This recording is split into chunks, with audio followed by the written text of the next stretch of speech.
Everything from his hair to his toes harden, even his eyes have the distinct angular appearance caused by his quirk. This super move pushes his hardening quirk to its limit, even affecting his internal structure. This limits the time he has in it as his hardened lungs can't take in any air, but makes him a reinforced wall for his allies. With a sudden burst of energy he rushes forward, feet cracking the rooftop as he pulls back his hardened, sharpened fist to strike Horizon. Seeing this, Horizon grips his sword tightly to attack, and as he raises the blade, Uravite rushes past him, tackling Red Riot. She instantly uses her quirk on him to make him weightless and pivots, using his momentum to launch both of them off the rooftop and away from Horizon. Eureka! Red Riot yells as he deactivated his quirk, if only to avoid his body slashing her. What the hell? Horizon is in a bad mood. Okay, she yells as they land a few streets away. Let's not try to fight him right now, okay? As she says that, another person lands on the destroyed rooftop beside Horizon. Ugh! Horizon groans as he turns to face Deku, already crackling with bits of electricity, full cowling pushed to 35%. I was just about to go find Tokoyami and give him a little test, but if you insist.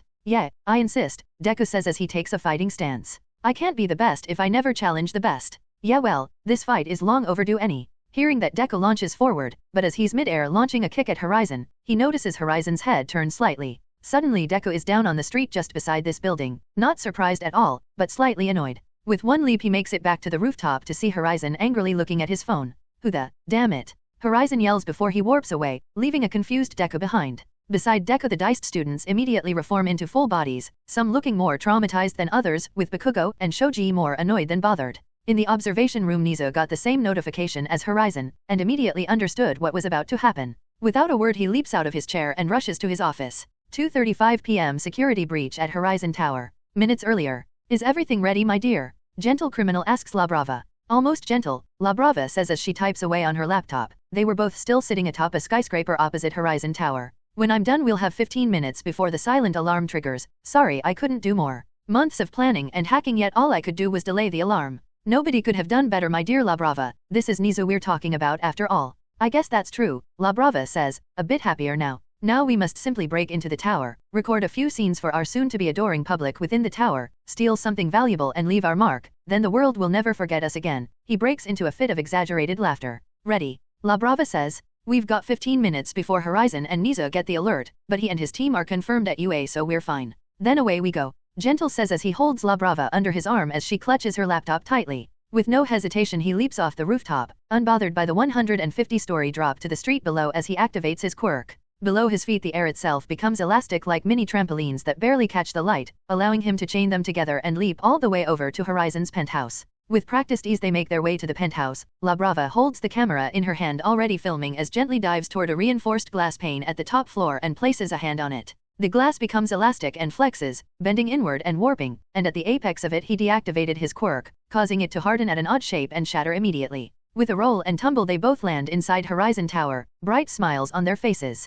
only to look up and lock eyes with a busy blonde woman, standing in the kitchen at a chopping board, knife in hand. Her wide blue eyes freeze for a moment as they're stuck in a standoff of sorts, and with no further hesitation she places a hand on the counter, causing the stone countertop to rocket toward the villains. Crash. The sound of glass shattering has Ryoko looking up from the chopping board. She wears her usual pair of shorts and a t-shirt, preparing a special meal for when Horizon arrives in Tokyo tonight, only to look up and see Gentle Criminal rolling into the hallway, La Brava tucked under her arms. Her eyes immediately focus on the laptop in La Brava's arms and, more importantly, the camera she had facing Ryoko. A surge of adrenaline, bolstered by a healthy dose of fear, not for the fact that she's staring down some villains, but fear of the outcome of her presence here being revealed, floods Ryoko's mind and body. With no hesitation she places her hands on the granite countertop and activates Earth Flow, which launches the countertop directly at the villains. As this happens she turns to lunges to grab her phone from the counter. In the same moment Gentle had thrown La Brava to the side before raising an arm to the projectile. Blocking it with his forearm, he creates a few layers of elastic air between them to cushion the blow and launch it back toward the kitchen.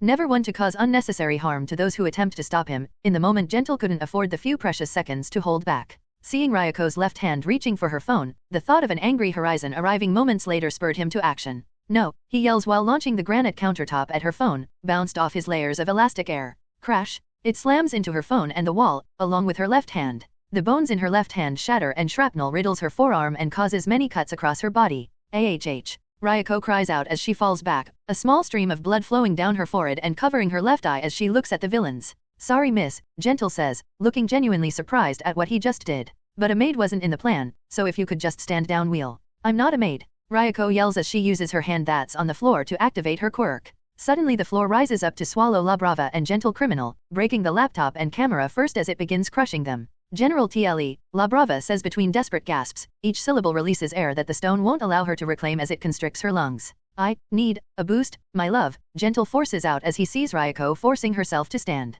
NNGH. La Brava groans as both her and Gently Criminal begin glowing bright pink, clearly showing a transfer of energy from her to him. He activates his quirk on himself, making his body elastic to ease the pain and absorb some of the force before suddenly reversing it, sending the stone constricting him flying across the room. He immediately turns to La Brava and rips apart the stone imprisoning her as she crumples to the floor, struggling to breathe.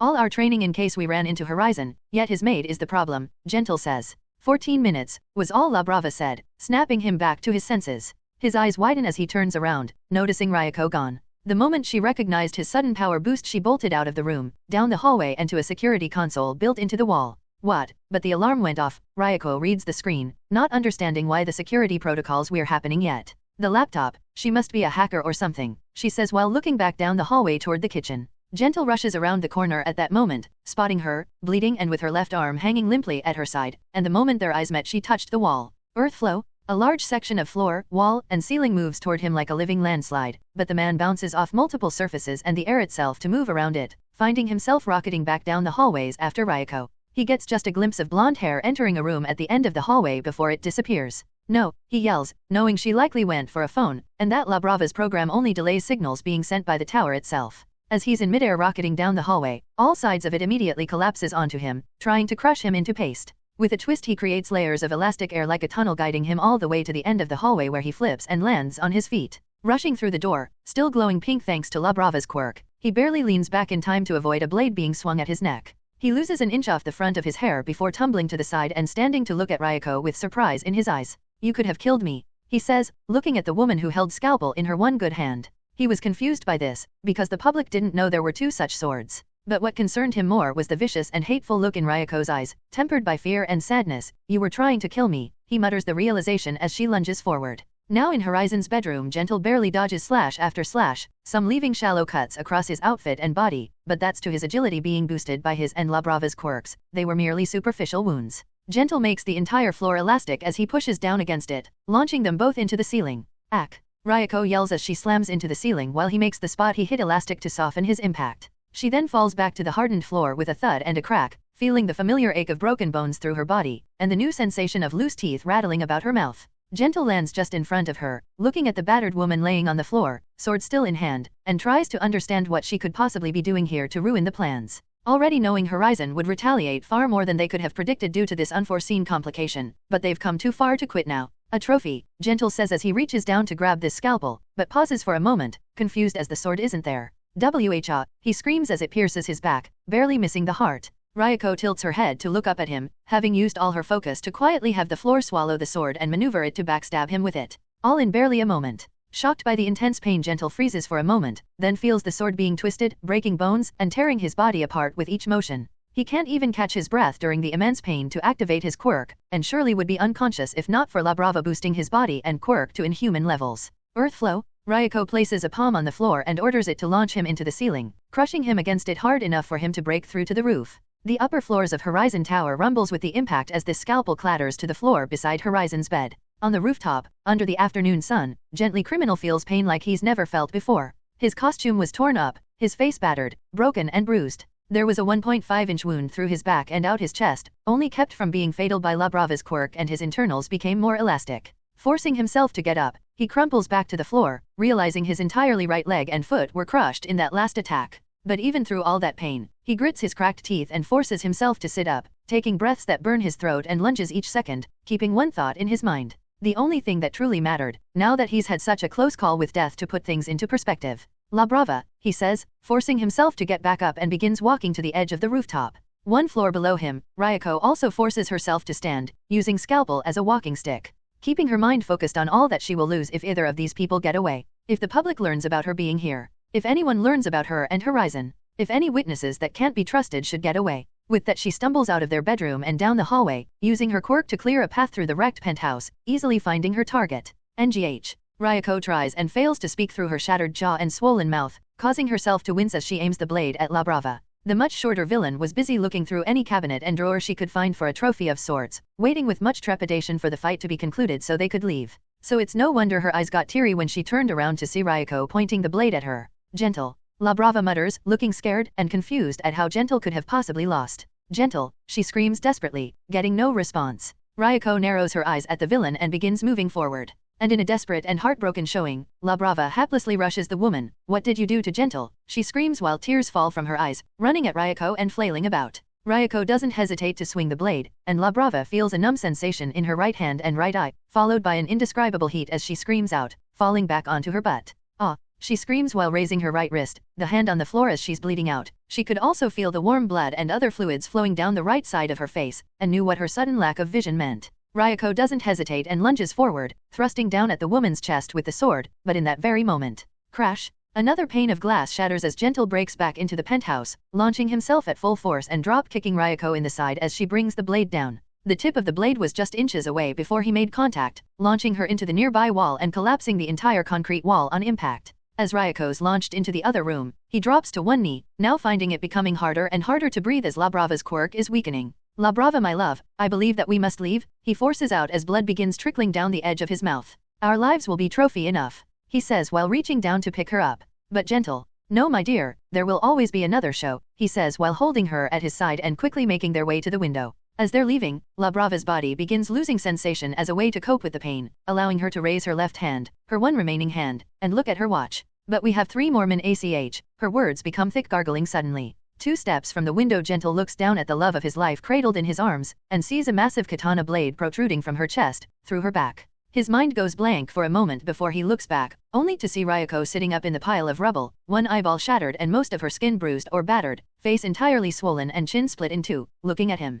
At the last moment before she slammed into the wall, she used her quirk to soften the impact, just barely keeping her in the fight, and in his panic over La Brava, he lost focus of his opponent. Gentle's rage-filled outburst is cut short when Ryoko reforms the wall between them, forcing him to make a hard choice. Either pursue revenge, which would take time, or try to save his ally. Understanding this, he immediately took La Brava, sword and all, and leapt out of the window, constantly opening massive rooms. Horizon warps over and over, more than a dozen times to travel the 400 kilometers minus 248 miles between UA and Horizon Tower. And only a few minutes after receiving the security alert, he was already present. What the hell, he mutters while looking around at the wrecked penthouse, the familiar sight of Ryoko's earth flow quirk being used all over the rooms. Shambles? He warps into his bedroom to find the woman laying on the floor, beaten, battered, and broken, bleeding out on the cold tiles. With no hesitation, he lifts her up and places her in the bed, but the moment he touches her, an entire shroud of blue energy vapor erupts on his body and rushes to cover her. Her broken limbs begin adjusting on their own before the flesh and bone heals itself, perfectly and without leaving a trace on her flawless skin. Her jaw lines itself as the healing energy pushes away the blood on her face, revealing her shattered gums being healed before her teeth regrow at a visual pace. You'll be alright, Horizon says, not a trace of emotion in his voice. He gently moves some strands of her hair away from her face just as she stirs awake. Ah! Ryoko's eyes shoot open as she immediately tries to sit up, only to feel searing pain in her ribs and hips, and Horizon's hand pushing her back down onto his bed. Don't move, I'm still healing you, Horizon says. The villains. Ryoko yells before she gasps in pain, feeling a sharp pain in her chest before a soothing sensation takes over. Are gone, Horizon says as he looks around, and I can't sense anyone unusual in the surrounding area. Hearing that, Ryoko finally calms down a bit, now taking a proper look at Horizon, seeing his melted and burnt hero costume smattered with some orange substance. Her eyes immediately begin to tear up, and a moment later the tears begin flowing. Did they? No, this was a training exercise. I was at UA a few seconds ago, Horizon says as he sits beside her on the bed, gently caressing her head. I'm so sorry, Ryoko chokes out as she raises a hand to cover her eyes, wanting to hide in any way she could right now. Anyone who attacked this tower must have considered I'd be here. If they're willing to take that fight, I'm just glad you survived whatever they prepared. You did nothing wrong, with circumflex beta. I'm sorry, she mutters over and over as the tears continue flowing. Horizon lets her get it all out, quietly comforting her as he uses scan on the entire tower and surrounding area. It took me seconds to get here, but the villains are already gone, and the only other missing thing is my backup scalpel. Hopefully they kept it. Ryoko's tears stop for a moment as she notices him frozen, sensing the cold void of emotion he's become in this moment. It makes her uneasy. She expected anger, disappointment, anything, but now he was here, and there was none of that, only concern for her. Beep beep beep. His phone goes off for a moment before projecting a message inside his visor. So the cameras caught what happened, he asks Nizu. I'm sending you everything now. Horizon looks toward Ryoko, performing another scan on her, making sure she's completely healed before getting up. Focus on resting for now, I'll be back in a moment, he says coldly before stepping out of the room, into the destroyed hallway. Reaching up to his visor he grips it, and with one swift motion crushes it in his hand, ripping it off his head.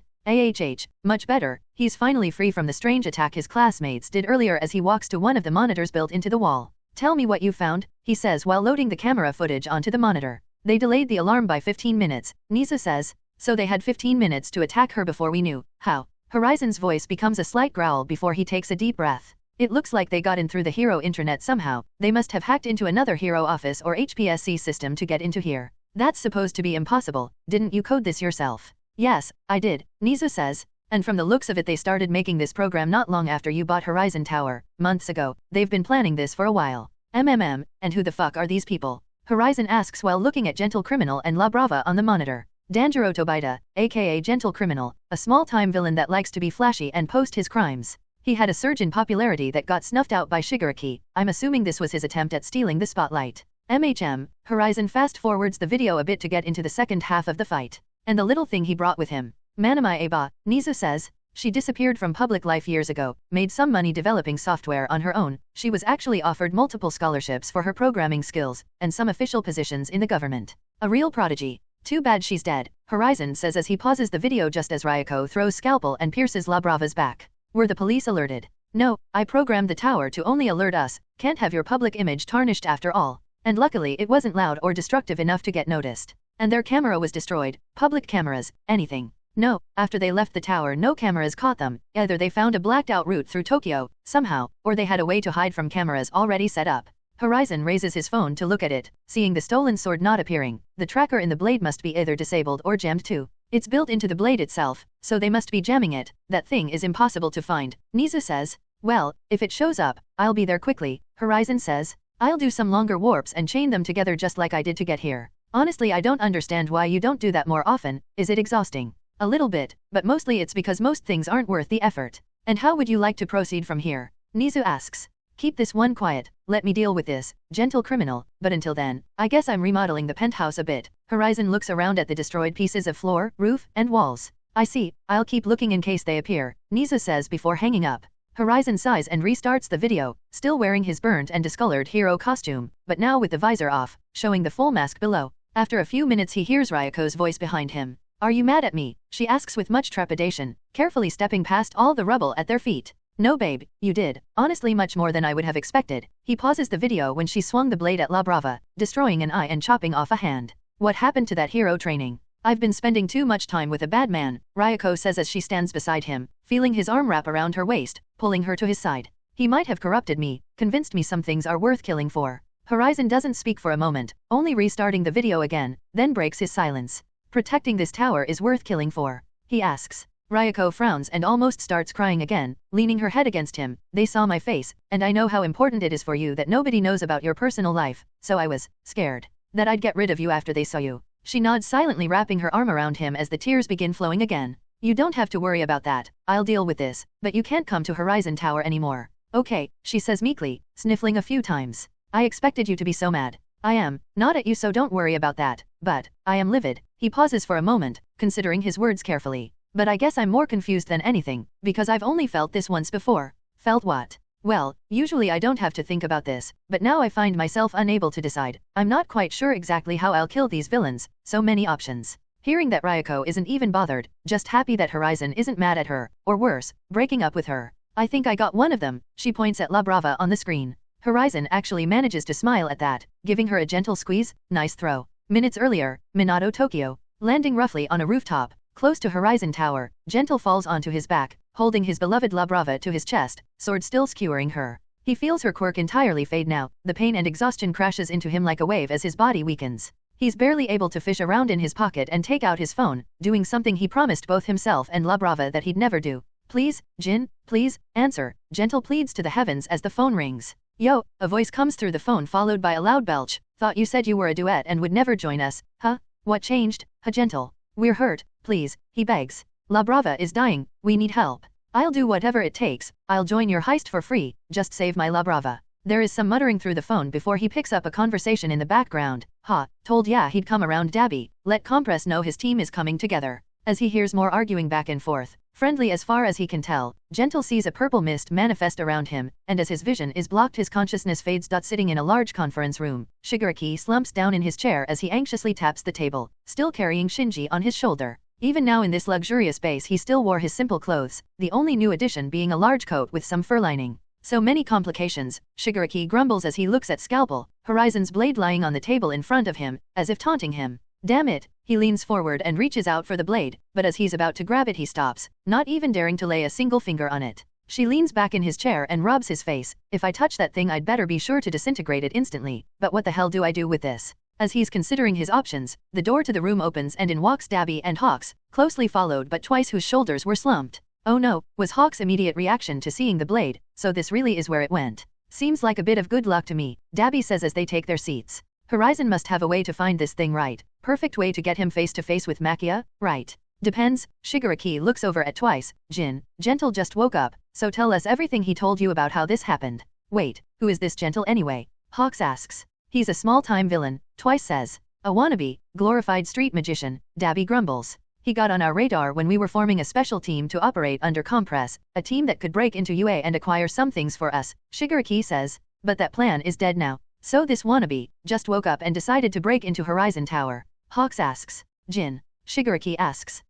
Well, you see, Gentle was actually someone I scouted, but he didn't want to team up with us and share any spotlight. See, it's a funny story, but him and his girl. Get to the important shit, Dabby says. Sorry.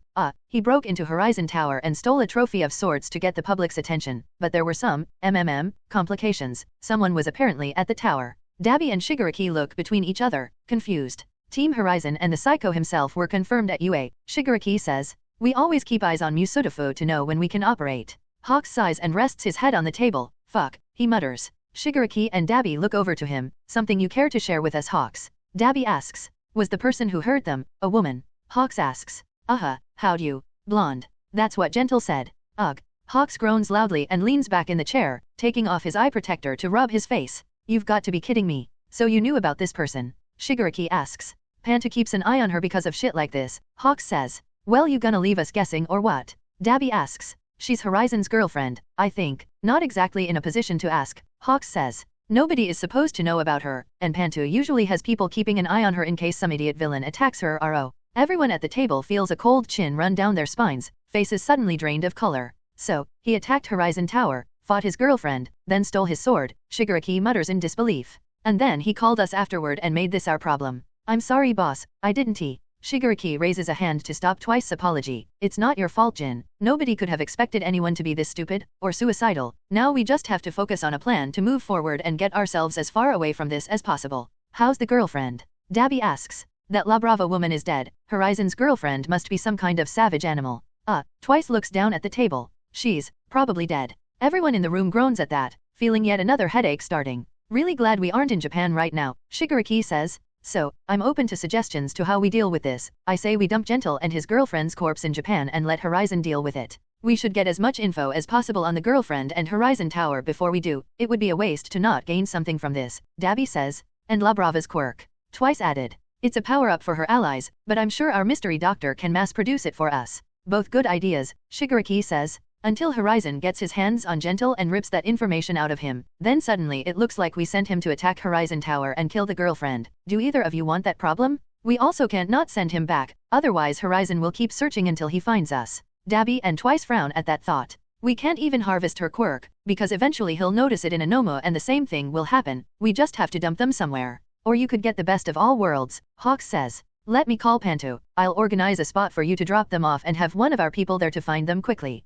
They get captured and interrogated. I leak the info we get about Horizon to you guys, and maybe La Brava's corpse vanishes from the morgue before it gets to the incinerator. That's a lot. Can you really make it happen? Dabby asks. Panto wants everything she can get on Horizon, and you guys, and this gets you away from the issue when her interrogation reveals that you refuse to help Gentle. Horizon will still want a piece of him. Can Panto deal with that? Shigaraki asks. Nobody can, that's why she's so worried about him, Hawks says. But better her problem than yours, right? Whatever gets this bomb out of my hands, Shigaraki says. Go make your call. As Shigaraki says that, a purple mist shrouds Hawks and warps him away. Hawks suddenly finds himself back in his hero agency, sitting on the same chair he was in a moment ago, warped along with him. Before he can even take out his phone it begins ringing, and looking at it he sighs. Yo, Lady President, what's up? You've been at the Shigariki's base for a day. Things have happened that I need your focus on since then. I already know, and I've got some good news for you, Hawks says. The duo that broke into Horizon Tower is currently in Shigariki's base, along with the sword they stole. Was Shigariki behind this?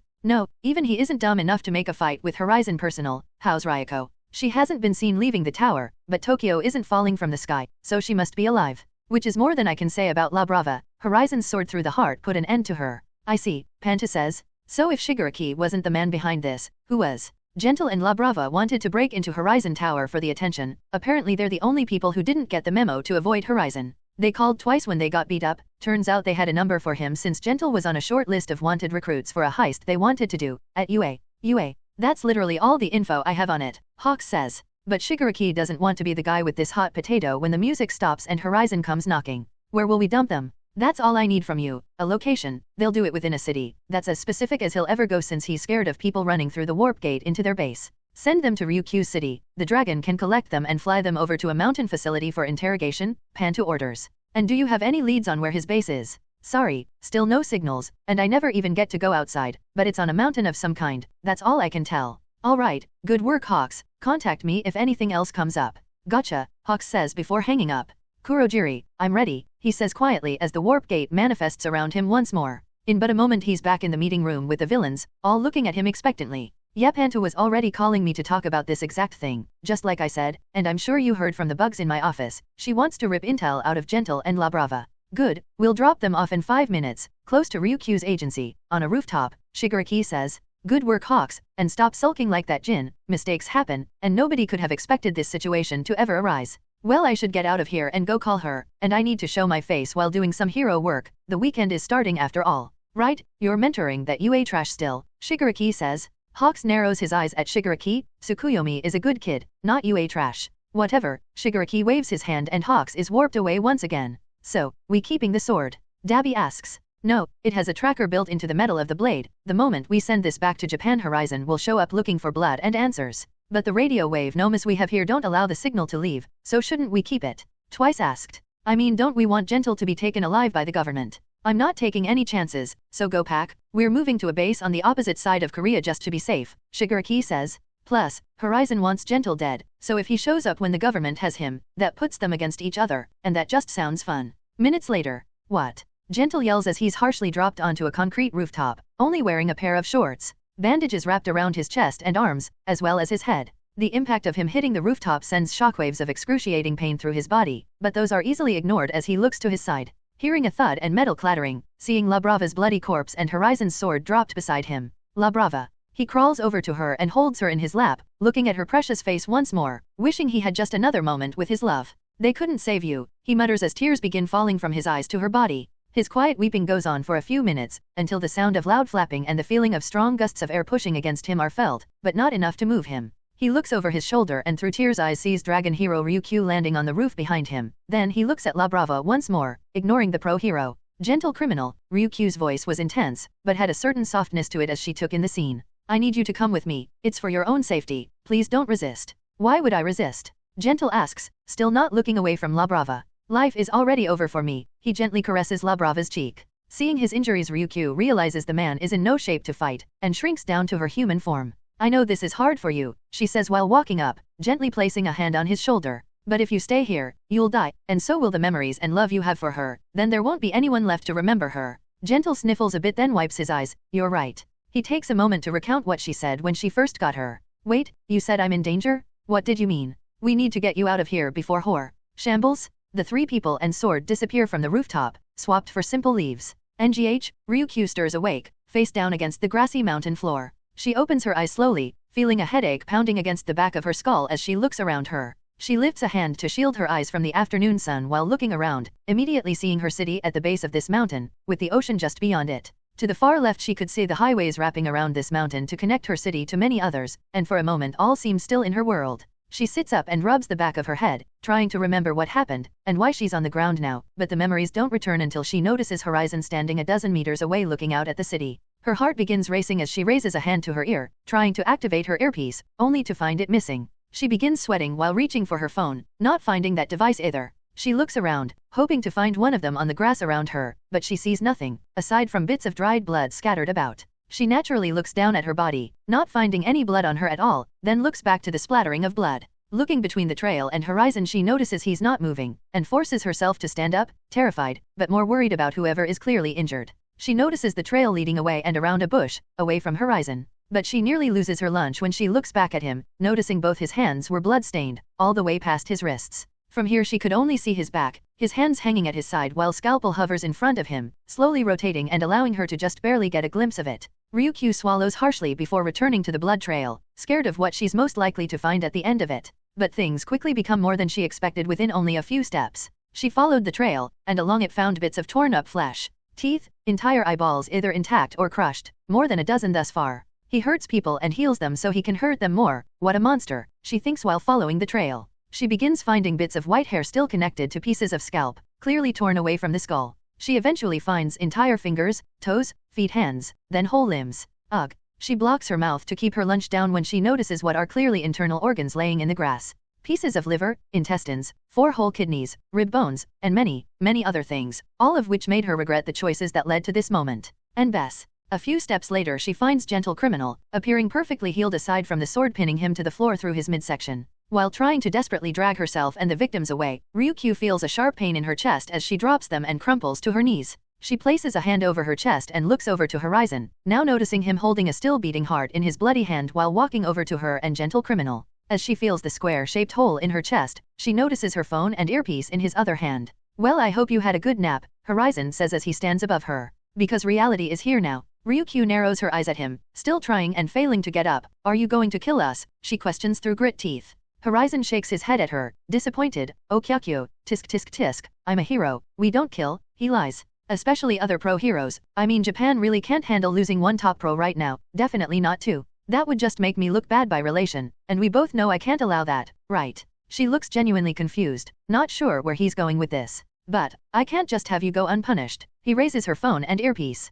Especially since my very heavy suspicions about you being a spy for Panto have now been confirmed. But maybe that's my fault. After all, villains have many examples of why they should be afraid of me, but I never really gave Panto a proper reason, until now. She feels her blood run cold and stomach turn at that. I don't care, he cuts her off. You people need to be punished for trying to meddle with me, and Gentle needs to die so, 2 birds 1 stone. He gestures to the floor at his feet, and there she sees another still beating heart appear, kept neatly in an invisible jelly-like substance. Ryukyu's eyes go wide as she stares at it, even now in somewhat disbelief. She glances over to Gentle Criminal's unconscious body beside her, then up at Horizon. No, I won't be a murderer, I'll die before I become a monster like you. Bold words, Horizon says as he gently squeezes her heart in his hand. Arg. Ryukyu's pain screams flow through the forest as she feels a dozen small heart attacks, as if her chest was about to explode. Seeing her heart being slowly crushed only made the experience all the more traumatizing. But no matter how much it hurt, she never once tried to reach for Gentle Criminal's heart. And eventually Horizon stopped. Wow, impressive, Horizon says. But I half expected that since you're the true hero type, but you people have a very clear weakness. As Ryukyu's half listening to him, struggling to catch her breath, she suddenly finds herself at the edge of the forest at a cliff overlooking the city. Wah. You superhero types can't stand being helplessly on the sideline while people die, because of you, right? She looks from the bustling city, then back to him. No, you can't. I can do whatever I want, Kyakyo, Horizon growls out. Now crush it, he gestures to the heart in front of her. Ryukyu can't even hide how terrified she is anymore, looking at the heart in front of her. I can't, she pleads. You've got till I get to 3, then people start dying, Horizon says coldly. Those people haven't done anything to you, Ryukyu says angrily. They're innocent. Yes, they are, but unlike you, I embrace what I am, Horizon says. And I'm a monster, remember? So if people need to die for me to get people to stop bothering me, then so be it. But, 1. Hearing that her lunch nearly rushes back up her throat. She looks at the city below, and genuinely considers actively and intentionally taking a human life, even if it is to save others. She weighs the options, 1 life, versus oh so many below. She considers calling Horizon's bluff, but instantly discards that idea. He seemed serious, and even if she thought he was bluffing, could she take that chance with so many lives on the line? 2. She squeezes her eyes shut, placing her hand atop the heart, ready to crush it. But the beating of it against her palm causes her to hesitate. It fills her mind with memories of her precious students. Of Nejire, Uravite, and Froppy. Of all the little girls she's met over the years who cheer her on and say they want to be just like her. Strong, dependable, kind, a true hero for everyone to look up to. 3. Ah. Ryukyu screams at the top of her lungs, squeezing her eyes shut as a few tears are forced out, and slamming her hand down on the heart. With a quick squelch it splatters under her palm, splashing her with a bit of blood and causing her to instantly throw up on the floor. Ryukyu unconsciously rubs her hand against the grass and dirt around her. Even as the skin peels away, she can't stop, desperate to get the sensation off her flesh. Seeing the woman slowly losing her mind and failing to come to terms with what she just did, Horizon simply drops her own heart in front of her before looking out to the city. That's the difference, I suppose. You can only be a dragon, but I'm so much more. He takes a step in front of her and raises a hand to the city. Too bad you moved a bit too slowly. And with that he shoves his hand forward, sending a simple command to many of the tall buildings and subway tunnel support columns supporting a few blocks of the city. Tact. In the next few minutes, entire buildings crack and fall apart as what would later be described as an unprovoked villain attack occurred, bringing down buildings and collapsing the crowded subway tunnels below the city, suddenly and without any warning, leaving thousands dead and countless more injured. All while this city's main pro-hero was forced to sit on the sidelines and watch. The first of two great tragedies that would befall this city within a mere 2 weeks. We're here, ma'am, a stern voice says from the driver's seat, causing Panto to look up from her phone. The 2 agents with her in this car were on the highest alert. The woman rarely ever leaves Tokyo, or the HPSC buildings, so this was as vulnerable as she's ever been. Hearing the man, Panto sighs and reaches into her purse, taking out a small remote control as they pull up to a massive black gate built into 10 feet stone walls. With a click, she opens the gate and they drive in, seeing a large property, perfectly cut grass for 100 meters in every direction wrapped neatly by the same high wall. A few small dogs run about in the grass, and at the end of the long driveway, she sees a mansion waiting for her. When did we get dogs? Panto asks. A few months ago, if I recall correctly, one of the agents says. Your grandson couldn't decide which one he wanted, so you had us send him the litter. Oh, right, of course, Panto mutters. I suppose it's been a while since I've taken any personal time. The car stops in front of the house and Panto steps out, still wearing her usual work attire, but cradling a small gift-wrapped box under her arm. I won't be staying long, wait here, she orders the men before getting out and walking to the door. Taking a deep breath, Panto opens the door and steps into the massive entranceway, hearing the sound of faint music and laughter from down the hallways. Putting a smile on her face, Panto briskly walks down the hallway toward the backyard, only to be met by a younger Japanese woman with long black hair, wearing a simple sundress, carrying a birthday cake. Mom, the woman says. You actually came. Well, try not to sound that surprised, Panto says. I want to meet my granddaughter. The woman nods for Panto to follow her as they make their way to the backyard. Well, she's already a few months old and you've finally made time to see her, or visit us. This is your house, remember? Or did you really forget that? Can we please not do this? I have to get back to work after the party, Panto says.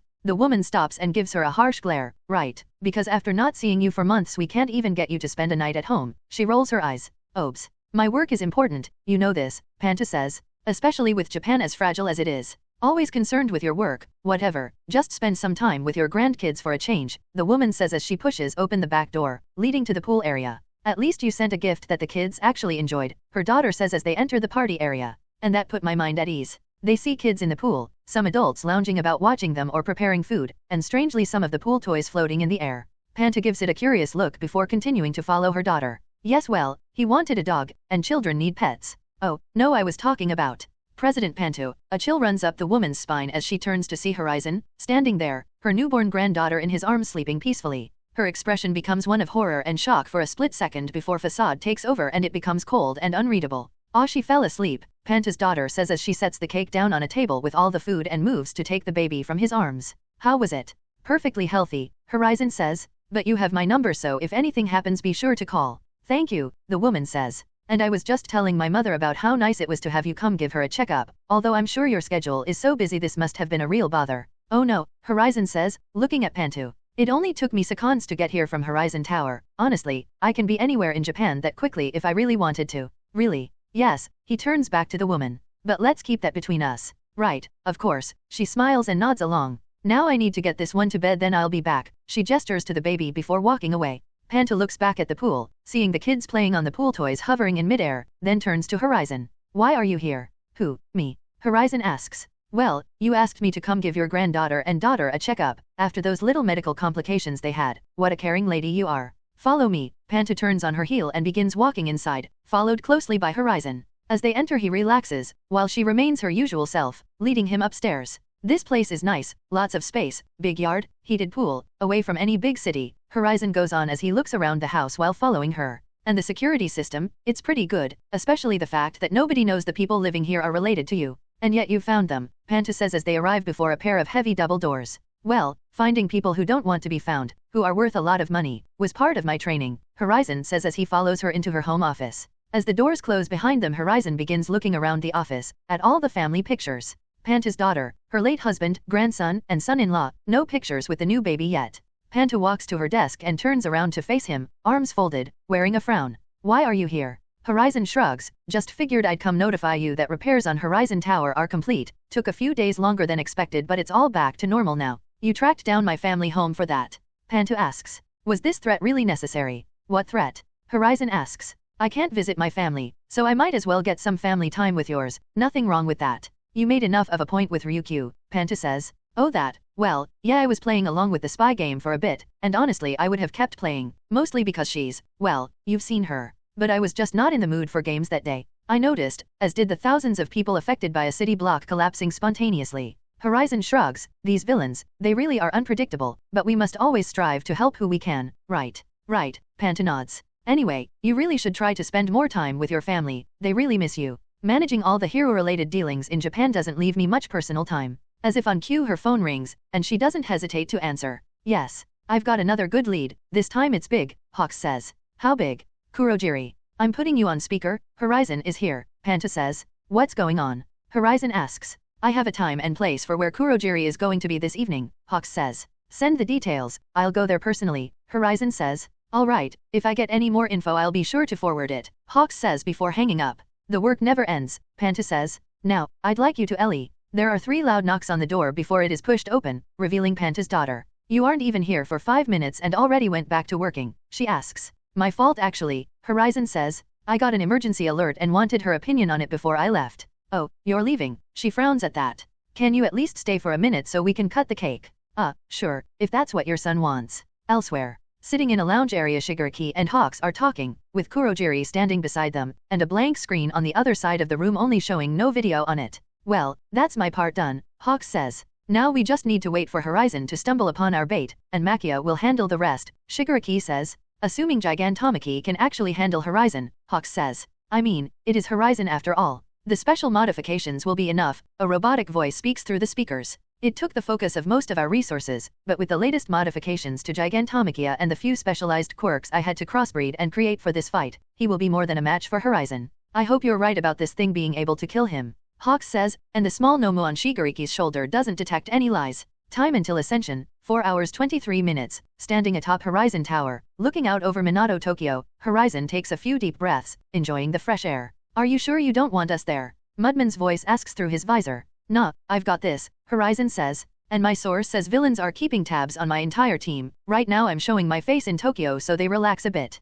Alright man, good luck with whatever big case you're working on, Mudman says before hanging up. Horizon glances over his shoulder, seeing Scalpel, now recovered, hovering in the air behind him, alongside his hoverboard. Any second now, he checks the time on his watch, then looks up as the sound of a helicopter reaches his ears. He sees a news helicopter passing by the tower, the camera pointed directly at him, gladly broadcasting his location to put the city at ease. Seconds later another call connects through his visor. It's time, ready? Panta asks. HPSC Tokyo headquarters. Sitting at the back of a massive monitor room, Panta looks out over dozens of agents coordinating teams of pro-heroes. There are 4 senior agents at one long desk just ahead of hers, before the ocean of other agents managing situations and pro-heroes involved in this. On Panta's desk, there are only 2 monitors, showing a direct feed from Horizon's camera in his visor, and Endeavor's camera built into the chest plate of his new suit. Is everyone ready at Endeavor's agency? Panta asks, glancing at the monitor to see the entire Endeavor hero agency assembled and waiting. Ready, Endeavor says. Horizon, sending coordinates now. You'll be 18 miles 30 km outside of Daga City, Panta says as she finally gets the specifics from Hawks.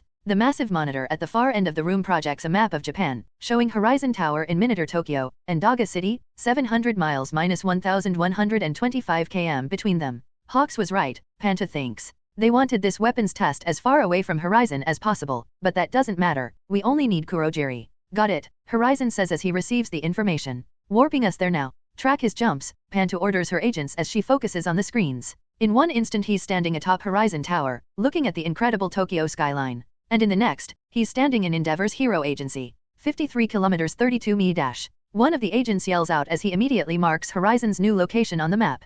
As Horizon and Endeavor at talking, Panta does her best to understand what she saw, or more accurately, what she didn't see. No materialization of another substance that helps him make space malleable. Is this really warping? Seems like something else. She recalls his words during the UA Sports Festival. I simply tell the world what to do, and it does what I want, because it knows better. Mystery class monsters, Panta thinks.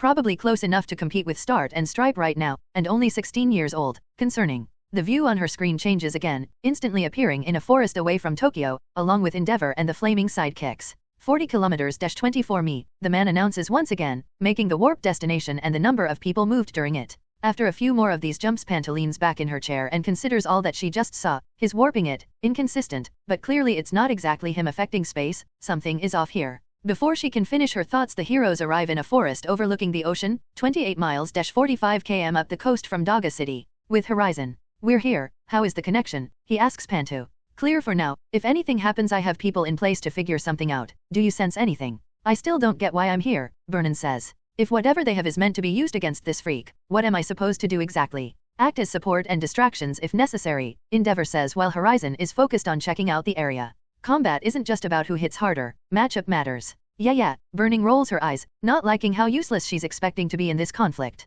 President Pantu, did you contact Ryukyu? Endeavor asks. Her city is nearby, if we need more backup she'd be a good person to have ready. It's already taken care of, but try not to let it get to that, Pantu says. Honestly, regarding backup, if you and Horizon can't win a fight, adding Ryukyu won't change the outcome. As if that guy knows how to lose, Vernon chuckles confidently. Got him, Horizon says, drawing their attention to him. Kurojiri is a few miles west, inland. He's standing by a communication device maybe, doubt that's the weapon. Are you ready to engage? Pantu asks. Ready. Horizon asks Endeavor. Endeavor nods in response. Shambles? Standing in a wide grassy field among the otherwise thick forest, Kurojiri is staring at an antenna device intently, playing along to Shigeriki's machinations under the orders of his true master. Being the perfect bait.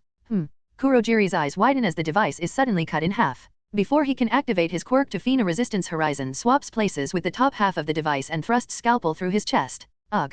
Counter shock? Large arcs of electricity dance around both of them and flow through Kurojiri's convulsing body as he drives the Nomu to the ground and pins him against the forest floor with scalpel. The current flowing in the ground causes some of the grass to blacken and burn away around them before Kurojiri goes unconscious. As Horizon gets up and removes the sword, he swaps part of the device with Endeavor, who immediately glances down at Kurojiri. Before the purple mist can hide it, he sees the whole Horizon left in his chest before glancing at all the burnt grass and dirt. Is he still alive? It is a Nomu, so who cares? Horizon asks. Aizawa, Endeavor says. Whatever. Horizon steps back and warps the device back to them for inspection. Looks like they were trying to set up a communications array, Endeavor says. Doesn't matter now, Horizon says. We just Rui. Makia, wake up. Shigeriki's broken voice echoes through the forest as the ground begins to rumble. Horizon. Endeavor's flames become hotter in response to the potential threat, remembering the fight Buaka and Hadori had with Gigantomakia. I don't sense any speakers or other devices, and, Horizon turns to face the middle of the clearing, as a massive rock rises from the ground. Some kind of stone body quirk to stay hidden. As the rock rises out of the forest floor, it begins to crack open and release brown slime that coats it, without spilling a single drop onto the ground. It simply clings to the stone. Then the stone shifts, changing colors to a deep purple as it unfolds itself, beginning to reveal a giant Nomu. Shambles? Before the process can be completed, Horizon warps it away, and in its place is a simple stone. They made Gigantomakia into a Nomu, Endeavor says in disgust. Where'd you send him? Bottom of Tuos. As Horizon is speaking, a ball of the same brown slime manifests in the space where Gigantomasina was, starting the size of a basketball and growing rapidly. As it grows, Horizon recognizes it, all for one's warp quirk, he says while slashing at it with scalpel. Amputate? Horizon slashes downward, causing a thin division through the middle of the clearing and extending into the forest, perfectly slicing through trees and earth alike. But to their surprise, the brown slime simply took the impact, becoming deformed for a moment that was nearly impossible to notice because of how fast it was expanding. And when it became the size of a bus, the slime fell away to reveal Gigantomaki, standing upright. He was 2 stories tall, shorter than when they last saw him, and much smaller as well, but he was magnitude stronger, that much was obvious. His muscles were more accentuated, covered by dark purple skin, but only for a mere moment, as the brown slime immediately manifests across his body and coats him entirely in a centimeter of it. Flash fire fist. Endeavor yells out and fires a blast of superheated flames at Gigantomakia, but the monster doesn't respond. Not moving, not even turning to look at the heroes standing in front of him, only remaining there like a statue. Fire resistance, Endeavor grumbles, noticing the Nomu was entirely unaffected by his attack. But then he sees the area where his flames hit glowing red for a moment before returning to normal, causing the muscles there to flex and tighten slightly. Metabolosing fire maybe, Horizon says. Shambles? Horizon once again warms him away, and less than a second later the same brown slime appears to warp him back to the clearing. Amputate? The slime deforms slightly but continues expanding. Maybe if I'm faster, Horizon says as he begins warping about the clearing and attacking from all sides. Amputate, amputate, amputate, amputate, amputate, amputate, amputate, amputate, amputate, amputate, amputate, amputate, amputate, amputate, amputate, amputate, amputate, amputate. He flickers all about the area, but the slime simply takes all the hits. Some parts of it seem to dissipate, but eventually, it grows and Gigantomachia is warped back into the clearing. Any more ideas? Endeavor asks as he gets ready for a fight. I'll think of something, but I'm guessing this is the weapon, Horizon says. So that quirk works, Shigeriki's voice echoes through the forest once more, causing all the heroes to look around. Endeavor looks to Horizon who just shrugs. He must be sending his voice through Machia somehow. Stay on guard, Endeavor says. Horizon looks back to Machia and addresses Shigeriki directly. This is the part where you reveal your evil plan, right? Can you make it fast? Still have to drop this one off to jail. He gestures to Kurojiri. Plan? Shigeriki asks, seeming genuinely confused. What plan? There can be no plan while you're here, propping up Japan, being a pain in our side.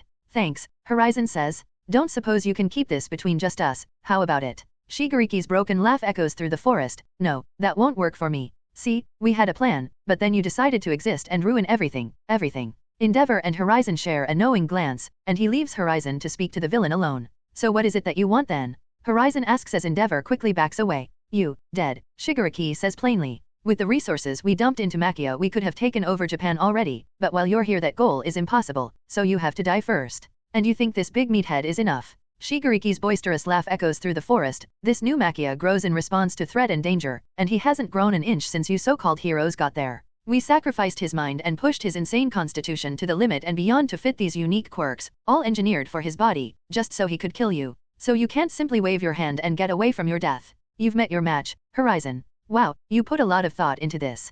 Killing you is all I've thought about. I rarely think about you, Horizon shrugs. TCH, make your jokes, you can't run from what's about to happen to you. You did all that just so I wouldn't warp him into the earth and be done with it. Are you that scared of me? Come on, I've never even touched you, Horizon says playfully. The sound of Shigeriki's teeth grinding reaches their ears. You're an abomination, everything wrong with this hero-centric society. Even if you pretend to be a true hero, you're the biggest liar. You're the most cruel of all the government-hired muscle, eager to perform so-called lawful violence against those who wish to be truly free. What about the people who choose to live in a peaceful society, who don't want to have to fight for survival against their neighbors at every turn? What about their freedom? Horizon asks. Sheep? Brainwashed by your lies and propaganda? They don't know true freedom, so of course they can't choose it. They're blinded to the choices in this superhuman society. Just like All for One brainwashed you to be his pet monster, right? Shigeriki's low growl is all they hear for a moment before he speaks. My master's plan failed. Now it's my turn to take control. Yet you still call him my master. Seems you're just a puppet that can't see the strings. Shigeriki's frustrated grumbling is all they hear for a while, then he goes silent. Gigantomachia. Machia's head raises up, eye glowing, ready to accept the command. Get to the middle of the nearest city, then start killing everyone, prioritizing Horizon. Go. Rarg.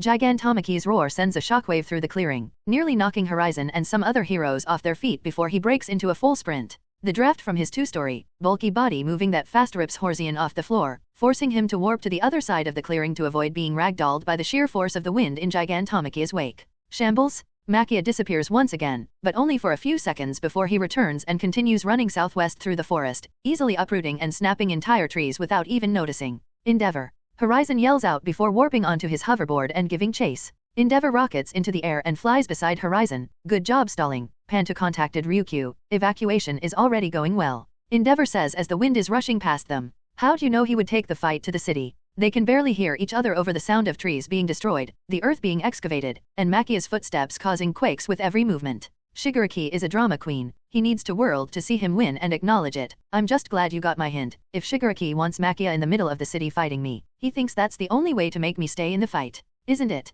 If the city is empty it won't matter. Machia can't actually hit me. We'll have time to figure out how to put him down. As they're speaking and following Gigantomachia, Horizon constantly tries warping the Nomu away, only for him to immediately warp back to his previous location and continue his task. TAKT? Horizon rips a chunk of earth upward, directly in the middle of Machia's path, only for the Nomu to run directly through it, as if it wasn't even there. TCH, it's like All Might. Endeavor growls out. I need to know what quirks it has, Horizon says before warping forward, swapping with a piece of rubble as Machia is running, reaching forward to place a hand on his back and scan him. But the moment he's about to make contact, 24 holes open on Machia's back, causing him to warp back to Endeavor just in case. Incoming. Horizon raises a hand, ready to activate Curtain as the cannon-sized holes are aimed back at them. But instead, each hole launches a cannonball-sized sphere into the air, above the heroes. Endeavor and Horizon look up at them, expecting an attack. But instead, each sphere unfolds and expands into a high-end Nomo, each unique aside from the fact that every one of them can fly. And with exceptional speed, they rocket back toward the clearing, past the heroes, past Vernon who was doing her best to keep up with her mentor and friend.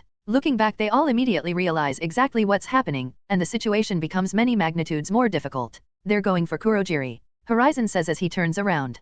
Keep following Makia, he orders before warping away, back to the clearing. Time until ascension, 10 minutes. Horizon suddenly appears beside Kido and Anima, two of Endeavor's sidekicks that are guarding Kurogiri. What's going on?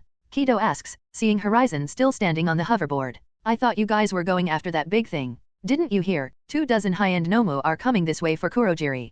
Communications went down when Makia ran off, Anima says. Damn it! Horizon looks in the direction of the incoming Nomu, seeing them all flying toward him. I need confirmation from Panto before I just warp Kurogiri to a holding location, otherwise these things might be able to track him somehow. What do we do? Kido asks. Just focus on staying beside Kurogiri, let me deal with the Nomu. I need to finish this then go help in Daga City. Horizon draws his blade and begins hovering slightly higher above the field. Shouldn't you be more focused on the people in the city? Kurogiri is worth more than one city of people, Horizon says. He's vital to Shigaraki, and since he said Makia's variety of warp was entirely unique, they probably don't have any more warping quirks. Horizon. Panta's voice reaches his ears. Are you there? I'm here. Did you beat their signal jammers? No, we were forced to reconnect via public satellite frequency, so be careful of what you say and do. It won't be long before the public begins recording everything our cameras and mics pick up. Horizon grumbles lowly, 24 high-end Nomu on me, what's the status with Makia? You've got a few minutes before he gets to the city, evacuation won't be done before he gets there but we mapped his path and will at least have the middle of the city empty. Hopefully we can keep the fight there while the people complete the evacuation.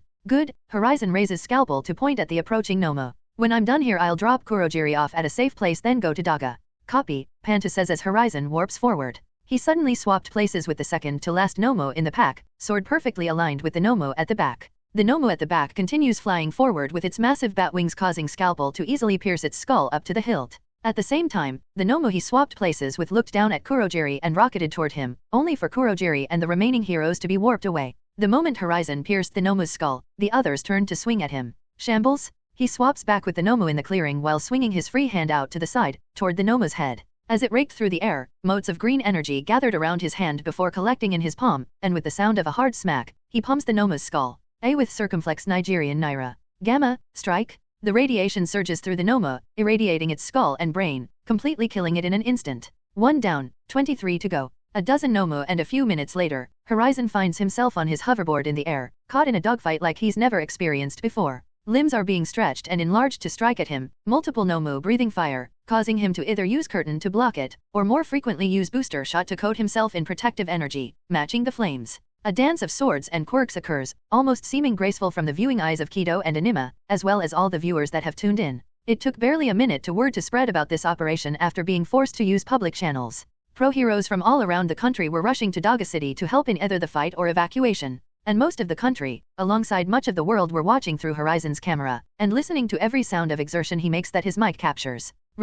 One of the Nomu's body vibrates as it releases a high-pitched sonic attack in all directions, while flying only inches away from Horizon. Ba dumb? Horizon's eyes go bloodshot as his nose and ears begin bleeding. Shambles? He warps behind the Nomu and slams a palm into the back of its skull. As the radiation attacks its body, the vibrations now have direct contact and shred the muscles and bones in his left arm, causing immense pain, but still, he maintains contact for the seconds it takes to kill the Nomu. Arg, he warps away, arm hanging limply at his side until a wave of healing energy emerges from it and coats it, all while he continues fighting. Well, at least they aren't going after Kurogiri, he thinks as the fight rages on. After killing 2 more Nomu, he slashes on of the smaller ones across its chest, and barely notices a shining light emerging from beneath the skin. Shambles? He warps away just in time to avoid the massive explosion of electricity as the creature self-destructs only inches away from him. Ba dumb? His headache is growing, his heart is pounding against his chest. He can feel the inside of his body glove becoming more uncomfortable as ever so often he collects injuries. Moments later a Nomu swipes at him with its massive claws, and he manages to block with his sword, reaching toward in the same moment to grab its head and kill it with radiation,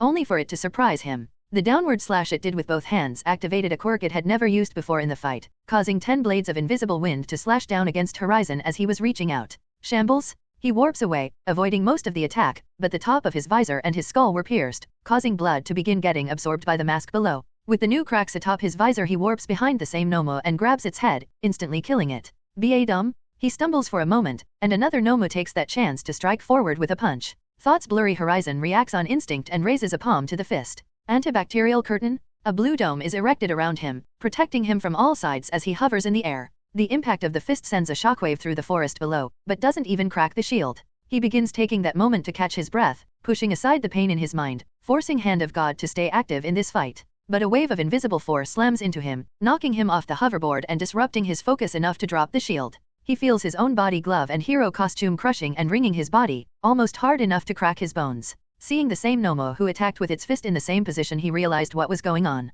A secret telekinetic quirk it didn't use till now, he thinks, but this attack only lasted for a split second before he used tact to regain control of his items. But a split second is all it takes to change a fight. So the instant Horizon reached out and grabbed the same Noma, who was still frozen in place since it was using its telekinetic quirk, he felt a warm sensation in his torso. HNG, he flinches for a moment, ignoring the 5 blades piercing through his back and out of his belly, made entirely of solid white light, and formed out of the chest of a Nomu behind him. The Nomu behind him morphs its neck and head, stretching forward and growing, attempting to bite Horizon's head off, a mouth filled with sharp and jagged teeth excitedly extending toward him. Horizon ignores that for now and quickly pumps radiation into the Nomo who used the telekinetic quirk against him, then spins around with the sword still in his torso. They slash and tear his flesh, muscles, and bone as he twists, swinging his arm wielding the radiation at the Enemo who was trying to bite him, and in one motion pierces its skull with Gamma knife. As that corpse falls to the floor, now just like most of the others unable to use its quirks because of the radiation damage to the brain, Horizon turns around on his hoverboard to see the final Nomo re-entering the fight after being knocked away earlier.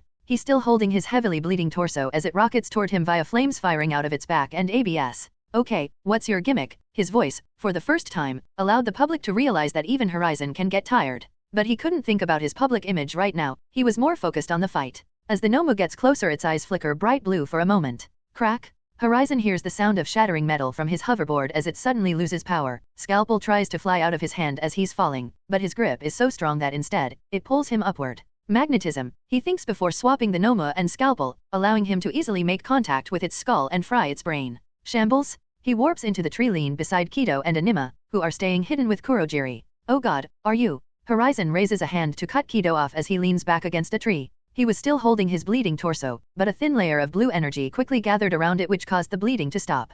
Pantu, status? Horizon asks as he checks the condition of his hero costume. His shirt, jacket, and vest were completely shredded due to all the different types of attacks. Discarding them, he reveals his body glove, in which most of the white fabric was now red, blood-soaked. His visor had a crack at the top of it, but he easily took out his spare and swapped them. How are you still alive? Kido asks, eyes wide and amazed, as is everyone who saw that fight through Horizon's camera. Gigantomachia is a few minutes away from Daga, and I've double-checked security at location 3 for Kurojiri, Panta says. Right, I'll be there in a minute, Horizon says as he takes a moment to catch his breath. He feels the pounding headache fade away, and is thankful Hand of God didn't shut off on him during that fight. I can't believe you won that, Onima says. That fight was insane, 24 high ends, my god. My thoughts exactly, Shigeriki's voice is projected through the area. How did you do that? Horizon stands up, holding scalpel at the ready. What? Months of research, putting together a team of 24 Nomu and Makia all perfectly designed to kill me, and you thought that would be enough. They almost did, Shigeriki says.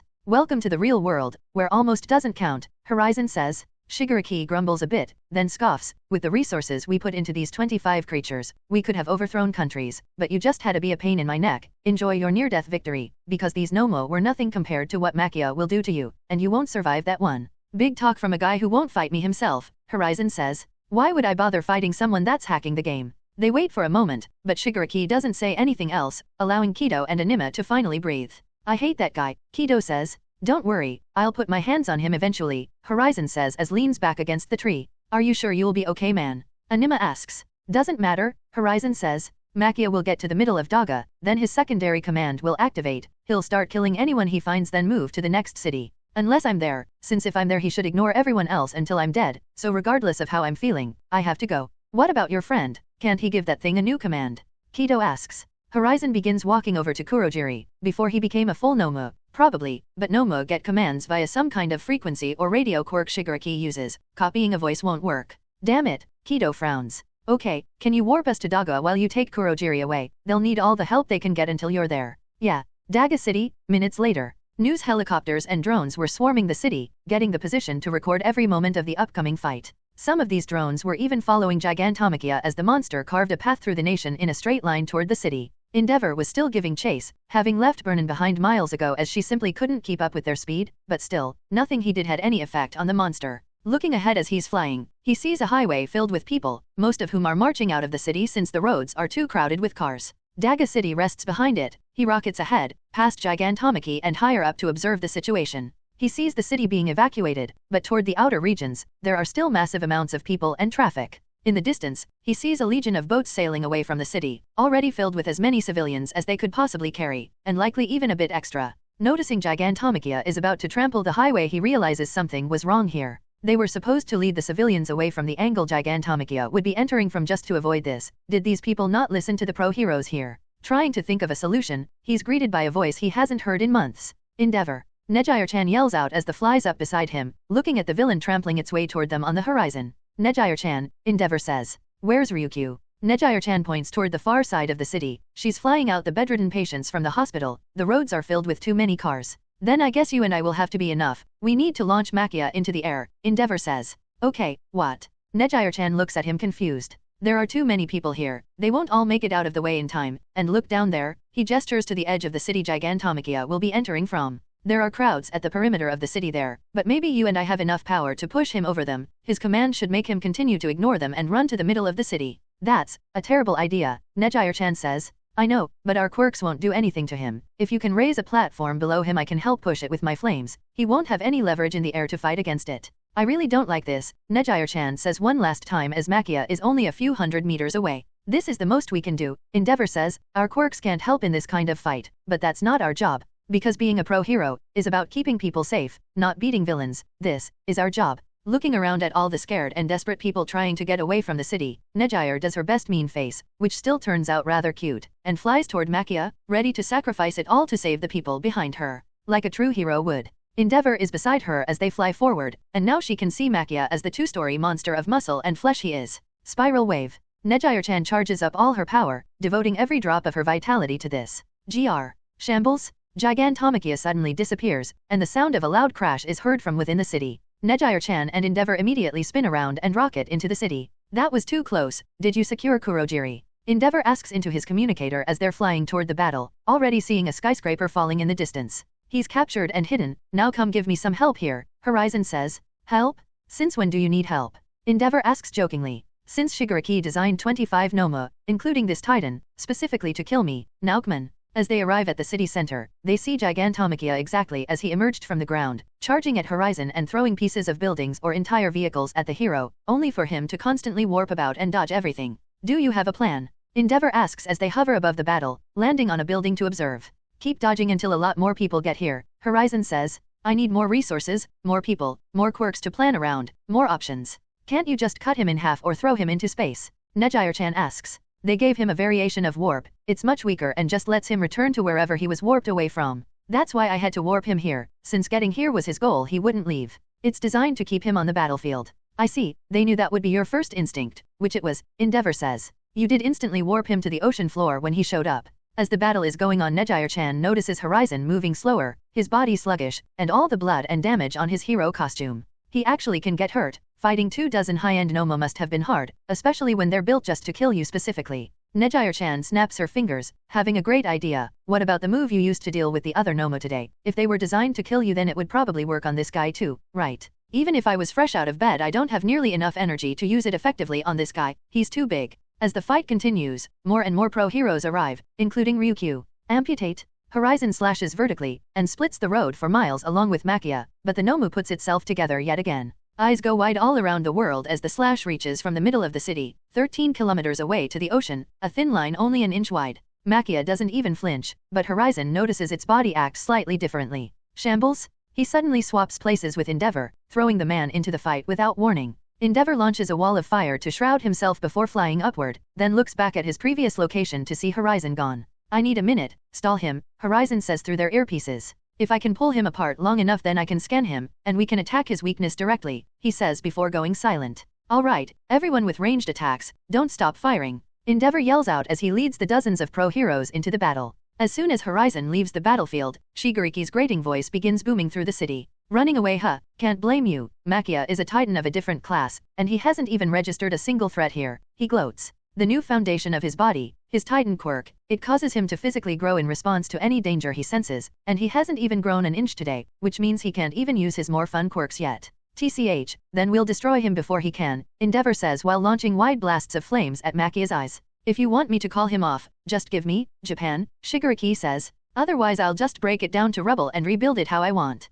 1 minute until ascension. Endeavor, I'm ready, get everyone away from him, then I'll swap with you, Horizon says through the earpieces. Everyone scatter. Endeavor yells while flying toward Makia. The entire main street of the city was rubble, city blocks blasted apart or demolished by the Nomu. There was a 300 feet circle where not a single building was left intact. All around this zone the news helicopters and drones drank in the sight of this battle, gladly transmitting it to the masses so everyone could see the heroes struggle. Eventually, as most of the pro-heroes got away from the fight, Endeavor was the last, as instructed. He sends blast after blast of flames at Makia, not focusing on the heat and pressure of them, but the width of the columns. His only goal was to blind the monster for as long as possible, giving everyone a chance to keep their distance, and their lives. A handful of pro-heroes are already dead, mostly from the sheer destruction in the wake of Makia's charges. Get close to him, Horizon says, and Endeavor instantly rockets toward the monster, at the edge of the destroyed zone. As he's closing in, Makia raises a giant hand to swing at Endeavor. Shambles? Horizon appears in his place, scalpel in hand,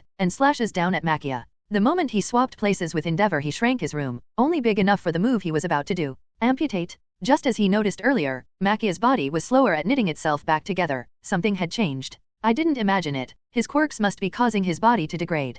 Horizon thinks as he warps away, swapped with some rubble on the opposite side, and slashes down again. Amputate? Shambles? Over and over again he does this, appearing as a flicker in hundreds of places at once, as if he suddenly learned to clone himself. Wow, Nergire-chan's eyes go wide. But he said he doesn't have a super move. He doesn't, Endeavor says. This regards this more like an attack combo. Seconds later Horizon stops, and Makia is diced into thousands of pieces, mixed in with the rubble on the floor. His head, neck, and right shoulder are intact, too healthy for Horizon to separate from the rest of him. Shambles? Horizon doesn't hesitate to warp up to him and place a hand on the back of Makia's head. Scan? A surge of information floods his brain, then suddenly the information seems to multiply many times over, increasing by magnitudes in an instant. Ba-dum, ba-dum, ba-dum, arg. Horizon yells out as the headache sets in, his brain hemorrhages, eyes, nose, and ears bleeding. He stumbles back as Hand of God shuts off to protect his brain from destroying itself. In the same instant, the seemingly unconscious Makia's eyes shot open as a spike of flesh formed on his head, and pierced Horizon through the right thigh. Before anyone could process what was happening, Makia's pieces warped back to his main body, and he shook his head, causing Horizon to fly through the air. As he's falling, Nergire-chan and Endeavor rocket toward him and Ryukyu just stands back and watching, conflicted on what she should be doing. But before they could catch him, Makia had reformed, and with all his might he formed a fist that was larger than Horizon's entire body with his right hand. Whoosh! The air pressure from the punch he landed on the falling Horizon caused Nergire-chan and Endeavor to go rolling through the air before catching themselves. They steadied themselves just in time to see Horizon skip across the battlefield, slamming into the rubble and debris before embedding himself in the second-story wall of a far building. His right leg, which had been pierced, was entirely gone now. From mid-thigh it had been torn off by the force of that attack. His visor was cracked, and the right eye and forehead area missing to show a bloody mess below. Gigantomachia stopped for a moment, unable to hear Horizon's heartbeat, then released a victorious roar. Roar! The entire battlefield shakes as people all around the world are left speechless. And as the monster instantly turns its attention back to Endeavor, Shigaraki laughs. Ah ha ha ha ha. His wild manic cackling echoes through the city, instilling a new sense of fear in the civilians and even some pro-heroes. Dead, just like that. Shigaraki gloats. That moron, he really thought we wouldn't learn anything from his fight with my master? We knew that scan ability of his was his strongest ability and his weakness, and he really fell for that trick. Giving Makia the ability to shut off his bodily functions and healing quirks to lure him in worked better than I expected. Now, Makia, kill them all and bring me Horizon's body. Flash fire fist. Endeavor screams out with a new sense of hate and anger as he launches a concentrated column of fire at Gigantomachia. Some of the other pro-heroes join him in the fight, willing to fight to the death against the villain. But a handful of them crumble to their knees, feeling their hopes crushed and wills broken. All across the nation tears are shed, as the news cameras all focus on Horizon's body, stuck in the wall, still clutching scalpel tightly in his grasp. Ryukyu, get Horizon's body away from here. Endeavor commands as he has Makia focused on him, but Ryukyu is still frozen in shock staring at the corpse. For a few seconds, Endeavor shows why of all these people, only he could be the #1 hero, because only he stands against Gigantomachia. And the rising star Nergire-chan rushes off in the direction of Horizon's body, not paying any attention to her frozen mentor. Makia ignores the girl and moves to swat at Endeavor, just as the man prepares to unleash his strongest attack, gathering his flames above his chest. Ba-dum, the monster flinches, and a chill is felt across the battlefield. All the hairs at the back of Endeavor's neck stand up, as if there was an immense danger behind him, yet Makia was standing in front of him. But the monster was frozen in place, its gaze lifted, looking past Endeavor. Room? A sense of dread washes over the entire city, and miles surrounding it. The entire world begins to shake and rumble, buildings for dozens of kilometers crack and fall apart, and rubble around the battlefield floats in the air. The air itself becomes more stiff, making it hard to breathe.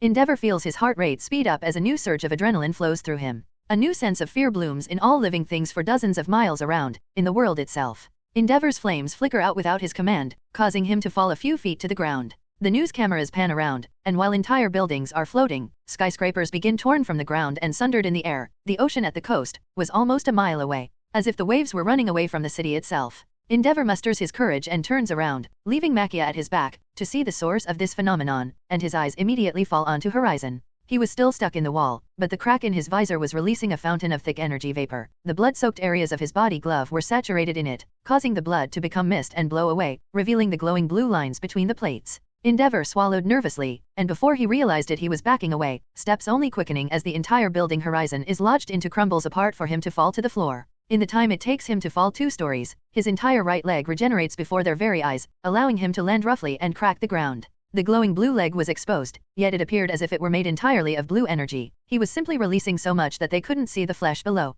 Everyone watching this didn't realize it, but they hadn't taken a single breath since his presence was felt, and deep down, they knew why. Because this was not Horizon. Not yet. This was a being of pure instinct and power, and every fiber of their being screamed for them to run away and never look back. Endeavor was the first to snap out of this state, not because he had the will to overcome, nobody does, but because of what he saw. He had unconsciously backed up, stepping past Gigantomachia who he'd turned his back to without realizing it. Realization dawned on him, that he was this much more scared of Horizon than the Titan. But then he noticed something. Gigantomachia was scared too. The Titan was now 25m-82 feet tall, 5 times the size it had been all day. It grew in response to the new danger. Endeavor realizes as he now consciously takes cautious steps away, raising a hand to his earpiece. Clear the area, we don't want to be here when they start, he says quietly, but nobody moves. They were too terrified to even hear him. Horizon raises his head, gripping his sword, and for the first time in months, Hand of God didn't fight him. Now after death, all the quirks had become perfectly in sync. He'd found what Dr. Uchiko took centuries to discover, that the only thing powerful enough to force proper quirk assimilation, is the innate desire to survive. That alone will force them to work together, that is why the Noma must be corpses. And that alone, is the baseline primal instantly, in absolute control of Horizon's body. Rawrrg. Makia rushes forward, his skin becoming tough scale armor and his muscles bulking up as he closes the distance. Finally sensing a threat, Horizon's instincts kick in and pilot his body. A surge of power like never before flows through him, bringing a feeling of adrenaline and bliss as it manifests as thick blue vapor, some of which falls to the ground as a liquid before evaporating. Arg. Horizon's roar echoes for dozens of miles, far beyond the city and surrounding mountains, shaking the world around him as he swings scalpel upward. The blade is instantly coated in a bright blue energy, and as he swings it through the air an arc of that same energy fires toward Makia, growing to the same size as the monster before colliding directly with him. What would later come to be named Divide, the first of his many new abilities to be created with his newly realized power. Horizon's energy collides with Gigantomachia before it explodes in a blinding blue light, knocking the giant off his feet and through the air. The pro-heroes and news teams widen their eyes in horror and amazement yet again as the Titan clears the entire length of the battlefield, crashing into a 70-story skyscraper at the edge of the destroyed zone and barreling through it as if it were paper. They watch Makia land like a cannonball through the building before disappearing behind the other buildings, hundreds of meters away from Horizon. Horizon. Endeavor asks, voice concerned as he looks back to the young hero. Rubble all around the battlefield was constantly floating in the air and being held in place by an invisible force, causing Endeavor to have to push some of them aside to get a view of Horizon. And when he saw him, he immediately knew they weren't safe. Horizon was twitching, his limbs constantly moving, as if he were on a sugar high like no other. The blue energy was pouring off of him as mist or a glowing liquid that was pooling at his feet. His blade was entirely glowing blue, coated in the same energy but much denser, to such an extent that the metal of the blade was entirely hidden. The crack in his visor and his exposed leg were also glowing with a blinding blue light as they released the most energy, completely hiding any flesh beneath. Seeing Horizons constantly twitching and shaking, Endeavor raises a hand to his earpiece and speaks very clearly and calmly, expand the evacuation zone, and get everyone, including pro-heroes, out of it, now. As the most experienced combatant on the battlefield, he noticed the signs. Horizon's body language and surging energy made it obvious, at least to him, that he wasn't thinking clearly, making him potentially more dangerous than Gigantomachia. But yet Horizon simply remains in place, not reacting to anything as the pro-heroes quickly begin retreating. His mind and body were being flooded with so much power that his higher brain functions were being overwhelmed. His mind was adapting, but he needed time, and in that time his most basic instincts were in absolute control. Thwum. Endeavor activates his quirk, ready to fly above the battlefield to keep an eye on things while everyone else gets away, but the sudden appearance of fire triggers a primal response from Horizon. Horizon slashes out, almost too quickly for anyone to react to, and a blue arc of energy rockets toward Endeavor. The man propels himself to the side with his flames while also turning, making himself as tiny of a target as possible. But he wasn't fast enough. Hell's Curtain. Endeavor releases all his firepower at once to defend against the energy of the slash. The surrounding rubble instantly melts into slag. But the arc of energy easily cleaves through the attack, and the number one pro hero within it. Endeavor barely manages to tilt his head away, preventing the top of the arc from cutting his head off as it takes his left shoulder and arm off. Endeavor. Nejire-chan and Ryukyu both begin flying over to him, toward Horizon. Endeavor, while lying on the floor, face down, bleeding out, in immense pain, raises his one good hand to stop them. Stay back. He commands, creating a flame at his severed shoulder to burn the flesh, stopping the bleeding. He's just reacting to stimulus, keep away from him. Reino Beta. They look at Horizon, seeing him still unmoving now that the threat was seemingly dealt with, then back at Endeavor.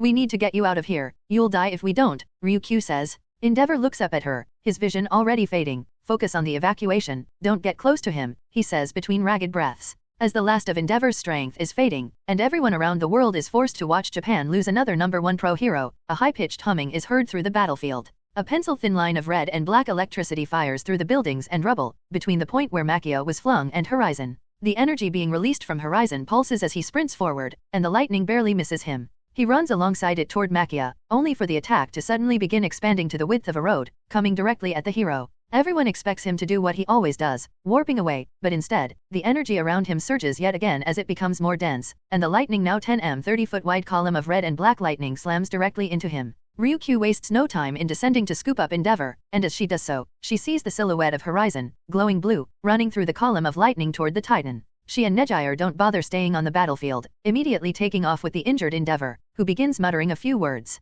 Can't think, too much, Endeavor says weakly. Don't try to think, just stay awake until we get to a healer, Ryukyu says. No, Horizon, can't think, so can't warp, Endeavor says. Too much, energy, need time, adjust. Endeavor says before he stops talking. As everyone is running away from the fight, Horizon makes it over to Makia. He's unable to perform the explosive feats of athletics like All Might or even Deku can, but with the energy flowing through him his running speed is beyond regular superhumans. His bounds clear meters with each step, and running through the lightning attack gave him a direct path to the monster, hundreds of meters away into the city. Rarg. Horizon screams as he makes it to Makia, who is now 35m-114 feet tall, to compensate for the added power he'd have to draw from his quirks to combat this threat. Makia responds and stops his lightning attack, instead hardening his fist as the tiny form of Horizon rushes directly toward him. He punches forward with all his might, and his fist that's the size of a bus, exudes heat while glowing red. Horizon makes direct contact, swinging scalpel with both hands as he pours more energy into his body and the blade. Krakum. The sound of thunder echoes out as a shockwave ravages the city, breaking every window and setting off every alarm that miraculously hadn't already gone off. Makia stumbles back as the armor on his arm immediately repairs itself. But Horizon is sent skidding back a dozen city blocks. His body couldn't hope to take that kind of force, nor the recoil from his own attack. All the bones in his legs, arms, and spine shattered upon impact, but were also instantly healed. His muscles tensed and flexed to hold everything together, his entire body stiffened as he was knocked away. His feet remain grounded, sending him skating backward through the street, his one boot and his bare foot carving out a trench in the street as it crumbles against him. The cars that were stuck on this road and abandoned during the evacuation either crumple against him or get knocked away as the energy flowing through and around him makes him seem indestructible to the outside viewers. Makia roars once more as he breaks into a full sprint. The backdraft from his sudden acceleration picks up entire vehicles and pieces of rubble as each step causes a quake throughout the city. Horizon matches him, and somehow each of his steps causes even more shaking. For dozens of miles in every direction people could feel his footsteps. As they get closer they clash one more, but this time at the last moment Horizon avoids the attack and sends an arc of energy at Makia's face. The giant isn't even fazed by the attack as he swats at Horizon, but the hero leaps up, onto the hand as he passes underneath him, and launches off it toward Makia's face. As he's at Makia's face, ready to slash at him, the giant simply exhales, and with no leverage in the air, Horizon is blown away. But before he can leave Makia's reach the Titan swats upward with his hand, palming Horizon's entire body. As he does this his palm glows bright red before erupting in a blue flame, and he releases a column of blue fire and red lightning from his palm, sending Horizon rocketing through a 90-story building beside them. Horizon slams through the wall of the building, into the middle floors, and through every ceiling between him and the roof before he rockets out the top of the building. A nearby news helicopter captures the entire thing and is amazed when he erupts from the top of the building, destroying the roof, and keeps hurtling toward the sky. The reporter and his cameraman stay with jaws dropped, eyes wide as they keep focus on him in the sky as he's still moving away. Can he survive that? The reporter asks absent-mindedly. Whoa, the pilot yells as the helicopter suddenly jerks to the side. The reports and his cameraman fall forward, but are kept aboard thanks to them being strapped into the cabin. And only 100 feet away from them 7 missiles of blue fire mixed with red lightning rocket into the sky. The attack splits apart, and all seem to home in on Horizon as he's made it to the peak of his travel, beginning his descent. They zoom in, trying to get an idea of what's about to happen, and the last thing the camera sees is Horizon's energy expanding for a moment before condensing onto his blade. Arcs of his blue slashes begin raining from the sky, minding the fire and lightning missiles with ease as they rocket toward the city below. The camera below the helicopter sees entire city blocks suddenly get minced into rubble with Makia standing in the middle, seemingly annoyed by the attacks. Then suddenly both the camera feeds are cut off, as the area of effect for Horizon's attack develops the helicopter and multiple districts of the city. As the ants are crushed on the battlefield while a Titan and God collide, neither Horizon nor Gigantomakia seem to care. Makia instead slams his palms onto the floor, activating a quirk that Horizon perhaps would have found familiar if he was thinking clearly, but to a level that could never naturally be achieved. A blunt 50 feet wide column of dense earth rises upward, extending for 100 minutes-300 feet before it breaks away and simply rockets toward Horizon like an oversized pillar. The remaining news helicopters and drones immediately began climbing higher to avoid what they were sure would be a devastating dust cloud when it fell, but they were sure to not miss a single moment of what happened next. Horizon sees the column launched toward him and casually swings scalpel at it. Amputate. The column is instantly split, along with everything behind it. Makia suddenly has a chasm form for miles with him directly in the middle as Horizon's slash had split the earth, causing him to almost fall in. Makia catches himself by extending his arms to the side, forming massive claws that allow him to dig in, but everyone notices the so-called chasm itself is still expanding, widening. Rarg. Makia roars as he grows once more, now 45 feet tall, muscles becoming bulkier as pieces of metal begin forming plates atop his scale armor. As he looks up, ready to use another long-range attack on Horizon, a massive arc of blue energy slams directly into his face. This arc was half Makia's height and thicker than usual, for on the fall downward Horizon had gathered his energy before launching it. The giant column Makia had launched was split, either side of it going to the left and right of Horizon as he falls through the middle of it, and when he emerged from it, he'd already gathered the energy for this attack. The arc explodes as it hits Makia, breaking away the earth he had his claws in as the chasm widens further, causing him to fall into it. As he falls into the 500 m deep chasm, Horizon raises a hand before bringing it down toward him.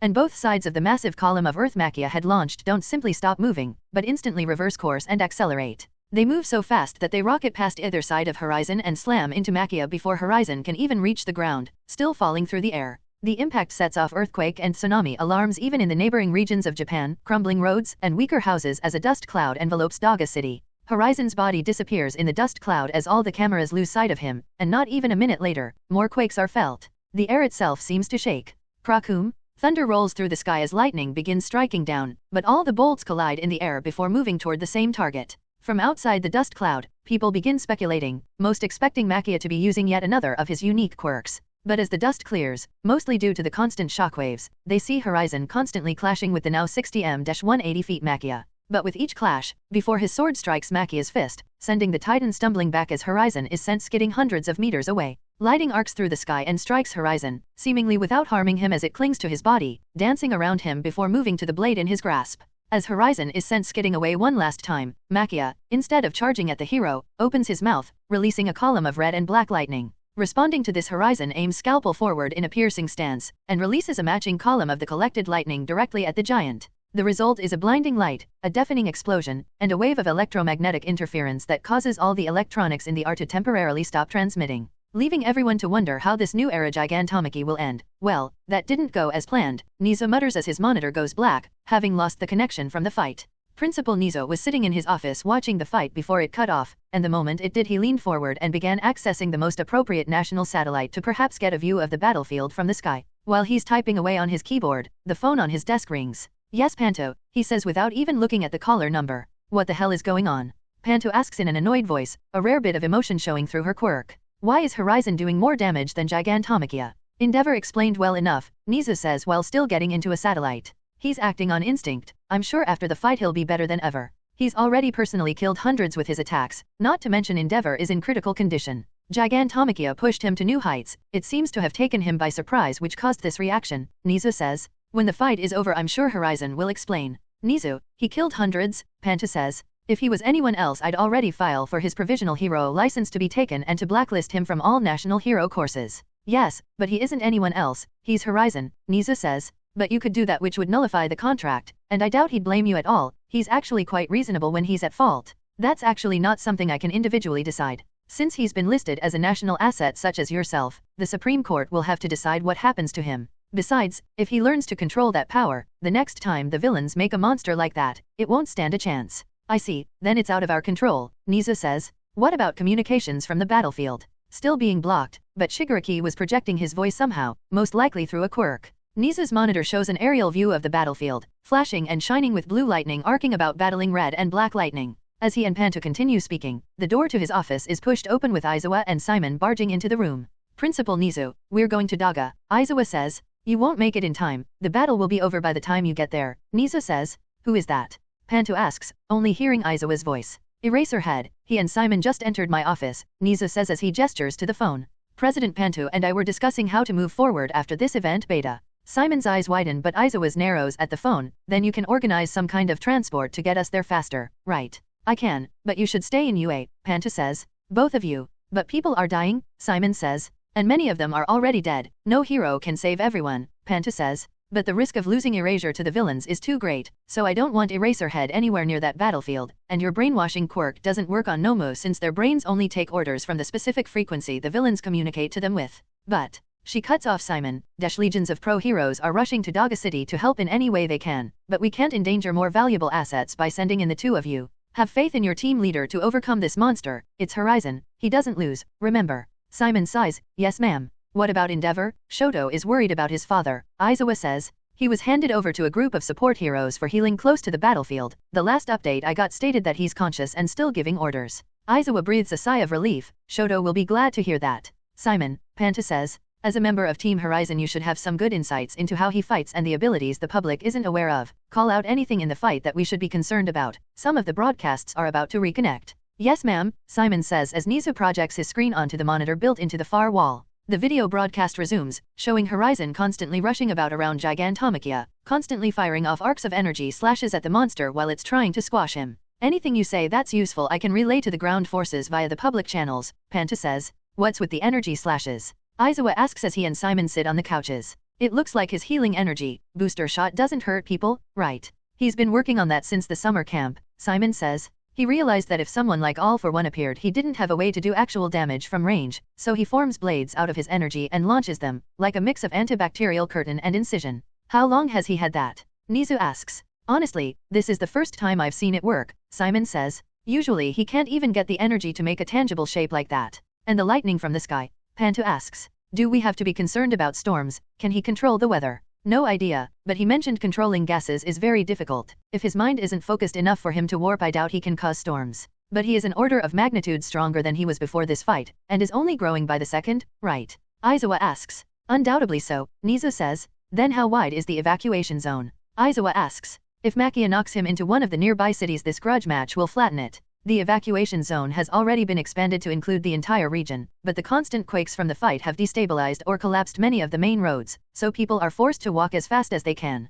Wow, as they're talking some of the news drones reconnect to show the fight while the manned helicopters fly away and give a view of the evacuation. Tens of thousands of people marched across the broken highways and roads leaving the nearby cities with anything they could carry. The flood of people looks like ants marching, so crowded together that you couldn't even tell there was a road there as some have taken to walking in the grass and bushes beside the highways. My god, Aizawa mutters as he watches the screen. How far away are they? Only a few miles out of the city. Hopefully the fight doesn't spread much outside of it, Panto says. The video feed then goes back to showing Horizon and Gigantomachia's fight, or at least what it could. The news drones had to keep their distance, but even from city blocks away, they could clearly see the lightning constantly arcing through the buildings, blasting them apart while simultaneously melting the concrete and steel within. Lightning bolts rain from the sky onto the city, all focused on Horizon. With each slash they strike his blade and seemingly clash against the energy he was releasing. Makia got bigger again, Aizawa says, noticing the Titan was now 70m-210 feet tall, making Horizon difficult to see on the screen if he wasn't glowing bright blue and being struck by lightning.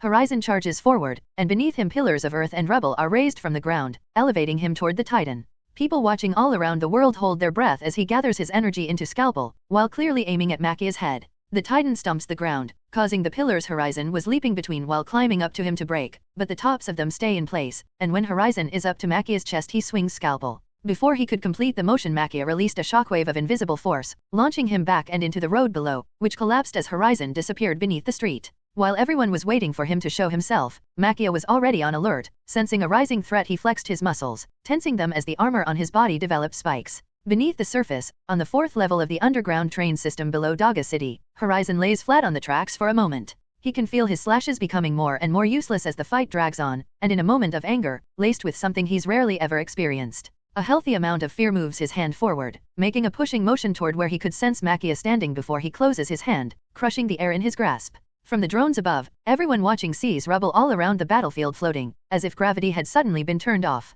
Simon leans forward, swallowing nervously, one of the few people who knew what could be coming next. "Oh no," Simon mutters as all the rubble suddenly rockets toward Makia. The Titan doesn't react, not even feeling tons of concrete and steel hurtling into him. "Tell everyone to run, now, and avoid the rubble, don't get pulled in," Simon yells out, so terrified of what's about to happen that he issues a direct order to President Pantu. And hearing the fear in his voice, she simply obeys. Makia grows large mole claws on his limbs and begins digging through the earth to get to Horizon, only for massive chunks of it to be torn away from the ground and carry him into the air above the city, all while the other pieces of rubble are gravitating toward him. He breaks through one segment of rock and dirt, only for another to slam into him and take him higher. Over and over again more of the earth is sundered and piled on while carrying him toward the heavens. The ground above and around Horizon breaks apart and moves away, but the news drones had long left the area to avoid this attack, so nobody could see Horizon standing in place with one hand to the sky, focused on this technique. Off in the distance, civilians are escorted by pro-heroes out of the city. MT Lady is in her gigantified form, clearing a path beside the highway for the people to walk more clearly, moving trees, and flattening the earth as she goes to effectively add more lanes to the roads.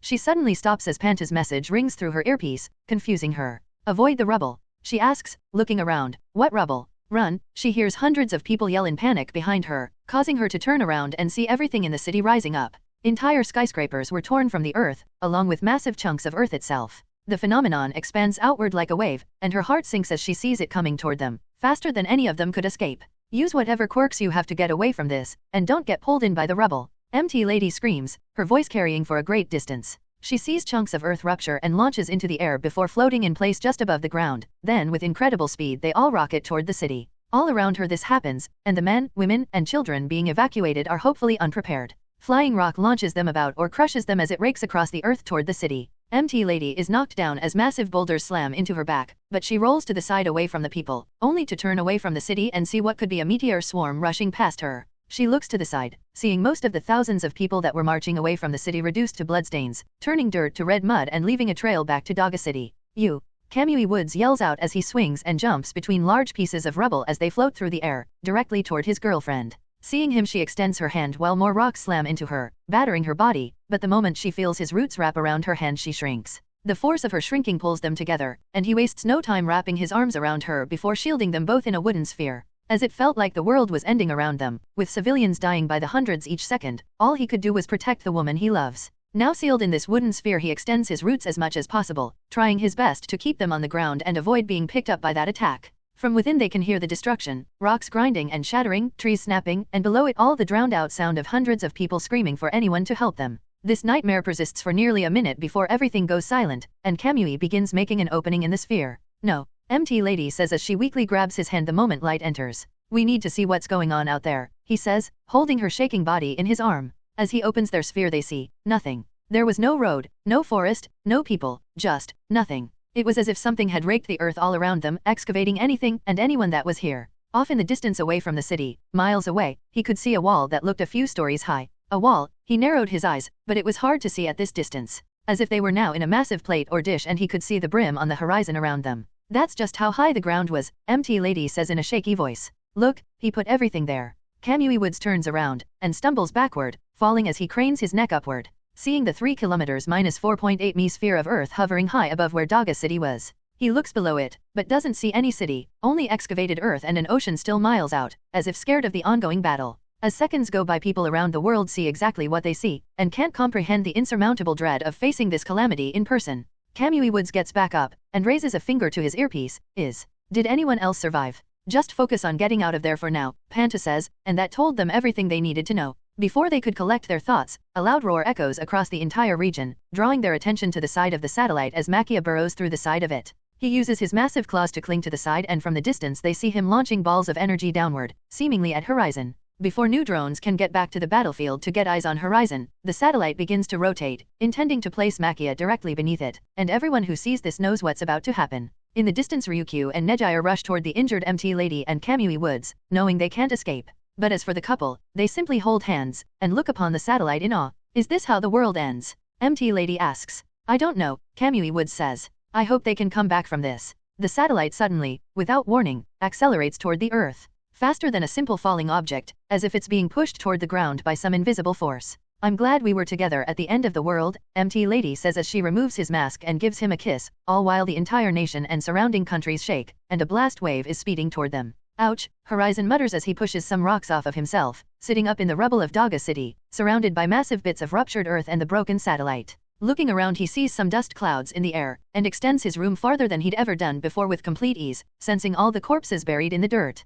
In the distance he senses 4 broken bodies, faintly moving, struggling to breathe, but ignores them for now as he focuses on himself. He stands up, scalpel in hand, and looks down at his exposed right leg. He looks down at his hero costume, now reduced to only the body glove, and sees holes and tears in it exposing the flesh below. Raising a hand to his visor, he feels the entire right half of it missing and the mask below shredded to show some of his face. Panto, he calls out, then raises a hand to his communicator, hearing no response. Broken, he says while looking around. His eyes can't even see past the miles of destruction he's caused, and when he looks to the ocean, the sea is mudded with the fallout of his attack. He stretches his body, feeling pain racking him as he groans. Dropping a small moon onto myself, not my brightest moment, he says. But considering I was just moving on instinct and couldn't think, dropping a small moon, pretty cool. Taking a few steps forward, he senses some of the news drones that survived the harsh winds of his attack flying toward the impact site, and immediately activates booster shot. All of his exposed skin glows blue, hiding himself as a much thinner energy mist wafts off his body. Okay, earning back my public image is gonna be harder than killing this thing. He looks off to the other side of the city where large pieces of rubble are moving. Makia slowly rises from beneath the rubble, using his mole quirk to dig through the rubble and reveal his new metallic skin, adding a silver hue to his dark purple Noma skin. Makia sniffs the air and immediately looks toward Horizon. He just doesn't quit, Horizon mutters as the Titan begins sprinting toward him. I'll deal with you in a minute. Around the world, even on public streets, this fight is being shown on digital billboards, and anyone who could watch was devoting their full attention to this clash, as if the entire world was holding its breath, knowing that the winner would decide the fate of all their lives. Because if Horizon could overcome this monster, what villain could stop him? And if Gigantomachia could kill Horizon, then one could imagine eventually they'd create a monster to kill Star and Stripe. When the drone broadcasted Horizon standing in the rubble, stretching his limbs as Makia was miles away sprinting at him, their hearts both sank and rose. Ainu Beta. They'd hoped the villain would be dead, and feared Horizon had ended his own life in that absurd attack. Yet both combatants got up, ready to continue. Seeing the energy pouring off of Horizon, his exposed flesh glowing bright blue, they grew concerned that the battlefield would spread even further. Then nearby cities were already heavily damaged, and now the berserk Horizon was standing yet again. And only some of the viewers realized, at one point or another, their fear had moved from being placed on Gigantomachia, over to Horizon. But much of it was relieved when Horizon looked at the drone, and casually waved, as if to signal that he was back in full control. Shambles? He disappears from the scene, causing Makia to skid to a stop and sniff the air again. A few seconds later, he turns and sprints off southeast, toward one of the small nearby cities. Shambles? Horizon appears in the parking area of a small hospital where a field of tents were set up. People who couldn't walk are waiting for helicopters of pro heroes to come to collect them. Injured pro heroes were under many of the tents getting healed by the few healing quirks that were available here, ready to get back to helping the evacuation. And on the nearby streets were thousands of people marching out of the city, forced to walk due to all the highways collapsing after that last attack. The mountains beyond the city were clearly broken, having suffered massive landslides due to the quakes, and the buildings in the city were all cracked, many of them were completely collapsed. Yet this noisy place became completely silent, as if the world itself froze when Horizon warped into the middle of it. Behind him were the broken bodies of Ryukyu, Nejire, MT Lady, and Kamui Woods. Ryukyu and Kamui Woods were in the worst health of the group, having taken most of the damage onto themselves. All the pro heroes in the area, healthy or not, get ready for a fight, but Horizon just drops scalpel, letting it clatter to the ground. I'm just here to drop these off, he gestures to the pro heroes behind him. But the crowd is still petrified. Go back to what you were doing. Endeavor's voice roars through the silence. Get back to work, now, he yells while walking up to Horizon. He had an 4-pole with bags of blood and drips connected to him as he walked, moving it along in his one remaining hand as his left stump was burned shut. Sorry about that. Endeavor raises a hand to stop Horizon's apology. You can fix it later, Makia is coming this way. We don't have much time before you need to warp away again. I know, Horizon says as scalpel hovers back into his grip. I just came to drop off these 4, I stabilized them, they'll be waking up any second now. Good, and Makia, do you have a plan? Endeavor asks. Those slashes you used before weren't effective, neither was throwing a moon at him. Brute force can't really work on him, but I wasn't in any state of mind to think clearly enough to realize even that obvious aspect of the fight. Horizon looks around, still seeing people keeping an eye on him, more scared than anything else. And a lot of people suffered for it. Problems for later, first you need to destroy that Nomo, Endeavor says. Do you need backup? I can provide a distraction to buy you a few seconds if needed. Not in this kind of fight you can't, Horizon says. And I think enough people have been hurt so far in this disaster. Focus on the evacuation, let the monsters fight it out. Nishiya. Horizon turns around to see MT Lady wakes up and kneels beside Kamui Woods. I stabilized him, Horizon says, and the moment he speaks she turns around and glares at him. When I'm done with Makia I'll start healing everyone. As he's speaking she stops up to him, fist clenched, and punches him directly in the face, cracking the left side of his visor. He doesn't move, and doesn't try to block it, and for a moment he just sees the hate and anger in her eyes as the tears don't stop flowing down her cheek. Dash yeah, I know, Horizon says as he just reaches up and takes her earpiece out before warping away. Arriving on the battlefield Horizon sensed Makia reverse trajectory, following him back to where Daga City once stood. Panto, Horizon says after replacing his broken earpiece with MT Ladies. Finally, Panto sounded actually relieved, the first time he's heard emotion from her. I hope your brain is working again. I've adjusted, so yes, and I can promise you that won't happen again. Good, you've already created a big enough mess as is, she says. Do you have a plan for Gigantomachia? Do you need anything? No, I am enough, but about all of this, he gestures to the destruction around. As a national asset, I'm limited in what I can do to punish you, depending on how the Supreme Court rules. Well, I know, not looking good, Horizon admits. Either way, this is on me. You don't have to worry about anything. I'll deal with the consequences. Right, we'll finish this conversation later. This is still a public channel after all, Panto reminds him. Now please, finish this fight, by whatever means necessary. I need to apologize to the people of South Korea. South Korea. Daga City is only 120 kilometers from South Korea, and whatever you did to the sea, plus the earthquakes you caused, damaged their coastlines.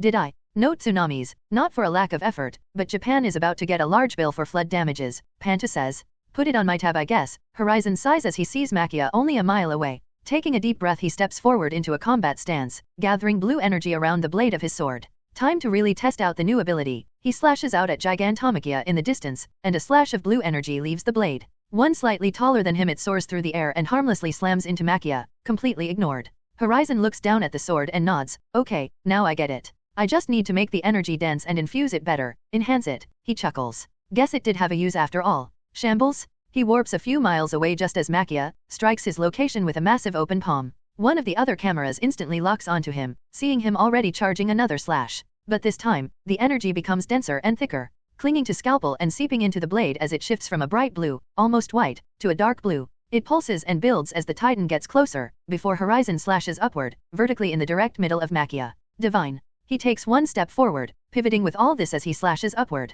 DV. Clink. The energy dissipates harmlessly into the air as he completes the slash, and half of Scalpel's blade goes hurtling forward, snapping in half from the strain of his energy. Horizon sighs and looks down to examine the blade, seeing it completely broken in two. Of course that would happen today, he says as the last of the energy dissipates into the air. And I'm not efficient enough with that attack to make another one right now. Shambles? He warps away as Makia gets to his new position, still looking down at the blade. Horizon takes the hilt of Scalpel and throws it as hard as he can, high above the destroyed city before closing his eyes. The cameras see him take a new stance, holding his right hand out, palm to the sky, and the other holding onto his wrist. The viewers are both curious and terrified at what he's about to do, and Panta's words only build their fears. If you do that, with enough power to take him down, can you manage the fallout?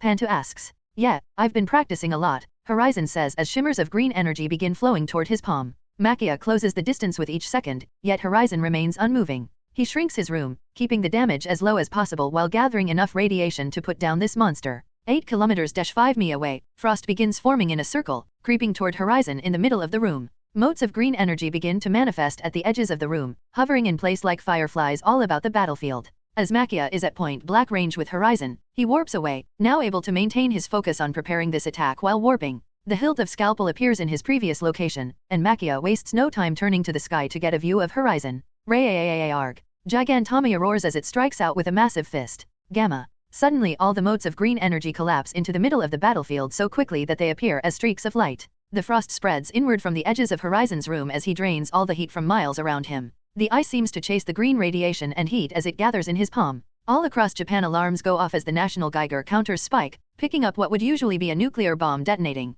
But less than a second later all the radiation seems to disappear as Horizon strikes out at Makia with a glowing spear of solid radiation. Dash smite. He pierces Makia's fist with the spear, shattering it, and a blinding green light explodes outward, brightly visible even from space. The entire world seems to fall silent. Where people took cover, expecting an explosion, they only heard a ringing in their air and the sound of static in the air. A moment later the light disappears and the air smells scorched in the area, and when the cameras focus on where Daga City was, they only see a molten pit of slag, miles wide. In the middle of the site is Gigantomachia, or at least that's what it was called. Now they see a charred skeleton, brittle and broken apart. So frail that the ocean breeze was breaking pieces of it away and scattering them about. And standing in the middle of the skeleton, floating on the molten rock, was Horizon. His entire body glove scorched and burnt, visor and mask below entirely destroyed. Identity only hidden by the fact that he still had a blue glow about him, no longer releasing energy as mist because of how exhausted he was. He takes one painful step forward, and can feel Hand of God about to deactivate. Oh no, he thinks as the blue glow begins fading away, and soon his features would be made visible.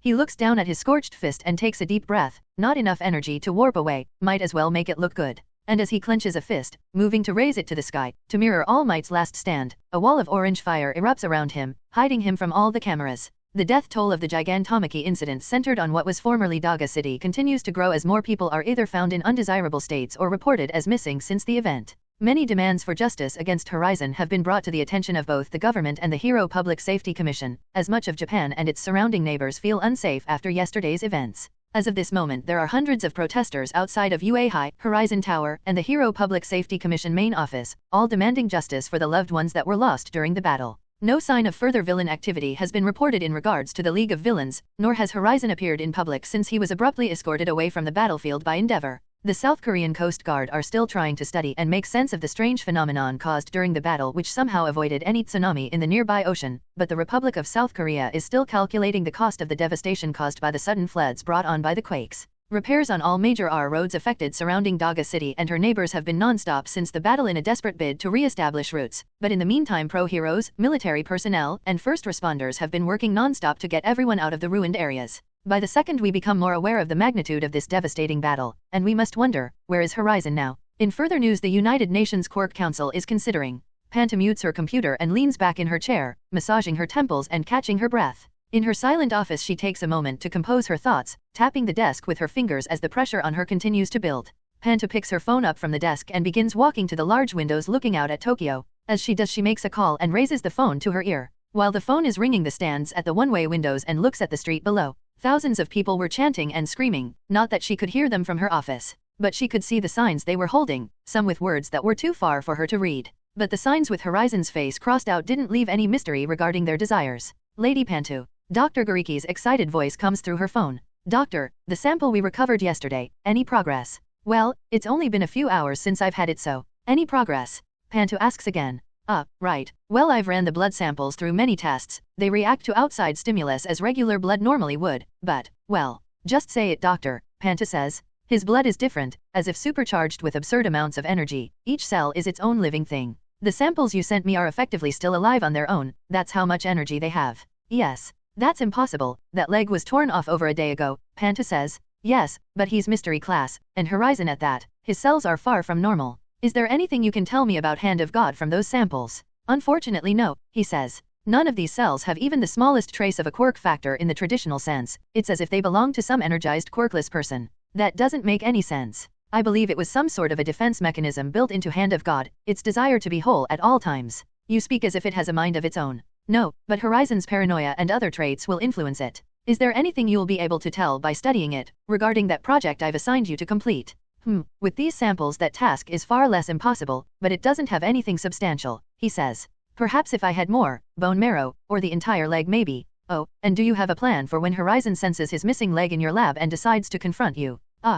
Precisely why we left the leg for him to recover after taking those blood samples, Panta says. Overstepping will only lead to angering him, Dr. Gariki. Studying him requires us to be cautious. I see. Well I must get back to work. If anything interesting is discovered I'll be sure to call you. Thank you doctor. That will be all. As Pantu is about to end the call, however, he speaks very quickly. One more thing, if you don't mind that is. Do you need more funding? No, but, I pounced at the chance to study Horizon for you, because I was curious about mystery class quirks, but things have gotten dangerous now, he signs nervously. What happens to me if he, well, discovers this, and doesn't approve? I hired you to study him because that's my job, doctor. As president of the Hero Public Safety Commission, I don't just manage pro-heroes, I keep the public safe from the pro-heroes. And we certainly need a way to do that after the Gigantomachy, Dr. Gariki says. Yes, but let me assure you, Horizon is not a reasonable person when people draw swords against him, and you've not only done that but invaded her personal autonomy with your research. There is nothing, and no one in the world who can stop what he will do to you if he discovers this. But, won't he come for you too? Yes, but that's the risk of my job, which I've long accepted, Panta says. For you, use this as motivation, to figure out how to keep him in line if he turns against us. She ends the call before he can respond. She continues to look out at the protesters for a few minutes before a voice speaks through her earpiece. President Panto, the protesters are becoming more rowdy. Should we get the water hoses out? No, they're only scared. They don't want to hurt anyone, Panto says. Contact the pro-heroes among them and update them on the situation. As you wish, ma'am. Also, Endeavor just entered the building. Send him to my office directly, and keep him away from any windows, Panta says. A few minutes later, Enji Todoroki enters the office, wearing casual clothes, a beige sweater and coat with simple slacks. The left sleeve folded up to the stump where his shoulder is. Lady Pantu, Enji says as he walks over to her desk, seeing her typing on her computer. Endeavor, please have a seat. I need to speak to you, she says before leaning back in her chair, giving him her full attention. Do you have any idea of what I want to ask? No, he lied while taking his seat. Panta's face remains cold and stoic. I've read your debrief of the Gigantomachy incident multiple times, but it didn't detail what happened after the battle ended. And what would you like to know? Did you see his face? Pantu asks, not wasting any time. No, Enji lies. Not many people know this, but I can detect lies. Endeavor. His eyes widen slightly before he deflates in his seat. What do you want me to do? Tell me who he is, that's all. Enji thinks about it for a moment, then realizes something that doesn't make sense. Why don't you, the president of the HPSC, know the identity of one of your heroes? Legally, Horizon is his only name, it's on his birth certificate and medical forms, Panta says. But that identity was only created a year before he joined UA, when Nizo found him. Really? Yes, it's not something I would have agreed to if I knew what he was, but at the time I was told the boy was a healer that could help All Might, nothing more, and admittedly in my eagerness to preserve our former #1 pro-hero, and my trust in Nizo, I made a deal I shouldn't have. And now they won't tell you who he is. Precisely. Enji considers it for a moment, then shakes his head. I'm sorry, but whatever business you have with them is none of my concern. Horizon asked me not to reveal his identity and I agreed to do just that. And if I order you directly to reveal it? Panta leans forward slightly. Well, Enji looks at his stump. I don't have much time as the #1 hero either way, so I'll simply retire a bit earlier. Are you that afraid of him? I'd be foolish if I wasn't, he says. They stare at each other for a moment before Panu relents. Fine, moving on to other matters, how are you feeling? Enji takes a relieved breath. He gave me a bit of healing when I got him away from the battlefield, not enough to trigger regeneration, but I'm not tired anymore and can use my quirk if needed. Did anyone see you enter here? Has anyone seen your current condition since you left the battlefield? No, Enji says. National morale is low enough without the #1 pro-hero being seen like this. Good, then you'll go to Musudafu immediately, Panta says. Musudafu. Go meet Nizu at UA, he's the only person who knows where Horizon is and you need healing. Go get healed then show your face so people feel slightly better, but don't let people get close enough to ask you anything until after the court case. What court case? Enji asks. Panta reaches into her desk and takes out a stack of documents. You will deliver this to Nizu and Horizon. If you risk losing it, incinerate it. What is it? The details of the people of Japan vs Horizon. He's being called before the Supreme Court to make sense of what happened. You want this hand delivered. The details in here cannot be put on any electronic device until after the case, Panta says. If people knew the true extent of the damages done we could have riots on our hands, and I can't trust most of the people in this building with this information. Yet you trust me, Enji says. Not entirely, but you've seen his face and you're still here, so Horizon trusts you. Right, I'll deliver it, and get healed. He takes the folder and begins to get up before she stops him. One more thing, Panta says. Since Horizon is listed as a national asset, he's treated like his own sovereign body within Japan. That at least means nobody will be stupid enough to demand his arrest, but how would you like to see it end? Well, many people want him arrested. Enji gestures to the window. Did you see the crowd outside? I saw. MHM, but those people haven't been in the kind of fights I've survived, Enji says. If once a decade someone like Gigantomachy arrives, and we must sacrifice a city to stop him, then so be it. Because the alternative is, the next time a monster like that shows up, we won't have a monster to fight for us, and there won't be anything left to protect after that. So you'd like for everyone to simply get over it and forgive him? Pantu asks. No, but I'd like them to realize, we can't afford not to have Horizon standing in front of us, facing the monsters. Front gate opening. Law's security system speaks through the entire house before it's quickly silenced. Laying face down in bed he stirs awake, and with a wave of his hand all the lights in his bedroom turn on while the mechanized curtains slide open, revealing his backyard with the ocean at the base of the hill. Ugh, he groans while sitting up, taking in the view from his home that he rarely uses. Almost forgot what it's like to be Law, his stomach growls, shifting his focus to more pressing matters. Need breakfast? He gets out of bed and enters his private bathroom to get ready for the day, all while extending his senses. Room? He suddenly feels the movement of every leaf for miles around him, every drop of water breaking apart from the waves crashing against the shore nearby. He could feel the air being pushed aside with every movement his house guests make. It was intoxicating, yet also calming, having such precision and control at his will. No more headaches, he smiles, resting a hand on his chest. And I'm even stronger now than I was yesterday, I've fully adjusted. He stands in front of the mirror, shirtless, checking his tattoos. Don't need to get any of them redone. Again, he looks at his right hand.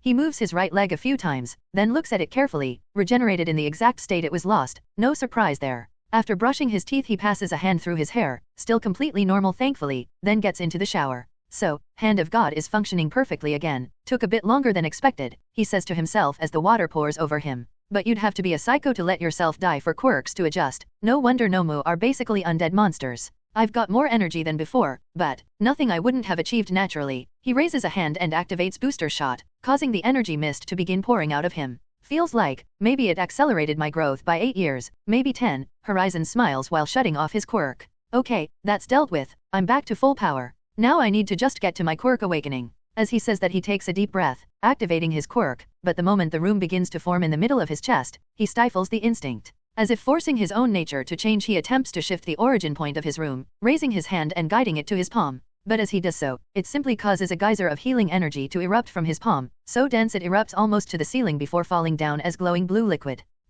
He quickly shuts off his quirk, definitely need more practice with that. He finishes his shower and dries off, getting dressed in a pair of black shorts, leaving his chest bare. Projects for later, I need to focus on my new abilities and liberating my current ones first, he says while walking out of the room, taking a casual stroll downstairs toward the living room. Halfway down the stairs he stops, then frowns. If I have to leave Japan, moving Matani Industries' main office will be a real pain in the ass, he mutters before walking downstairs. Walking into the living room he sees Nizu casually tapping away on his phone, drinking a cup of tea as he sits on the couch. On the coffee table is a small metal case, clearly reinforced, and a large binder, thicker than a textbook, hundreds of pages waiting to be read. Across from Nizo on one of the single seats is Enji Todoroki, drinking a cup of coffee, looking around awkwardly as he taps his foot. As Law enters the room he looks at them, and Enji isn't sure what's about to happen, but Nizo just keeps drinking his tea. Then he walks past them toward the kitchen. A minute later he walks back into the room with a glass of liquor and 2 breakfast sandwiches they'd brought for him, along with some of his meal bars. Taking a seat on the couch opposite Nizo he leans back and begins eating. After a moment of silence Nizo speaks. You don't have my brand, he says between sips of tea. This is terrible. Firstly, I don't really drink tea, and secondly, nobody lives here. I just have people clean the place and make it look lived in, Law says as he continues eating. It's terrible. Then stop drinking it. I already poured it, Nizo says before he grumbles. I should have brought some of my tea. Enji just awkwardly looks between them, not sure what to do, so he tries to break the ice. The coffee is good, he says. Oh, did you want something stronger? Law raises his glass, gesturing to it. Fire and alcohol is a bad mixture, Enji says. Also, I thought you were 16, aren't you? 17 next month, he says before taking another sip. Law quickly finishes both sandwiches and leans back to eat the meal bar. So, what did I miss? What do you remember? Nizu asks. Everything, but I've been asleep for. He looks at the clock on the wall, seeing it's 3 p.m., 22 hours. And now you're fine. Nizu asks. Better than ever. Law's eyes flash bright blue for a moment before he continues eating. Any updates from Pantu? That's what we're here to discuss, Nizu says. She's terrified, I'm sure. For good reason, Law says. I did tell her if she stabs me in the back ID. He glances at Enji. Desh be very unhappy. Noticing Enji is awkwardly just staring at Law, Nizu puts his tea down. Well, we should get this out of the way first. Now another person knows who you are, and that the excuse of needing your body glove to survive isn't true. Well, technically I only said Horizon can't exist without it. Never said I'd die, Law shrugs. But anyway, Enji, thanks for the help at the end of the fight, and not being blinded with rage over the whole, well, you know, Law gestures to Enji's missing arm. I trust you'd bring it back eventually, hopefully sooner rather than later, Enji says. As for your identity, I never believed the excuse of needing that suit. But whatever deal you have with the government is not my business. Yet you helped, Nizu says. Japan needs Horizon, Enji says plainly. But, Law Matani, really, what's wrong with me? Law asks, feigning offense. Well, a lot of Japan loves you, but a lot of people also think you're some kind of new age mafia boss. Neither Law or Nizu deny it, causing Enji's concern to grow. This isn't inspiring confidence, Enji says. Well, let's just focus on the important things, Law says. How much does the public hate you? They don't hate you that much, Nizu says. But take a look at how scared they are. He slides the metal case forward. Law opens it to see a new phone, and the moment he touches it the screen turns on, cloning everything from his destroyed phone onto it. Nope, Law immediately puts down the phone as it begins vibrating in his hand, flooded by all the notifications. It vibrates against the glass table, making so much noise that he simply commands it to float in the air above the table. So, people aren't happy with me, I'm guessing. MT Lady is jumping up the rankings after punching you, NG says. That should speak for itself. She basically punched a god in the face. Law nods, somewhat impressed. That's pretty heroic. You let her punch you, that was the most surprising thing, Nizu says. People were already nervous enough, and I earned that hit, Law says. I'm not unreasonable, you know that. Oh I know, which is what I've told Pantu, even if she'll never believe me. I told her if I mess up then I'd just walk away, no bad blood between us, and I think the entire world can see I messed up, so where do we go from here? The people of Japan vs Horizon, Nizu gestures to the binder on the table. Law takes it and begins reading. I got lucky. If I wasn't listed as a national asset like you, she could have just expelled me from the Pro Hero program immediately. But this will also raise the question of whether or not you national assets should be treated with the level of sovereignty you already have, NG says. Speaking of being expelled, will UA still keep him? Of course, Nizu says. So long as you manage to win this case, otherwise my hands are tied. That will bring a lot of bad attention onto UA, NG says. I will deal with that, as I always do, Nizu says. Now, NG and I will most likely be called upon, alongside Aizawa, but he will refuse, so we need you to tell us exactly what happened during the Gigantomachy.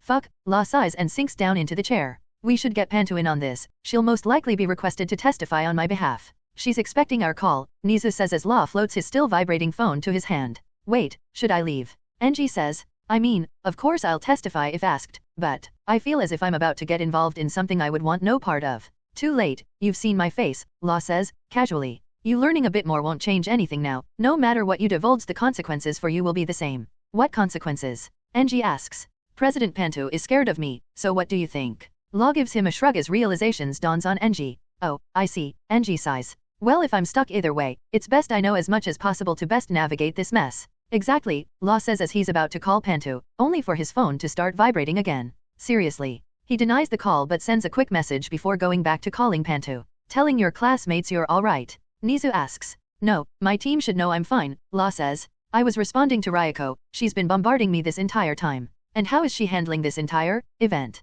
Law shrugs, I'll call her later. So you and Ryukyu were really a thing? NG asks. Nizu shakes his head, no, a different pro hero named Ryukyu. Before NG can respond, Pantu's voice speaks through Horizon's phone. Are we in a secure location? She asks. Yeah, and the line is so secure you can't even track it, but you'll still try. One thing at a time, Pantu says. Firstly, regarding our contract, so, does anyone else feel like I shouldn't be here? NG asks as Law begins reading the documents. Not really much of a choice for you, Law says. You already know my face and who I am, which Pantu probably tried to get out of you but you didn't say because you're not that stupid, so now you're here. And having the current #1 pro hero on our side will make the courtroom matters that much easier, Pantu says. I can't imagine they wouldn't call you as a character witness to speak about him. I see, so what should I know? If I'm going to speak about this then I can't simply go in blindly, especially after what you did yesterday, NG says. Law glances up at Nizu, then back down to the documents. It's your life, tell him as much as you'd like, Nizu says. Law thinks it over for a moment, then sighs, okay, fine, so, I'm not really interested in being a hero. I always knew that, NG says. Because, my parents are Arsenal and the Heart Thief. NG chokes on his coffee, coughing a few times. They're what? Hey, you're in no position to judge. One of your kids is friends with Shigaraki, Law says. What? Nizu looks between them completely confused. His son is Dabi, Law gestures to NG. Your son is Dabi. The DNA sample also had some traces of Noma blood mixed with his, NG says. So all for one likely pushed him deeper into darkness. Yeah, but he didn't start it, Law says. Anyway, I'm basically working off their sentences with my pro hero stuff. NG takes a moment to soak it all in, as does Nizu, then he relaxes back into his chair. So, your parents are in Tartarus, that's why you're doing this. I moved them from Tartarus, Pantu says. Horizon claims to be honorable regarding deals he makes, but I couldn't risk it. We need his presence to stabilize the country. I see, so if he wasn't a national asset, would you have simply given him a slap on the wrist and let that be the end of this? Of course, Pantu says with no hesitation. Without him the next time a monster like that shows up there won't be a Japan. That is what you said, right? Alpha S. It is, NG says. I just didn't think the corruption would be this blatant, from the beginning too. Sometimes the people don't know what's good for them. Those words are often used to justify the most cruel decisions, NG says. I hope you don't make this kind of thing a habit. Horizon is simply that exceptional, Pantu says. My main concern is what happens if we lose, Horizon. You don't have to worry about that, Law says. I'll keep my word, you can execute them and I'll just go to whatever country makes me the best offer. Assuming you don't get some kind of prison time as a punishment, NG says. That would be a way of keeping you away from the public, but within Japan, a break glass in case of emergency type situation. Law grumbles. Well, whatever punishment they decide, I've earned, but I'd hope they're smarter than trying to lock me up. Nobody is that dumb, Panta says. Everyone knows the international pressure of having someone that can cure anything being locked in a hole would ruin Japan's standing on the world stage. This case is all about whether or not the people trust you to continue acting as a pro-hero without having another mental breakdown. The last thing anyone wants is you intentionally trying to hurt people, NG says. Have you ever done that? Trying to kill people? Law feigns offense. What you think just because of who my mom is that I'm some kind of trained killer? No, I just meant. Law cuts off his sputtering with a quiet laugh. I'm messing with you. She trained me in everything she knows, as I've mentioned before. Let's leave it at that. Law says. Oh, I see. NG goes back to quietly drinking his coffee. Now can we get to the important things please? Panta says. Can you give us an assurance that you won't have another episode like that? I'd hate to imagine you turning that kind of power against a civilian population, again. It won't happen again. That's just a little barrier I had with my quirk, Law says. Hand of God, the quirk you refuse to give proper details on. I respected that before, but after this, I need some answers. That is fair, Law says begrudgingly. It's a bit difficult to understand unless you experience it yourself, but imagine my quirk as the ability to understand things around me and myself. This includes energy, radiation, and if I push my senses, light, but that's still really hard to do. When I use an ability, it's me giving the world an instruction, but each command takes a certain amount of my stamina, some more than others. Demanding change from the world takes the most, so at first my warping was so inefficient I could only do it once per day, and not even far enough to get to another room.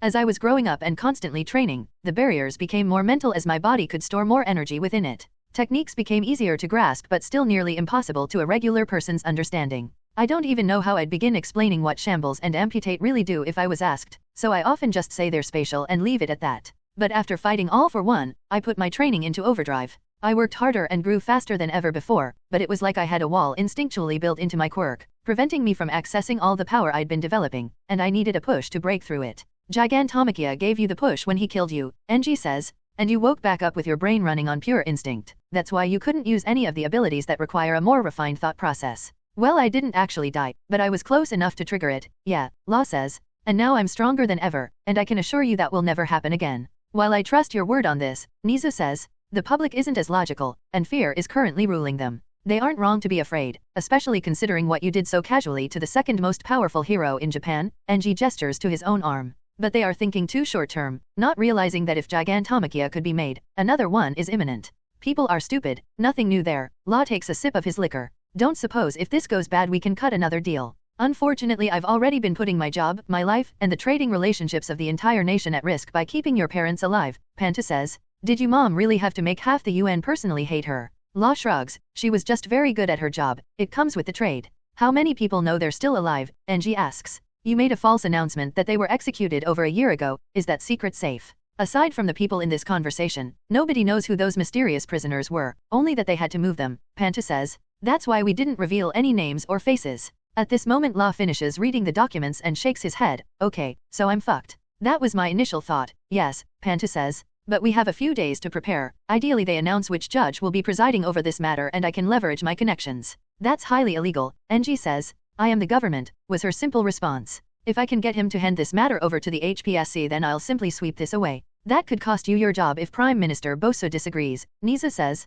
What happens to them if you lose your job? The line is silent for a while before Panta speaks again. Never mind, if I lose my job all the files will be passed on to my successor, including all the secrets holding Japan together. Boso will insist on some punishment for Horizon, NG says. He became president by promising the people that pro-heroes would have a tighter leash. This flies in the face of his promises. This is a real mess I got myself into, Law mutters. Normally I'd just call up America's president and have him give me a hand, but if anything they want me to lose this case so I take his offer. Is that where you'll be going if we lose? Panta asks. Well, it's a really good offer. I don't even have to do anything, just be in the country, Law shrugs. After a few more minutes of talking, Panto got an important update. The official number from the battle just got to my desk, she says. NG's heart sinks into his chest as a grim look forms on his face. How bad was it? Confirmed dead, 470,000. Confirmed injured, at least 7 million. The numbers are climbing by the second since more bodies are being found, and more reports of missing people are still coming in. Is that news public yet? Law asks. No, and it won't be until the trial is over. I'll delay it, Panta says.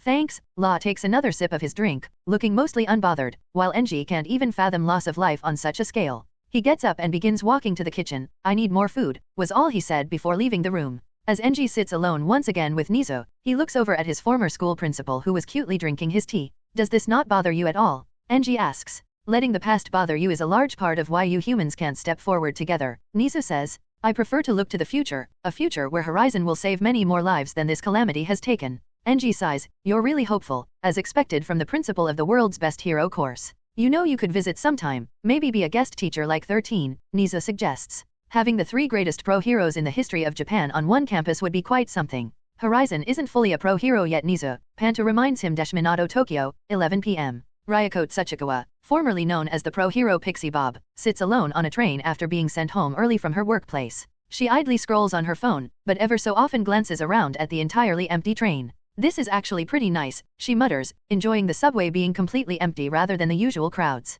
The train slows and eventually stops at the main Minato Tokyo station, and she steps out before smoothing out her outfit. Her simple dark blue long skirt and matching long-sleeved shirt appear perfect as always, and holding her purse in hand she quickly makes her way to the streets above. She makes it all the way to the surface without so much as seeing a single person on her path. As she gets to the street above, there are no cars on the road, only an eerie silence of the once alive city lays still. She looks to the east, seeing Horizon Tower standing proudly in the middle of the city, directly in the middle of this long main street for all to see. Once a beacon of hope, now transformed into a symbol of fear and uncertainty. In the hours after the Gigantomachy, the area around Minato Tokyo had effectively shut down. Businesses and residences were sealed up as everyone got as far away from Horizon Tower as possible, aside from the mob still protesting at the foot of it. A forlorn look claims her face as she sighs and turns her back to it, walking to her apartment. She slows her pace and lifts her phone to her ear, returning a call she got late last night, and before it can ring a second time the person answers. Ryoko, the voice of an older woman comes through the phone. Did something happen? Ryoko sighs. No mom, I was just calling to let you know the office is closed today, until further notice it seems.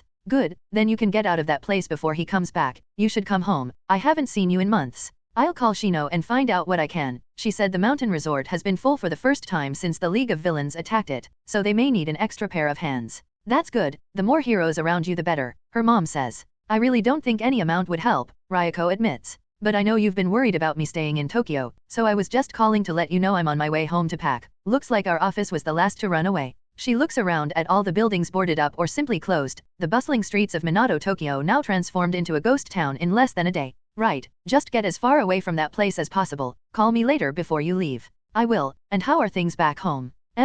Lots of new people in Hokkaido, too many. But the shop is busier than ever, her mom says. Do you know if things will be changing soon? No idea mom, I'm not a pro hero anymore so they don't update me on that kind of stuff, Ryoko says. Shino says the hero network is put on high alert, everyone is expected to respond if something happens, even the rescue heroes. Beta. Oh. Her mother hesitates for a moment. Will you go help if they need it? Ryoko stops walking for a moment, looking back at Horizon Tower in the distance. Well, if he goes crazy again there isn't any point in me going, but if it's something less dangerous and my team is involved, maybe. Her mother chuckles softly. Still my little hero. Ryoko sighs, rolling her eyes. All right mom, I need to call Shino. I'll give you another call before I leave. Okay, I'll be waiting, the woman says before ending the call. Ryoko sighs and looks down at the phone. Yeah, hero, tell that to La Brava. After another minute of walking, when her apartment building is within view, she calls Shino. Hey, what's up? Mandalay's voice reaches her ear the moment the call connects. Things are a bit busy here today so I can't talk long.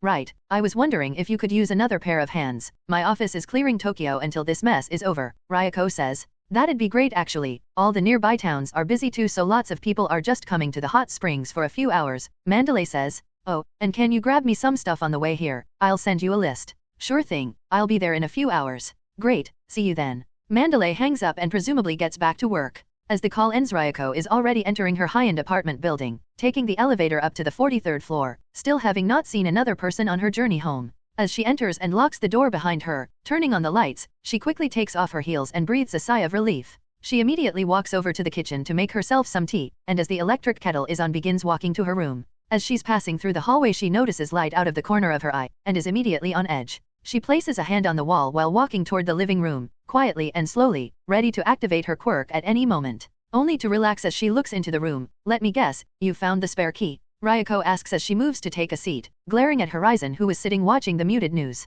Something like that. Do you like the new apartment? He asks without even looking at her. Seriously. Ryoko folds her arms across her chest, taking a single seat across from him. You drop a city from the sky, disappear for almost an entire day, don't answer any calls, send me a "I'll call you later" text and never bother to call, then break into my home, and that's all you have to say. Well, how is it? He looks over at her. Ryoko just glares even harder at him. It's amazing, thank you, again. But why are you here now? Didn't even call me. I was busy, dealing with some things. Getting ready for court in 2 days, I assume. Yeah, pretty much. He goes back to looking at the TV. It's been distracting. Hearing how unsure he sounds, Ryoko's gaze softens. What's wrong? Are you scared of me now? Ryoko looks taken aback by that question. What? Everyone is scared of me. He gestures to the news, which is once again updating people on the status of the battlefield. They don't know what to do with me anymore. Well, I'm not everyone, Ryoko says. I'm just upset. It was scary, you know, watching someone you love get hurt like that and then they disappear without a word. How do you expect me to feel? Right? Sorry, I should have at least called, Horizon says. How have you been dealing with all of this? I don't have anything to deal with, at least compared to you. Ryoko moves to sit beside him, looking directly at him. But why are you here, when you should be getting ready for court, or healing people you hurt, or looking for bodies, or doing anything else? Why? They sit in silence for a minute. Then he takes her hand. Because I have so much to do, so many options, but for the first time in my life I don't know what to do, and you're the only person I can really talk to. I don't have anyone else. Hearing him so lost and confused nearly breaks her heart. Nizu sees me as a weapon to use against evil. We're friendly, but that's all there is to it. Well, what do you want to be? Happy? Horizon says. But I don't think my original plan is the only option for that anymore, and that's what scares me. What was the original plan? Ryoko asks. Be a pro hero for a while, finish the contract, retire and disappear forever, start a family of my own. And what changed about that? I didn't count on enjoying being a pro hero, but part of me likes it, Horizon says. Maybe not actually helping people, but the way they worship me, the perks it brings, like being allowed to freely use my quirk in public. It's intoxicating. You're scared of going back to hiding in the shadows? Ryoko asks. I'm just unsure, but depending on what the judge decides, I could lose my chance to be a pro hero here, in Japan at least. And what would you lose if that happens? Is being in Japan that important to you? No, but that would make me break my contract and I'd lose some very important things if that happens. And losing those things scares you. That's the worst part, Horizon says. I thought the idea of losing them would scare me, but part of me doesn't mind that happening. Why do you think that is? Because they wanted me to move forward without them and live life on my own terms, so I know it's what they'd want. But you just can't let go of them. Ryoko leans against him. Hand of God changes the world around you, but you're so scared of something in yourself changing. It's part of life. Yeah, but that doesn't mean it isn't scary, Horizon says. Accepting this is terrifying, more terrifying than fighting Makia, by far. Why not simply go get what you want anyway, even if you didn't earn it? Ryoko asks. You're Horizon. Nobody can stop you. I can stop me, Horizon says. Family culture stops me. All the lessons my mother taught me about honoring any contract we make will stop me. Sounds painful. It is. Horizon reaches forward as if touching the air. It's like everything you could ever want is right there, and the only thing stopping you from grabbing it is yourself. He lowers his hand. I could never do that, she says as she gives his hand a gentle squeeze. That's why only you could be Horizon. Yeah, I guess you're right. After a few more minutes of talking, Ryoko makes her tea and changes into more comfortable clothes before returning to her seat. This defense doesn't sound promising, Ryoko says after he explains the details of what happened during the Gigantomachy. I mean, you killed a lot of people, like, a lot of people. I know. And you think saying trust me it won't happen again is a good enough defense? Ryoko asks. Even for Horizon that might be pushing the extent of your special treatment. Well, I'm hoping with Endeavor and Nizu speaking for me that'll help. Oh, I won't be called as a character witness, right? No, Panta makes sure nobody knows about us, Horizon reassures her. That's a relief, Ryoko says. But, and I know you probably don't want to think about it, what's the plan if you lose the case? I've already gotten some offers, so it looks like I'll be moving to America. Oh, did they beat the offer from Germany? Ryoko asks. Easily, and much better perks, Horizon shrugs. Hearing this, Ryoko puts down her tea and climbs into his lap, wrapping her arms around his neck. You know, living in America could be a nice change. 8 a.m., Tokyo. Sitting in the back of an armored SUV, Horizon is wearing his hero costume. Without scalpel, he relaxes in the luxurious seat and just watches out the heavily tinted window, seeing the empty buildings and streets on the other side of the glass. All of this, for you. He looks down at his provisional hero license, floating above his palm, above his hand that was resting on his lap, slowly rotating in place. I lose you, and I lose everything, Horizon thinks as he looks back out the window. Or maybe I lose the chains on me and regain my freedom. What would you want for me? He asks himself, questioning what his parents would be telling him right now. Forget about us and live for yourself. We love you no matter what happens, Horizon thinks. They'd probably say something like that. No matter how many times I tell them I'd never give up. Horizon looks back at the license, and commands it to hover just a bit higher above his palm. Maybe I'm a terrible son for actually wanting to listen to that stupid request, he thinks, closing his eyes and recalling the last time he spoke to them. But then, why don't I feel like shit for thinking like that? What the hell is wrong with me? You should stop doing that. Nisa's voice snaps him out of his own thoughts. What? He looks over to see Nisa typing away on his phone, briefcase at his side on the seat. Using your quirk, it'll make people nervous, Nisa says. You haven't lost the privilege to do that, but best not to make people more scared than they already are, don't you think? Horizon sighs and holds the license between his fingers. Sorry, just habit. I know, you're nervous. It's okay to be scared sometimes, Nisa says. Fear prevents action and focus, Horizon says. Nisa shakes his head. One last piece of advice, at least try to appear relatable and human when we're inside. I'll do my best. Your Horizon, that'll be more than enough, I'm sure. A few minutes later, as they're being driven further to the courthouse, Nisa receives a call from President Panto. We have a problem, Panto says. Wait till we're face to face. Nisa glances at the glass dividing them from the agents driving the vehicle. Is it unsolvable? No, but it will certainly make things more difficult. How long until you two get here? Less than 5 minutes. Good, I'll try to make some calls and solve this. While they were still being driven to the courthouse, hundreds of people had already crowded the steps and sidewalks around and opposite the building. Chants and shouting were echoing through the empty city as their loud and emotional cries carried on the cool morning air. Many of the people here were the bravest members of the press. Mixed in were disgruntled and mournful civilians holding signs with Horizon's symbol crossed out. Are a Nigerian Naira Epsilon. And over half of these protesters were pro-heroes in full costume, most of which were at the front of the crowd riling everyone up. At the front of the crown is MT Lady, wielding a megaphone in her hand as she leads the chant. Her hero costume was still somewhat damaged since the entire country had been focused on the Gigantomachy incident and helping the survivors and search parties.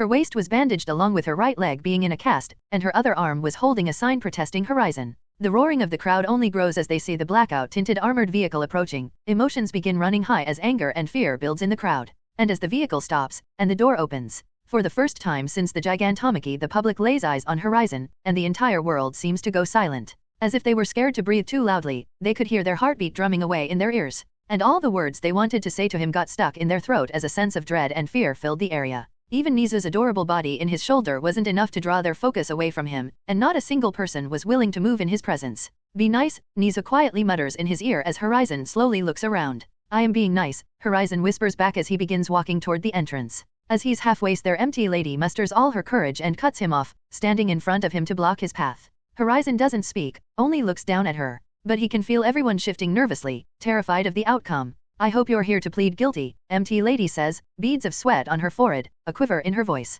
I can't discuss that out here, Horizon says. TCH, she scrunches her face. I hope I really do get called as a witness, because you need to be brought to justice for all the people you've killed. I will accept whatever the verdict is, Horizon says as he simply steps around her, leaving the woman frozen in place. As they step inside, both of them notice all the security in the building has been replaced by pro-heroes from the top 100 ranking. One of which is Rabbit Hero Mirko, who anxiously taps her foot while she glares directly at Horizon, standing beside the door to the main chamber. Horizon begins walking to their meeting room with Nizu on his shoulder. So if I did go crazy, what was their plan? Have all the top 100 pro-heroes here so Japan loses all of them? Panto organized this so the people watching at home can feel a bit safer. Seeing you being somewhat contained, they need whatever false sense of security we can afford them, Nizu says. And Japan needs to flex its muscles for them to see I'm all-powerful, Horizon says as they enter the meeting room. As they enter, Horizon sees Endeavor in a fully repaired hero costume with his quirk off, sitting across from Panto at a large desk. Kamui Woods is also at the table and immediately gets up, silently leaving the room as Horizon and Nizu enter.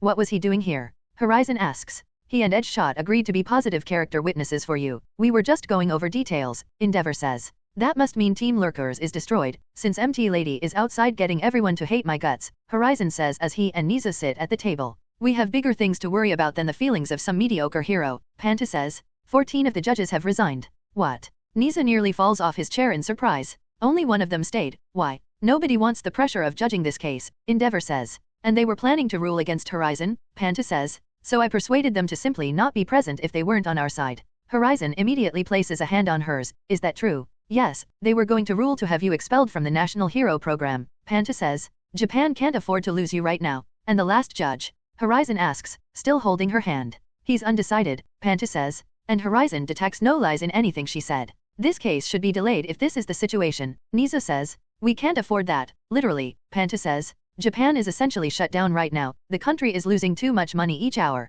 Delaying this a week will be another problem waiting to happen. Horizon lets go of her hand. All right, so we're neutral with the current judge. That's good. So now it's fair game on who wins or loses, right? It all depends on who they call as character witnesses, Panta says. Their prosecutor is very good. A better lawyer than the smartest creature in the world. Nisa gives a proud smile. No, Endeavor says. But unlike us, she's not fighting a nearly impossible uphill battle. Not to mention any character witness I can imagine her calling won't have nice things to say about the kind of first impressions you make. Your terrible attitude makes fighting for you very difficult, Panta says. Luckily you're absurdly powerful, and hopefully that alone will be enough to persuade them, along with the medical miracles you provide for free. So is there any good news at all? Horizon asks. No, Panta says bluntly. Almost everyone hates you and at best we have a fair judge. Great, Horizon leans back and sighs. We need to go, Panta gets up as she checks the time. Endeavor and I need to take our places in the room before all the press are let inside, otherwise we'll be swarmed with questions. Endeavor gets up to join her only for Horizon to stop them. Wait, they both look back at him.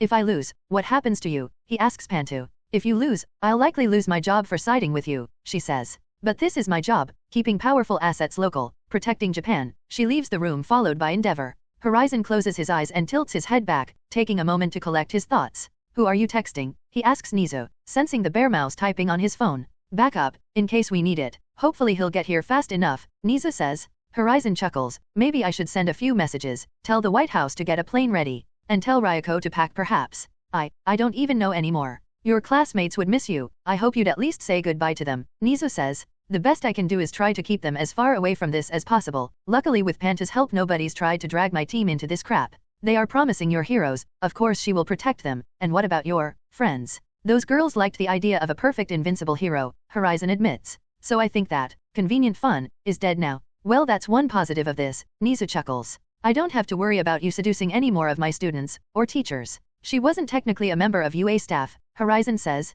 Oh no, I'm talking about one of my other teachers, one who got invited to a grand gala and was charmed by the sponsor of the event. Ring any bells? Horizon just chuckles quietly. That was fun. A few minutes of further discussion later and Horizon is walking toward the main chamber with Nizo walking in front of him. As he's about to push open the doors, guarded by both Mirko and Edgeshot, she raises a hand to block him. He internally grumbles, glancing over to look at her, seeing that familiar fire in her eyes. Do you need something? She holds his gaze for a moment, then scoffs, reaching up to pat his chest. Regular people and weaklings can't understand it, and they never will. When your blood is pumping, when the fight is getting serious, sometimes instincts just take over for you to win, right? Horizon nods. Yeah, they wouldn't get it. Mirko smiles at that. This doesn't mean I'll ever forgive you for all the people that became collateral damage, but we need you. So go be Horizon, and do what you always do, win. She gives him a hard punch on the shoulder before he enters the room, ready to face whatever fate has in store for him. An eerie hush befalls the courtroom as Horizon enters. One step behind Nizo, followed closely by Mirko and Edgeshot who close the doors behind him.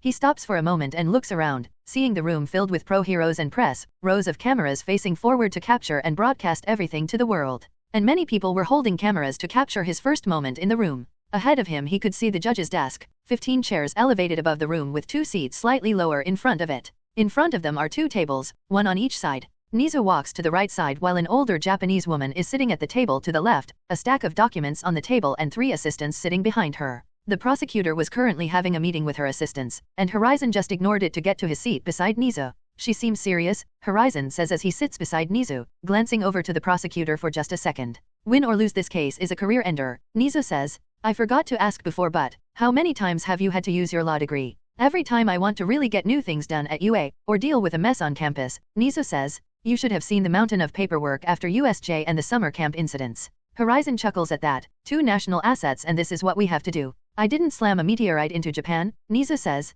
TCH, Horizon leans back and takes his provisional hero license out of his wallet, dropping it onto the table. Can't wait for this whole thing to just be over. Why'd you take that out? Nizo gestures to the card. That's what this is all about, right? Might as well remind everyone. Watching Horizon relax in the seat beside him, Nizo realizes something, that since Horizon woke up after the Gigantomachy, he never once asked, how do you feel about all of this? Honestly, tired, really damn tired, Horizon says. But this ends today, so that's good. Nizo looks at him strangely. This case could last days, if not weeks. No, it won't, Horizon says. After a few more minutes of soft murmuring across the room, the Supreme Court Justice enters the room from the large double doors behind the judge's desk. Everyone in the room stands as the older Japanese man looks around, eyes lingering on Horizon for a long moment before he moves to the middle chair. Please be seated, the man says as 2 other men enter the room behind him, moving to the seats in front of his desk slightly lower, facing the room. These 2 men are the judicial truth seers assigned to this particular case, belonging to a collection of men and women who have pledged to use their lie detector quirks to uphold honor and honesty within the courts of Japan. RAB. I am the Honorable Judge Basho, here to preside over the case of the people of Japan vs. Horizon. The prosecution on behalf of the people of Japan is being represented by, he gestures to the woman sitting at the other table with her assistants, Lady Jisei of the Jisei law firm. Your Honor, the woman stands and says. The judge nods and gestures for her to sit. And the defense on behalf of Horizon is being led by, he gestures to Nizo who stands up on his chair to be seen. Principal Nizo of UA Academy, Nizo proudly says before he's instructed to take his seat. Now that everyone is introduced, please do be aware that everything within this room is recorded, the judge says. This case is a matter of both national and international interest and therefore all records of it will be made public by regulation. I urge both prosecution and defense to keep that in mind before any evidence is presented to the court. He gets nods from both Nizo and Lady Jisei. Very well then, Judge Basha gestures to Lady Jisei. Let's begin. As of 9:13 a.m., we shall now begin with opening statements from the prosecution. Lady Jisei, if you'd speak. Thank you, Your Honor, Lady Jisei says as she stands and takes a deep breath. She glances over at Horizon for a moment, seeing that he was apparently more focused on the license on his table than her. On behalf of the people of Japan, I am here seeking justice for the millions of people affected by the excessive damages caused by provisional license holder Horizon. Over 250,000 people have been confirmed dead or missing and countless more are injured, not to speak of the billions of dollars in property damage stretching from every side of Japan all the way to South Korea's coastline. These damages and tragic losses are so severe that if it were anyone else, they'd be locked in Tartarus for the remainder of existence, yet here we are, holding a case in our sacred Supreme Court. The very act that proves how far Japan's preferential treatment of Horizon extends, and now we are here to question how we should treat him moving forward, if this is how allowing him to act freely in good faith is rewarded. This is our chance to truly show the world that at least within these islands we call home, not even Horizon is above the law. Lady Jisei takes her seat as her words reach far and wide across the globe, emboldening many that resonate with them. And for the defense, Basha gestures to Nizu. Thank you, Your Honor. Nizu stands on his chair. I would like to bring it to the attention of the court that Horizon was not in his proper state of mind when this tragedy occurred. Had he been operating as per usual, he would avoid unnecessary destruction and strive to save everyone as he normally does. This was a ploy made by the villains specifically to target Horizon, just as Shigaraki confirmed multiple times, a trap designed to push him to his limits and kill him to leave us defenseless. I do not believe Horizon should be held fully responsible for the events that occurred, considering the magnitude of the threat he faced and exactly how much effort it took to destroy Gigantomachia. Basha gestures for Nizu to sit as the room remains silent. The man contemplates his next words very carefully. I see, so you argue that Horizon wasn't thinking clearly, somehow adversely affected by the experience. Yes, Your Honor, Nizu says. Then please elaborate, give us all the details you can regarding this event. If what you speak is the truth, then this is not as simply as deciding a punishment for Horizon, but ruling on whether or not he should be allowed to use his quirk at all if this can be the result of him losing control. As Nizu dives into the elaborately scripted and practiced explanations they'd rehearsed, Horizon zones in and out of the conversation, looking at the judge from behind his visor with a bored expression as he recounts all the fond memories he'd taken for granted. All the times he's spent with his parents, and now surprisingly some of his moments with his new friends from UA, and even teaming up with certain pro-heroes or fighting some unique villains. All the new and interesting quirks he's been able to study and the research the Miracle Ward has allowed him to access. Is that true, Horizon? The judge asks, snapping him out of his daydream. Can you say with absolute certainty that such an incident will never happen again? Yes, Your Honor, Horizon says. As Principal Nizu said, this was caused by a defensive mechanism of my quirk, one which no longer has control over my power. I see. The judge seems to write a few notes at his desk, then glances off to the side. Horizon can sense him looking at his phone behind there before he reads his notes once again. And should we assume that you can and will return to your previous mode of operation at this current moment? The judge asks. I'm ready to resume hero work at this very moment, Your Honor, Horizon says. Hero work which is shaping up to credit him with the greatest record of public service, prior to this tragedy, Nizu says. The sooner we can get him back to stopping villains the better for everyone. Judge Basha rubs his chin for a moment while he looks at Horizon. Yes, considering how instrumental this case is for the future of both Japan and the world at large, that would be the ideal scenario, and if the loss of life wasn't so egregious I would have already had you back to working to protect the people. But too many have died or been hurt by this for me not to peer deeper into the past, present, and potential future of both Horizon and his mental state, along with the root causes of this event. A very wise decision, Your Honor, Jisei says, as she stands up, holding a stack of 50 pages in her hands. But the public record is only the heroic side of the story, as I've recently learned. All eyes shift to her, including Horizon's, as he's not sure what she's talking about. Permission to approach, she asks. Granted, and you may explain yourself for the record to show, Judge Basha says. Lady Jisei begins to elaborate as she moves to hand him the documents. It appears that the scale of this catastrophe we now call the Gigantomachy was so great that some people deem it necessary to place themselves in harm's way to bring light to our so-called miracle. She turns her back to the judge after handing him the papers but remains in the middle of the floor, all cameras focused on her. Some of these people include members of public stations, namely, high-ranking members of the Hero Public Safety Commission who have been sworn to secrecy. Horizon's eyes widen as both he and Nizu stop themselves from glancing back at Pantu. Using his scan, he can feel her eyes widen for a moment as her features take a look of surprise and confusion before they return to normal unnaturally fast. These brave men and women knew they would surely be tried for treason for sharing this information, but it is necessary for the sake of us understanding exactly what we're dealing with. The documents I handed Supreme Court Justice Basha share detailed, signed accounts of multiple acts of cruelty, brutality, and even capital murder of a surrendered foe, all done by Horizon. The crowd gasps and the judge raises his hand to silence them, then gestured for Lady Jisei to proceed. At a certain point in preparation for this case, I simply had to describe the brutality at the top and have the next few pages only listing names, 3 columns per page, both sides, well into the thousands of names, Jisei says. All covered up by Hero Public Safety Commission President, Lady Pantu. As she gestures to Pantu, the doors open and a group of 8 armored police officers enter, making their way toward the woman. What is the meaning of this? Pantu asks as the men get her away from the crowd and move to put handcuffs on her. Lady Pantu, you're under arrest, the man leading the group says as all cameras shift to them. You're making a mistake, those records she has must be fake, Pantu says. Lie, both the lie detectors sitting before the judge say in unison, sensing her lie. You're under arrest for perjury, fraud, falsifying government documents, complicity in capital murder, hiding evidence, and treason, the man says as he quickly puts the cuffs on her and begins shoving her out of the room. The murmuring grows into loud chatter for a moment before the judge slams the gavel, silencing everyone.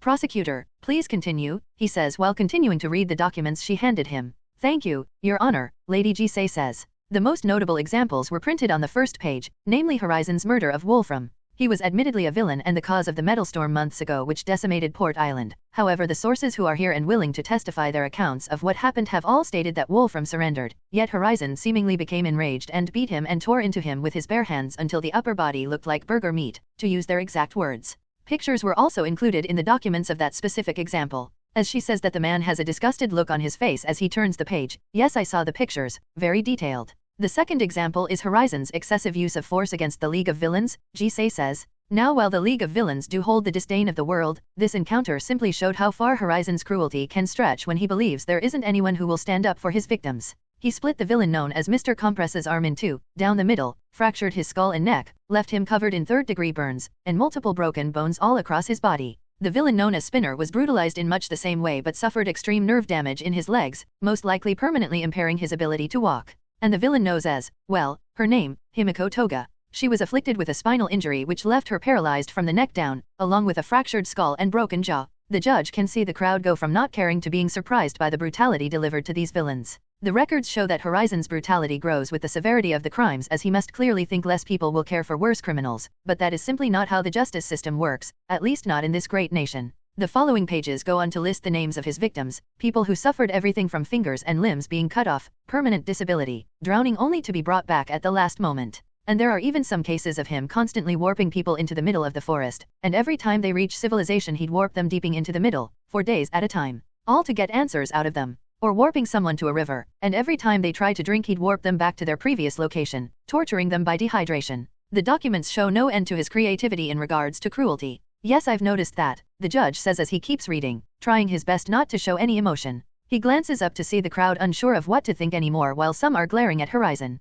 Horizon, do you deny any of these accusations? Horizon stands up. No, Your Honor, he says. And were you aware of President Pantu's manipulation of government forces to hide your activities? Yes, I was, Your Honor, Horizon says. Then you may take your seat, the judge says. I hereby add perjury, excessive cruelty, torture, capital murder, cruel and unusual torture, misuse of quirk, and heroic misconduct to your list of charges. Do you believe that within the eyes of the law these charges apply? Horizon stands up. Within the eyes of the law, yes, Your Honor. The judge is so surprised by this he actually looks up, noticing Nizo isn't shocked either, but Endeavor looked confused, which all the cameras saw. I see, then you may take your seat. Your Honor, may I call for a short recess to discuss this newly presented evidence? Nizu asks. Without looking up, the judge sighs and nods. It will take me at least 20 minutes to read all of this and take notes, so we shall resume in 30 minutes. What the actual fuck was that? Law asks as he paces back and forth around the living room within Horizon Tower. Nizu was sitting on the couch typing away on his phone trying to figure out what's going on while Law kept walking. I'm making a call to the Prime Minister, Nizu says.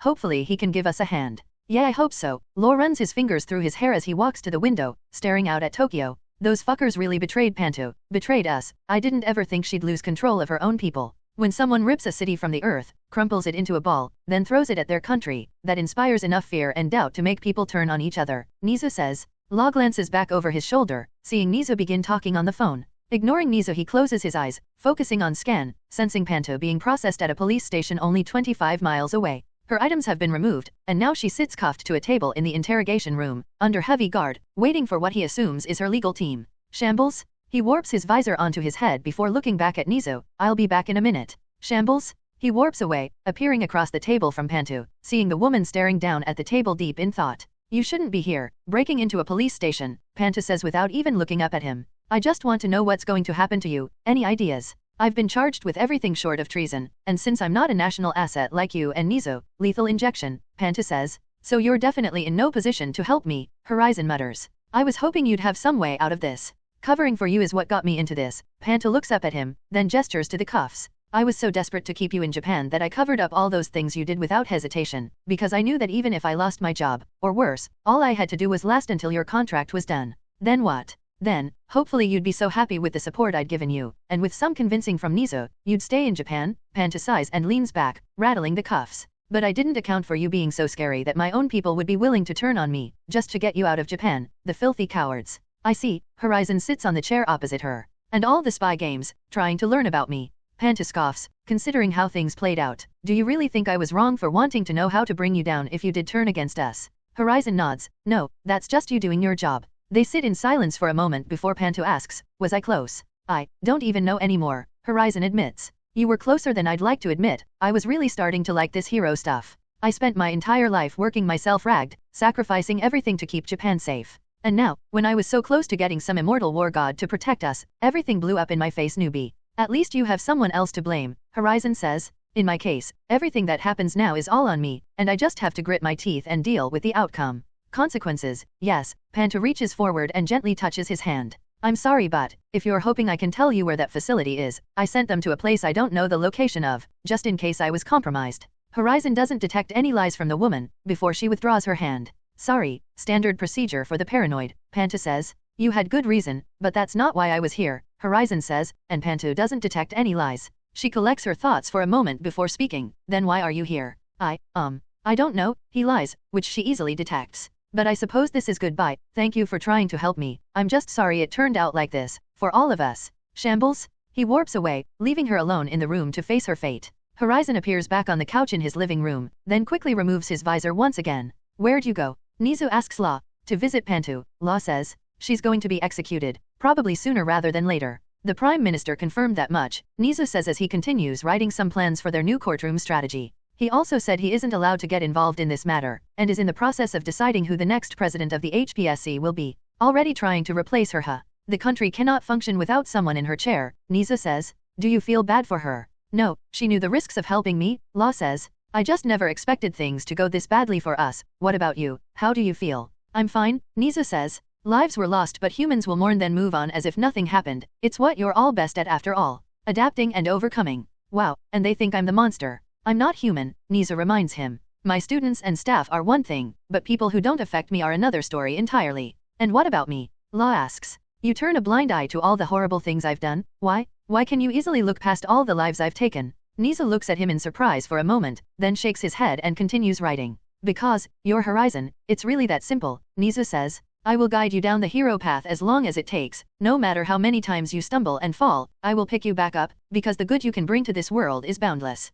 And so long as you keep returning to the hero path, no matter how many times you are knocked away from it, or even if you abandon it on your own, so long as you return to it, we have endless chances to have our own guardian deity. I see, Law mutters. I also quite like talking to you, Nizo quickly admits. But you've probably noticed that. After all, you're the only other person I've met that's truly unique, so we can best understand the isolation it brings when you operate differently from every other thing in the world. Yeah, it's lonely being better than everyone, Law says. Well, I wouldn't put it like that. Law sighs, leaning back into the couch. Just me, you, and apparently Panto, versus everything. Never would have expected this to be the outcome. Yes, we're all in this together. And I'm sorry, for whatever repercussions you'll be facing for standing by my side, and for whatever happens next, Law says as he warps his visor back on. Ready to get back into the fight? Nizo asks. I'm ready to end the fight, Horizon says as the both warp away. Minutes later Nizo and Horizon, along with everyone else are back in the courtroom. Horizon's provisional hero license rests on the table in front of him, but as Nizu and Lady Jisei go back and forth making their points either for or against Horizon, everyone can feel Nizu's points being shredded. The odds were far too stacked against them: mass murder, government corruption, and all the smaller crimes that lay between them. For the first time it seemed as if being Horizon simply wouldn't be enough. This is all but confirmed when he gets a message on the inside of his visor from the White House, extending another offer from President Christopher Skyline. Everyone is ready to pick apart Japan's corpse. Horizon thinks as he recedes into his own mind. He thoughtlessly begins playing with his provisional hero license again, making it hover and slowly rotate above his palm as he considers his future. Even if I win this case by some miracle, Panto is going to get executed, and my parents will soon follow. Yue will be in serious trouble when I leave too, so Nizo will have a mountain of problems to deal with. Endeavor will be the main target for Shigaraki, and at this rate he'll be dead before the end of the year. And I don't even know what I want to do anymore. I really didn't count on enjoying this hero crap, Horizon thinks. He recedes further into his mind, recalling his parents' words to him, December 24th the year before last. How they begged him to forget about them, to move on to a new chapter of his life, to simply let them go and live the life he wants to live. Horizon. Judge Bashu snaps him out of his thoughts. Yes. Horizon asks. Did you not hear the question? Horizon looks around, seeing everyone looking at him.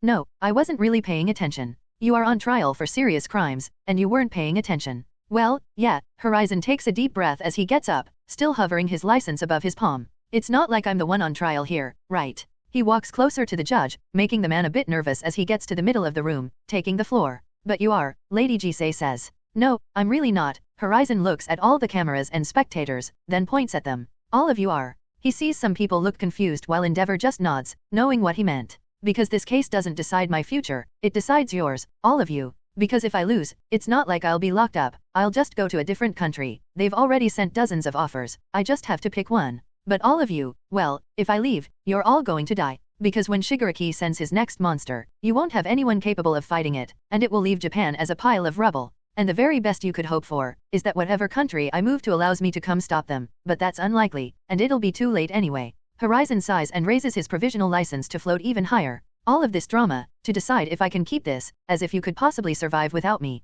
You need me, because none of you can save you. Only I can do that, because I'm Horizon, and you're not. You need me, and I. He pauses for a moment, finally coming to the realization, and accepting his parents' words. I really don't need anyone. With those words he feels a weight being lifted from his spirit. As a newfound sense of freedom rushes through him, allowing him to finally be whoever he wants to be. The room is still for a moment until he looks around, seeing most of the people here terrified of what comes next, but some such as Endeavor and Mirko are smiling, knowing this was the only way for the masses to understand. Horizon exhales and relaxes his shoulder. The fate of a nation is in your hands now. He hovers the provisional license over to the judge. But I only stay if Panta stays, so think very carefully about what you decide. With that being said he warps away, leaving everyone stunned silent. They now realize they'd not taken a single breath since he began speaking. Fear and astonishment was so thick they couldn't drink in the air. Judge Basha looks at the license in his fingers, unable to collect his thoughts. Everyone expected this case to continue for days, but it seems that Horizon's patience had run thin after only a few hours. Now the fate of a nation rests in his hands.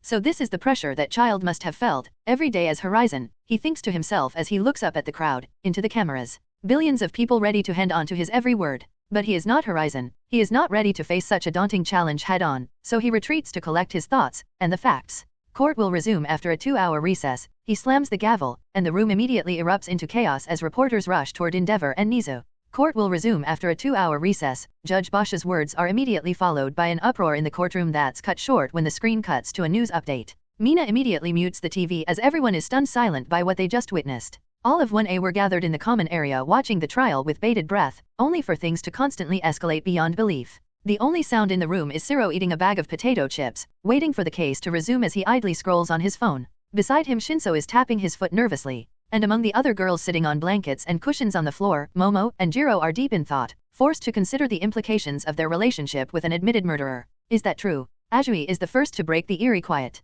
If Horizon leaves, is everyone really going to die? Pretty much, Bakugo admits, surprising many of his classmates. Glassface is strong enough to scare the villains just as much as the regular weaklings. But he may have just ruined his chances at winning this case with that stunt, Ajiro says, one arm draped around Heigakure as she's clearly worried about this entire situation. I mean, causing that kind of scene after all the things he's being accused of. Not smart. I don't know about that. Shoto taps his chin. The only way to make people realize the truth of the situation is to be direct and stating it, and being that blunt and graphic is the best way. Does your dad have any thoughts about this? Mina asks. I'd hope the number one hero would have an opinion at least, or are you not allowed to tell us? He's backing Horizon completely, Shoto says, surprising many of his classmates. Really? I didn't expect that. I figured he'd want to put Horizon in jail or something. Mina says, well, maybe he's not as heroic as All Might in that kind of way. Him not being as heroic as All Might is the best course of action right now, Deku says, which definitely surprised everyone. I hate to say it, but right now only thinking about things in terms of right and wrong will hurt a lot of people.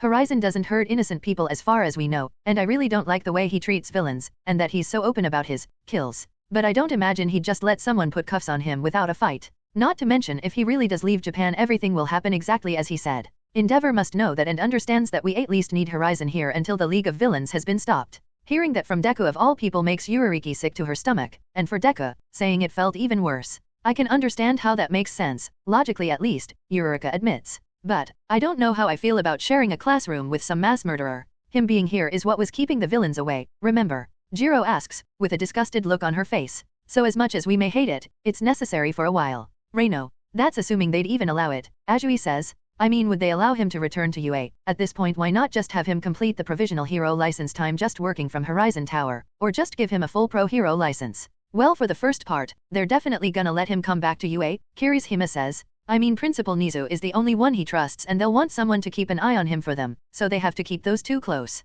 The full pro hero license could still happen though, Shoji says. I mean, before they didn't do it because of the reformations in Japan's constitution regarding quirks and pro heroes, plus some United Nations stuff that I still don't understand. But if they allow someone to remain free in the country after all the things he's done, making him a full pro hero should be nothing in comparison. The public would fall apart if they did that, Shinso says. People are already getting ready to riot in the street. He gestures to the muted TV. If Horizon is made a full pro hero, then that means Japan has truly accepted him for the foreseeable future. Yup, Zero cuts in. But the reason we have provisional licenses is because Japan doesn't really trust us yet, and it's easier to cut someone with just a provisional license, which will obviously still be the plan. I don't get it, Mina admits. Why keep him if they don't plan to ever accept him? It's not like he can remain a provisional license holder forever. They'll have to make a decision in just over 2 years. It's like only keeping a player for 1 season, Tokoyami says. Japan essentially will keep him until he deals with the League of Villains, then he'll accept one of the offers another country has made him and the government will cut him loose. Mina snaps her fingers, right? But making him a full pro hero would be showing some form of permanent commitment. I get it now. Damn, who would have expected this to happen, just when you think you're getting to know someone, Ajiro sighs. Yeah, I know right, Mina says. I mean, he was always a jerk, but I never took him for a murderer. She eyes Bakugo wearily. Anything you wanna tell us, Bakugo? TCH, I'm not a killer, Pinky. I'm gonna be the #1 hero. Alright. She raises her hands in surrender. Just making sure. If you're gonna question anyone, it should be those morons. Bakugo gestures to Shiro and Shinso. They're on his team, if anyone knew it was them. All eyes immediately turn to them, with the exception of Momo, who just keeps staring lifelessly at the TV. Well, Kirishima asks, did you guys know? Obviously not. Shiro says, he's always been a bit heavy-handed with villains, but nothing lethal, at least that we've seen. Shinso says, but like they said, he wasn't in his right mind during the Gigantomachy, or versus Wolfram, and against Overhaul he didn't have much of a choice. But he was when he tortured those villains. What about that? Ajui asks. Shiro frowns, knowing this probably won't end well, but he speaks regardless. Look, the kind of cases Horizon gets handed by the Commission, with the stakes that high, you really can't afford any delays when getting information out of people. Maybe sometimes it goes too far, but it's always to save lives. Beside him, Shinso nods, but the classmates look disappointed in them all the same. At this, Momo finally moves, standing up with much of the color drained from her face as she lifelessly walks out of the room. I'll see you all later, I need some rest, she says while walking past them. Don't you want to see how it ends? Hagakure asks. Momo stops, and they see tears forming, at the brink of overflowing. It's Horizon, he'll win, he always wins, even when he shouldn't, is all she says before going to her room. Nobody speaks for a minute after she leaves, then Hagakure looks around awkwardly. Well, she took that a lot better than I expected. But a lot worse than a certain someone. Shinso nods toward Jiro. Me. Jiro asks as she feels all eyes fall onto her. How come you don't seem as affected? Did you not care about him, or are you just better than her at hiding it? Shinso asks. I did care about him, a lot. She glares at Shinso, then relaxes. But I wasn't anywhere near as into him as Momo. To her he's been this symbol of perfection from the first day of UA, and now he's been proven to be some kind of psychopath. And for you? Shinso asks. It hurts, a lot. Someone you've reluctantly started to like, turns out to be some kind of thing that you can't even describe. I don't even know what I'm supposed to do anymore, Jiro says as she wipes the tears the moment they start flowing. Mina and Yurika wrap their arms around her. Well, if nothing else, he owes both of you some apologies, Mina says. Yeah, definitely, Yurikara says. I should go check on Momo, Jiro says as she gets up, tears still flowing down her cheeks. I'm the only person who really understands what she's going through, so I have to be there for her, she says before quickly leaving the room to find her best friend. After Jiro is long gone, Shiro leans closer to Shinso to ask quietly, so, do you think if he comes back they'll keep sleeping with him, or is it done forever? Shinso looks at him as if he's a moron. He crushed a city into a meteorite then dropped it on Japan. What do you think? Shiro thinks about it for a moment. Definite no on Jiro, 50-50 on Momo. Shinso thinks about it for a moment, then sighs, 10-90 against for Momo. Yeah, that makes more sense. Shiro says, you two morons know we can hear you, right? Ajui smacks them both with her tongue. And those are our friends you're talking about. We were just thinking of how weird things could get if he comes back. Geez, Shiro rubs the side of his head. The better question is, would either of you remain on Team Horizon after this? Shoto asks. Now that's the real question. The entire room freezes as Horizon walks into the common area from the hallway, looking directly at Shiro. So, what'll it be, and why are you eating my chips? First of all, Shiro eats another chip while everyone is frozen, just staring at Horizon. Yes, these are your chips, but in my defense, I ran out of snaps. How is that any defense? Because it's your fault I was so stressed out. Matching you in court isn't fun. Are you seriously blaming me for the fact that you're eating my snacks? Yup, Shiro continues eating. Beneath his visor Horizon rolls his eyes and sighs. Whatever, being there was less fun, Horizon says. What about the other thing, Team Horizon? Shiro shrugs. Depends on how this thing goes. He gestures to the TV. Speaking of which, shouldn't you be there? Shinso asks. From where we're sitting it looked like you had a mental breakdown then just disappeared. Nizo can handle the rest without me, Horizon says as he looks around the room, seeing a few of his classmates completely stiff, as if they were too scared to breathe in his presence. I just had to put all my cards on the table so everyone understands what's really at stake. Will you really leave? Yurika blurts out. I mean, if you lose the case. Well, do you think I deserve to be a pro hero? Horizon asks, and she frowns, looking down at her lap and clenching her fists. No, she grits out, squeezing her eyes shut as if expecting him to lash out. But more people will die if you leave, so I don't know. Deku and some of the others are watching him closely, ready to react to anything he does. But Horizon just nods, not bad floaty, saying that to my face took some real balls. But yeah, this situation isn't about true hero crap, because when the chips are down the only thing that matters is the numbers. You can't win the chips if you walk away from the table, Shinso says.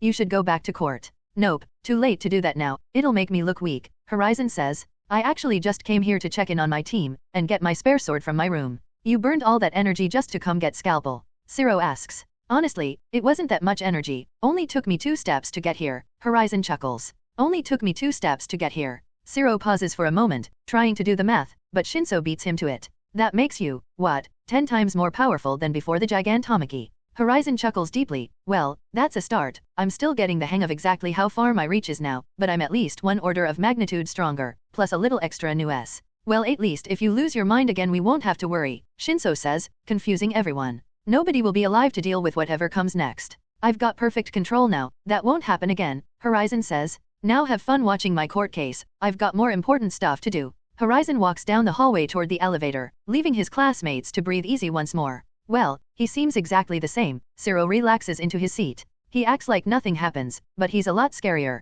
Ajui says, wrapping an arm around Okako to comfort the shaken girl. As Horizon is in the elevator he checks his phone, seeing a dozen missed calls and messages from Nizo, and after texting him a simple response he puts his phone back into his pocket. Getting to the top floor and walking slowly, enjoying the peaceful moment before he gets back to work, Horizon stops in the hallway and looks to the girls' side of the dorm. He senses Momo and Jiro talking in Momo's room. He considers what he should do, then just shakes his head. I'm not in the mood for this shit, he says before turning and walking to his room. Entering his room, Horizon turns on the lights and does a quick scan, not sensing anything missing aside from some snacks, and no new additions. Horizon takes a deep breath, relaxing his shoulders as he removes his visor. Walking over to his desk he picks up his backup sword. He grips the handle and draws it from the sheath, only to frown at the sight of his blade. This isn't going to work. If I try to use that super move again, you'll break just like the other one, he says while sitting behind his desk, turning on his computer. Warping his boots off he leans back into his chair while putting his feet on the desk, using tact to levitate Scalpel just above his palm, slowly rotating for him to admire. I'll probably never have to use Divine Divide, well, unless I want to cut one of Japan's islands in half, but better to have it and not need it. He leans forward and brings up the Hero Network, only to see his account locked. Of course, he sighs, leaning back into his chair. I doubt any material can handle my power at this point, at least not when I really put my back into it, so you'll probably shatter too. He raises an hand and slowly starts spinning the sword like a top, dancing in the air. He glances between the blade and his hand for a moment, and an idea springs into his mind. No material can handle me, but I can handle me. He takes out his phone to make a call, but stops just before calling May. He glances down at the floor, seemingly looking at it, but truly looking past his classmates, who were most definitely discussing his presence back at UA. Hopefully May isn't as conflicted as they are, he says before calling her. To his surprise she answers on the first ring. Great timing, come to my lab, she blurts out before hanging up. Law just looks down at his phone for a moment before shaking his head. Well, at least she doesn't seem mad at me. Shambles? He appears fully suited up with scalpel at his side, just inside her engineering room. What did you need? He asks, seeing her moving boxes around the room. Me was covered in oil and dust, clearly having been locked in here for days working on a project of sorts. Move those boxes into my dorm room. She points to a few cardboard boxes at the far side of the room. By the time she packs the box she was carrying onto the shelf and turns around, the boxes are gone and Horizon stands expectantly in their place. Is that all? Horizon asks. Yup, thanks for that. Saved me a few trips, May says as she walks over to her drawing table, not even looking at him. Did you need something? Horizon takes a few careful steps toward her until he's beside her at the table, watching her draw. I need some upgrades. Yeah, I know, I'm taking a bit long on the new skeleton you want in your hero costume, but the parts are taking a bit longer than expected to fabricate, May says without stopping her work. It'll be ready for the sports festival at least. Horizon is surprised for a moment, then realizes what's going on. May, when was the last time you watched the news, or left this building? Dunno, when you asked for the new upgrade I guess, May shrugs.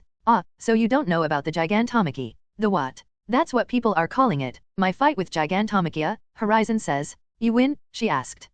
Yeah, but a lot of people became collateral damage, Horizon says. He speaks slowly and carefully, expecting her to turn on him at any moment. I sort of picked up a city then threw it at Japan. Wow, didn't know you could do that, was all May said. Horizon takes a surprised step back. Did you hear what I said? Yeah, you dropped a city from the sky or something. Was that the quake I felt a few days ago, man, that knocked over all my tools, and you owe me a coffee for that? Wait, so it doesn't bother you that I killed a lot of people? Horizon asks. May's hands stop working for a moment, then she resumes. I can't let things like emotions get in the way of my dreams and goals. So long as you're still in the pro-hero business I'll make your gear to get my name out there. Wait, are you expelled? Is that what you're here to tell me? The court case is ongoing, I'll know in a few hours, Horizon says. But I do have some bad news for you. May stopped working to look at him, narrowing her eyes at his visor. What did you do? So I got a lot more powerful very suddenly, and broke scalpel. She immediately throws her pencil at his visor, which he stops with tact. What the hell is wrong with you? She says while punching him in the chest, not even making him move. Do you have any idea of how hard it was to upgrade that stupid sword for you? Which is why I'm here to discuss another upgrade. He gently holds her shoulders and makes her take a step back. What? So you can break another one of my babies? Beneath the visor he rolls his eyes. Look, either you can make it or I call Melissa. May immediately stops talking, but keeps glaring at him with obvious disapproval. TCH, traitor. She returns to drawing her designs. What was the issue with the one that broke? Energy overload. The metal can't handle my booster shot flowing through it to that level. I didn't know booster shot could flow into inanimate things. Booster shot is the basis of my new move, divide, basically energy/projectiles, he explains. Why do you even need those? Doesn't amputate cut open everything? Yeah, but divide does real damage from range. That's invaluable. Anyway, I need a sword that can handle it. Well, I don't even have to look at what happened to know the only thing that might be able to handle your energy is you. So, you'll need an organic hero costume, or at least just a sword. Okay, so you need me to shave my head. Horizon shrugs. I can make my hair grow pretty quick so it shouldn't be a problem. How much? May stops working and looks at him, then takes one step forward and touches his jacket, feeling the material. Then does the same for his shirt, pants, tie, torso, then pokes his body, feeling the gel plates of his body glove beneath. She steps away and does the math in her head, then speaks. It'll take at least a few feet of hair for this much fabric, considering the amount of layers you have. Not to mention that the amount of unique energy flowing through them will wear it down quickly if we don't mix in enough. Will that work for the sword too? Horizon asks. May chuckles darkly at that. Oh no, for that I'll need something harder. Like fingernails. You and I both know what I'm talking about. She gives him a devious look, enjoying this small revenge for him breaking scalpel. Horizon sighs. Fine, how many of my bones do you need? In a world of absolute darkness, Law hears both his parents clearly, as if they were still here talking to him. He recalls the important lessons they taught him, things that he must never allow himself to forget. He feels weightless, untethered to the world around him. Finally, truly, absolutely, free. Focus your mind, his mother says. Steady your breathing, and focus on your own heartbeat, on the blood flowing through your veins. You must steady yourself, and understand yourself, before you act, his father says. You can't exert your will on the world if you aren't in control of yourself, Arsenal says. Your quirk is many things, Law, and it wouldn't be wrong to call it a manifestation of desire and will, Corazon says. But without a clear image and intent, that will all fall apart. You must be decisive and trust your instinct, do not falter, and do not give up, Arsenal says. See what you want clearly in your mind, then reach out and make it reality. You can do anything. People view children as balls of infinite potential, but you really are that. Coruscant says. You could level cities, push the oceans away, rip satellites out of the sky and raise islands to the stars. But you have to master yourself first, she says. Boundless possibility isn't easily contained. It will collapse your mind and shatter your body if you don't work diligently to constantly improve yourself. But what if it's too much? Law asks, his voice small and terrified. What if I'm not enough? To this Kiku laughs quietly, then his father answers, you will always be enough, because you're our son, and that's all you even need to be. And if it ever becomes too much for you, that's what we're here for, to help you, Kiku says. We will be here to guide you, no matter how many times you trip along the path to becoming whoever you want to be. Most people live a full life without even discovering who they were really meant to be, you know, Coruscant says. But you, well, because of who you are now, we know whoever you're meant to be must be beyond our imagination, and that's a challenge us regular people can't wrap our heads around. But don't let that deceive you into thinking the person you believe you're meant to be is where you have to end up, Kiku says. It's an even more rare thing for the person you believe you should be, to be who you must become. Think about it for a while, and tell us, who do you want to be? Coruscant asks. I want to be. Law pauses for a long time, then his voice reaches out again. I want to be someone who can go anywhere, and do anything, and not be bothered by all the annoying weak little people. Both his parents laugh as they hear that, but not at him, simply because it was such a simple desire from a genius such as himself. Well, if that's what you want, you'll have to stay focused, Kiku says. If you want to be as powerful as I think you do, then losing focus could cause a lot of problems in the world around you. So you'll have to train a lot more than anyone else be. And if you want to be able to go anywhere without having to hide your presence, then you'd better take your lessons with me even more seriously, Coruscant adds. Doctors are loved everywhere we go, and a walking miracle like yourself will only make that more true. And if they don't love you as a savior, they can fear you as a ruler, Kiku says. Power is the ability to exert your will onto the world itself, and you have more of that than anyone else, or at least you will, so the only thing stopping you is you. That's right, Law says, because the only rule of nature is, who's going to stop me, right? Hearing that, both his parents begin to laugh as Law opens his eyes. The bright sunset illuminates the ocean just beyond the beach at Matani Manor, causing the ocean to look like shimmering glass while reflecting orange rays directly onto Law. He stands on the water of his pool, wearing only a pair of blue swimming shorts. He takes a deep breath, filling his chest with air before exhaling and bringing his hands together. He cups his hands in front of him and focuses, feeling the blood in his veins, the power leaping between each of his cells and rushing toward his hands. His room shrinking from the size of the pool down to just a meter around his body. He continues to shrink it, focusing his thoughts more so as he does and increasing the energy used for it. For the first time in a very long time, he deactivates the command to make his room invisible, allowing it to be its natural blue form, causing everything he sees within to have a blue hue to it. Using his quirk in its more raw and unnatural form, he realizes he'd almost forgotten what this feels like. To use room without any specific commands so instinctively inlay. Now for the next step, he mutters before slowly shrinking it even more. He aims to make the room the size of a baseball and hold it in his palm, a goal he believes will be vital for his awakening. But once again, the moment the room shrinks, too small to fit his entire body, it collapses. He splashes into the water. Law swims to the edge of the pool and sits with his feet in the heated water. Still can't get past that rule of needing my entire body to be in the room, he mutters. Law lays back onto the heated outdoor tiles as the grooves between them begin glowing slightly to illuminate the outdoor area. He reaches up as if to grab the orange clouds, moving his fingers without his quirk becoming active, as if imagining he could make them move so easily. I still can't make a room that I'm not within, and I still have to make my body the center of it. So how the hell do I even get this done with impossible restrictions like that? He mutters to himself. That's it. Law snaps his fingers as he sits up. If I just make them. Beep beep beep. Law turns around and opens a room, sensing Nizu and Endeavor entering his house. There goes my quiet night, he says while getting out of the pool. Walking into the house, all the water droplets on his body seem to be held in place, leaving them floating in the air as he walks away from them before they fall to the ground behind him. You could have called first, Law says as Enji and Nizu enter the living room, both appearing tired. Enji doesn't even speak, just sighs and begins walking into the kitchen. I should have brought some of my tea, Nizu says as he gets comfortable on the couch opposite Law. What's with the visit? And why is Enji all the way out here? Because you ditched me in Tokyo and I needed someone to escort me back to UA, did you forget that? Oh right, my bad, Law says. And how'd the case go? Nizu gives an annoyed, almost pained groan as he rubs his head. Did you seriously not watch the end of it, or at least look at the results? Well, I've been trying to have a good day, so nope. Law stretches out on the couch, laying back and closing his eyes. You won. Enji walks into the room with a cup of coffee and takes a seat beside Nizu. Law's eyes shoot open and he hops out of his seat.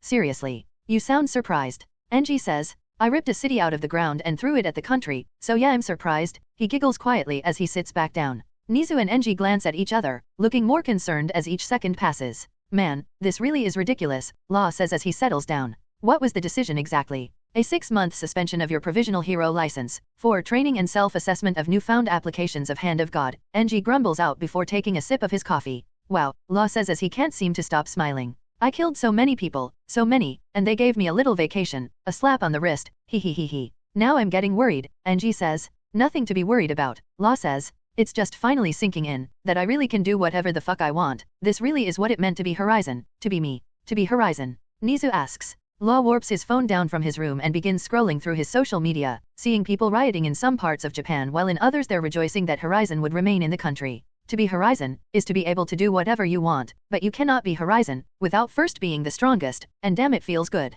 He sighs and sinks down in the chair, happily watching all the riots unfold. Now I'm officially concerned, NG says, glancing warily at Nizo. That depends on what he says next, Nizo says, catching Law's attention. So, you can still be Horizon in Japan. Panto also got cleared and will be keeping her job. Your contract and parents are like it was before, so, what do you want to do? Law doesn't respond for a few minutes, but the sounds of riots playing on his phones. The sounds of fires and screams echo through the room, and NG only grows more uncomfortable as Law's smile grows. Law swipes the screen and the sound immediately changes to chanting and singing. NG and Nizo can't see it, but they know what he's watching. The people celebrating outside Horizon Tower and UA, people praising him. And that's when Nizo sees it, the shimmer in his eyes that he's waiting this long to see, the spark of desire to become a truly great hero. Nizo giggles, confusing NG, then Law speaks the words he's wanted to hear since they met. I'm going to be the greatest hero, ever, Law says with casual finality, as if he was simply stating something obvious. Nizo giggles quietly for a moment then catches his breath. You know, I think I will have some tea.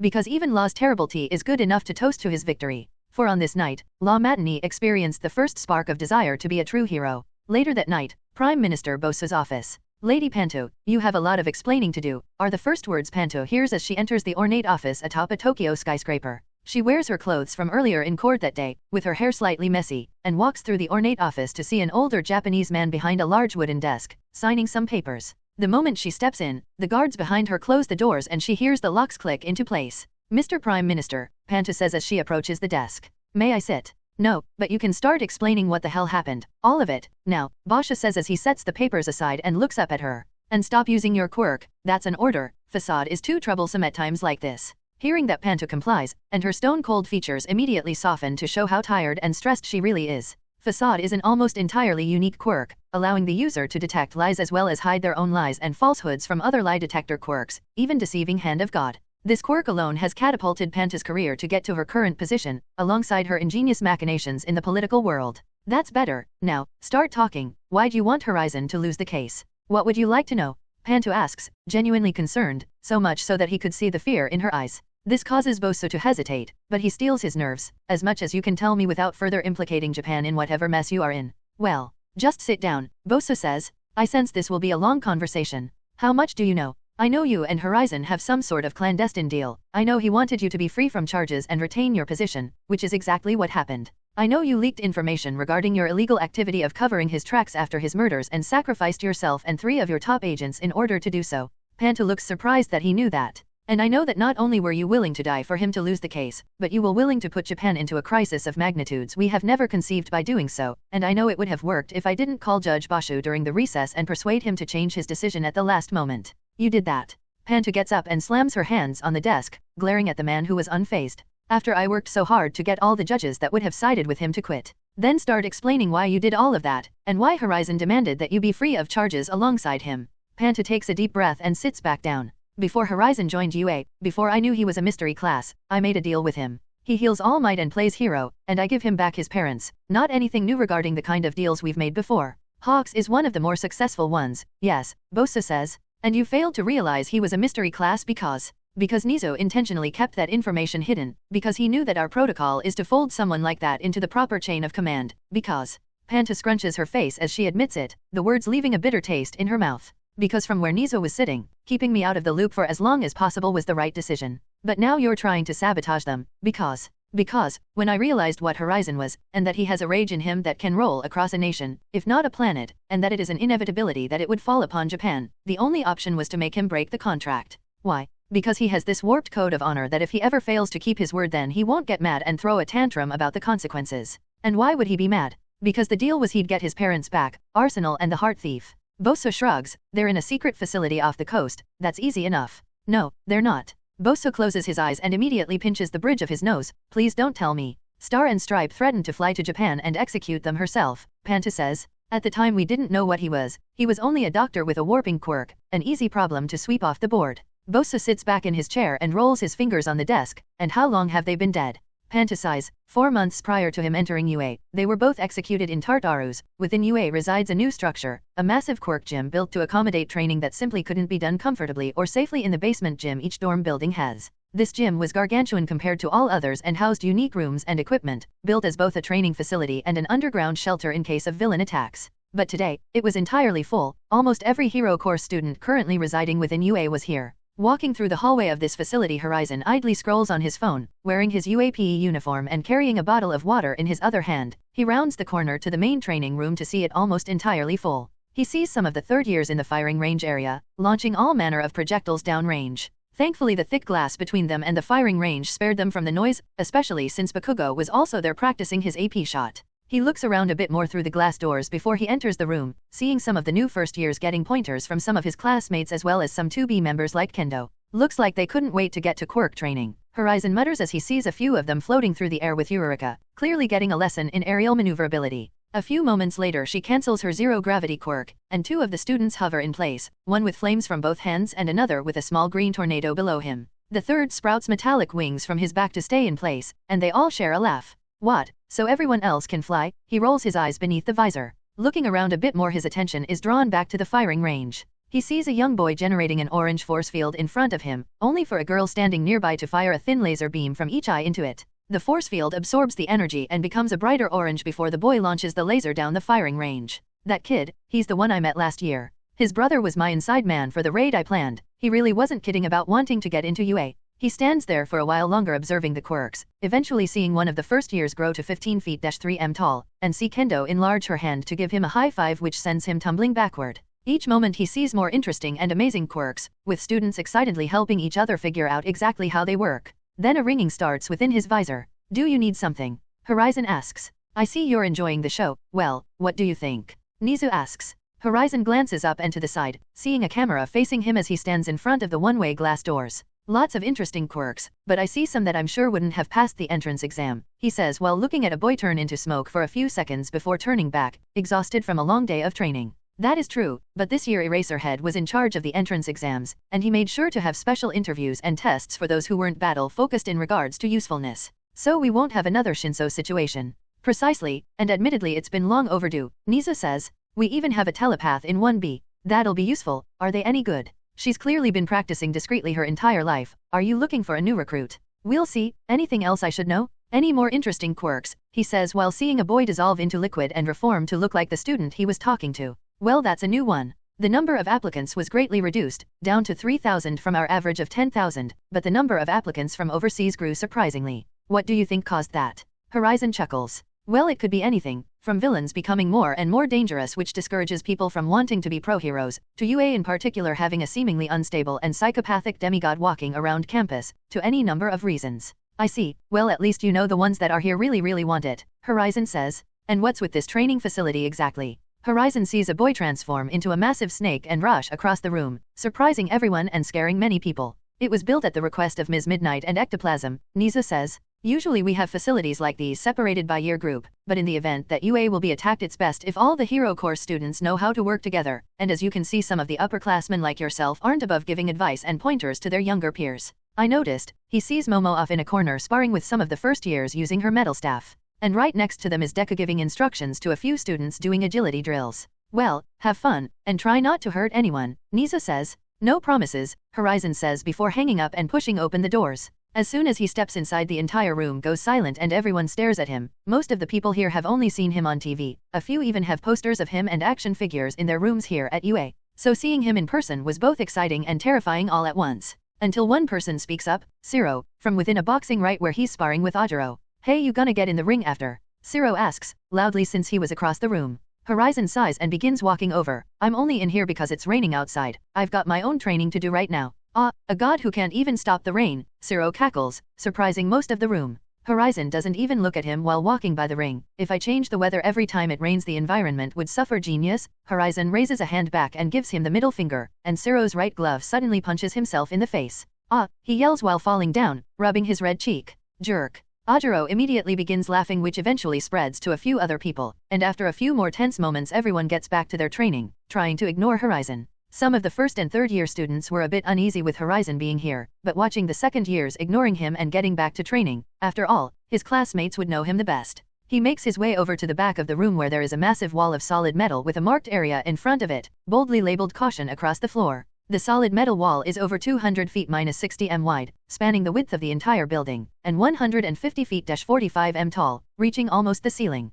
Horizon drops his water bottle, leaving it to hover in the air before warping to a control panel at the edge of the steel wall, raising the plastic security case and inputting a password to activate this device. A password that only a few students knew because of how dangerous this was. Many people noticed this, as most of them made sure to inspect all the high-tech training machines when they first entered the room, but only a few people even knew what this was. And the moment he entered the password, the solid wall revealed itself to be made of thousands pieces of oddly shaped metal, all which fit together with zero tolerance between them to appear as one piece. Horizon warps back to where his water bottle is, hands in his pockets, and looks up at the metal that was no longer being held in place by the magnets that kept it in place. The caution area just in front of his feet begins to descend into the floor to create a massive pit as all the metal objects begin falling, starting from the top. The rain of oddly shaped tungsten catches everyone's attention, and Horizon simply stands there as it begins clearly falling directly into the pit without leaving the caution area. Then suddenly, every piece stops. Not too far away, 2B student Raiko Yanagi is practicing by moving around a dozen 100-pound plates simultaneously with her telekinesis quirk, showing a new first year how to best use this type of quirk as he's struggling to move only 3 plates at once. But both of them stop, with the first year dropping his plates as they see Horizon casually a wall of metal. Of course they've seen him do far more impressive things on TV, such as the entire Gigantomachy, but to witness this in person was an entirely different story. A summit they could never dream of reaching, especially since both of these students were told about that machine, and the 1,000 pounds of weight each segment has. Then a moment after all the weights stopped, they began zooming around the caution area, never leaving, but each time they would collide Horizon warped them around, constantly speeding them up and warping them to avoid collisions. Hundreds of pieces of metal moving in a perfectly coordinated yet random symphony all at once. Most of the newer students completely stopped what they were doing and just stared in awe, even more so when Horizon took out his phone and started texting someone. Wow, I wonder if I'll be able to do that someday. The boy mutters, only for Yanagi to gently flick his forehead. Ah, what was that for? He asks. First rule of UA, don't compare yourself to Horizon, she says flatly. We have mortal limits, and he's Horizon. Now, let's get back to our training. Right, he says excitedly, focusing on the weight he was moving once more. A few moments later Horizon puts the phone away and taps the side of his visor, which his classmates would recognize as him accepting a phone call. I got your message, Ryoko says. And aren't you forgetting something important is happening tomorrow? She asks. Well, I've got an important call about a contract tomorrow, but aside from that there isn't anything else. Nope. I meant your first day as a second year in UA, the opening ceremony. Did you forget that? Well, I would go, but it's my birthday, Horizon says. So let's ditch it. April 3rd is your birthday, Ryoko asks. Yeah, so let's go have some fun. What did you have in mind? Ryoko asks. And do remember I'm still at the mountain resort with my team right now. Let's go surfing, Horizon says. Babe, I don't know how to surf. Exactly, that's half the fun. He laughs deviously. Settle down, Aizawa says as he enters the 2A homeroom, only to notice everyone was already silently waiting for him. He glances around the room while closing the door behind him, seeing Horizon's seat empty, but he doesn't even acknowledge it. Welcome to second year. The curriculum for this year will be a lot more intense than last year, so I don't want any of you complaining about it. And it'll be more fun, right? Mina asks with a broad smile on her face. Aizawa gives her a bored look. No, he turns and begins writing on the blackboard. So have any of you noticed the changes around campus? The new gym is super cool. Kirihime yells out. And the new pool, Ajui adds. And the new defenses, Shoto says. Is UA preparing for a war? At this point Aizawa finishes writing invasion defense training on the board and turns around to face them. Yes, we are, Aizawa says, worrying some students. And sadly, if it happens that UA is invaded we won't be able to safely evacuate everyone while villains with untold types of quirks are attacking, so we'll need everyone in the hero courses to fight. Midoriya raises his hand, even those without provisional hero licenses. Yes, since you're at UA, so long as you're within our walls you'll be free to engage the enemy. Heigakure raises her hand next, getting a nod from Aizawa. Sensei, you said this is in the case that we can't evacuate people, right? But how would the villains stop Horizon from just warping everyone out of here? Moron, Bakugo grumbles out. The villains won't attack if Horizon is in UA, that's why his being missing today doesn't affect this lesson. That's true, Aizawa says. Every class will be running this drill today, but the second and third year hero courses skipped the opening ceremony this morning for a more extensive breaching. Since we'll actually be engaging the villain that does make sense, Momo says. Not all of you, Aizawa says. Most of you will be more focused on getting the students from other courses to safe places or away from UA, but the more advanced students in regards to combat will be fighting alongside the teachers. New.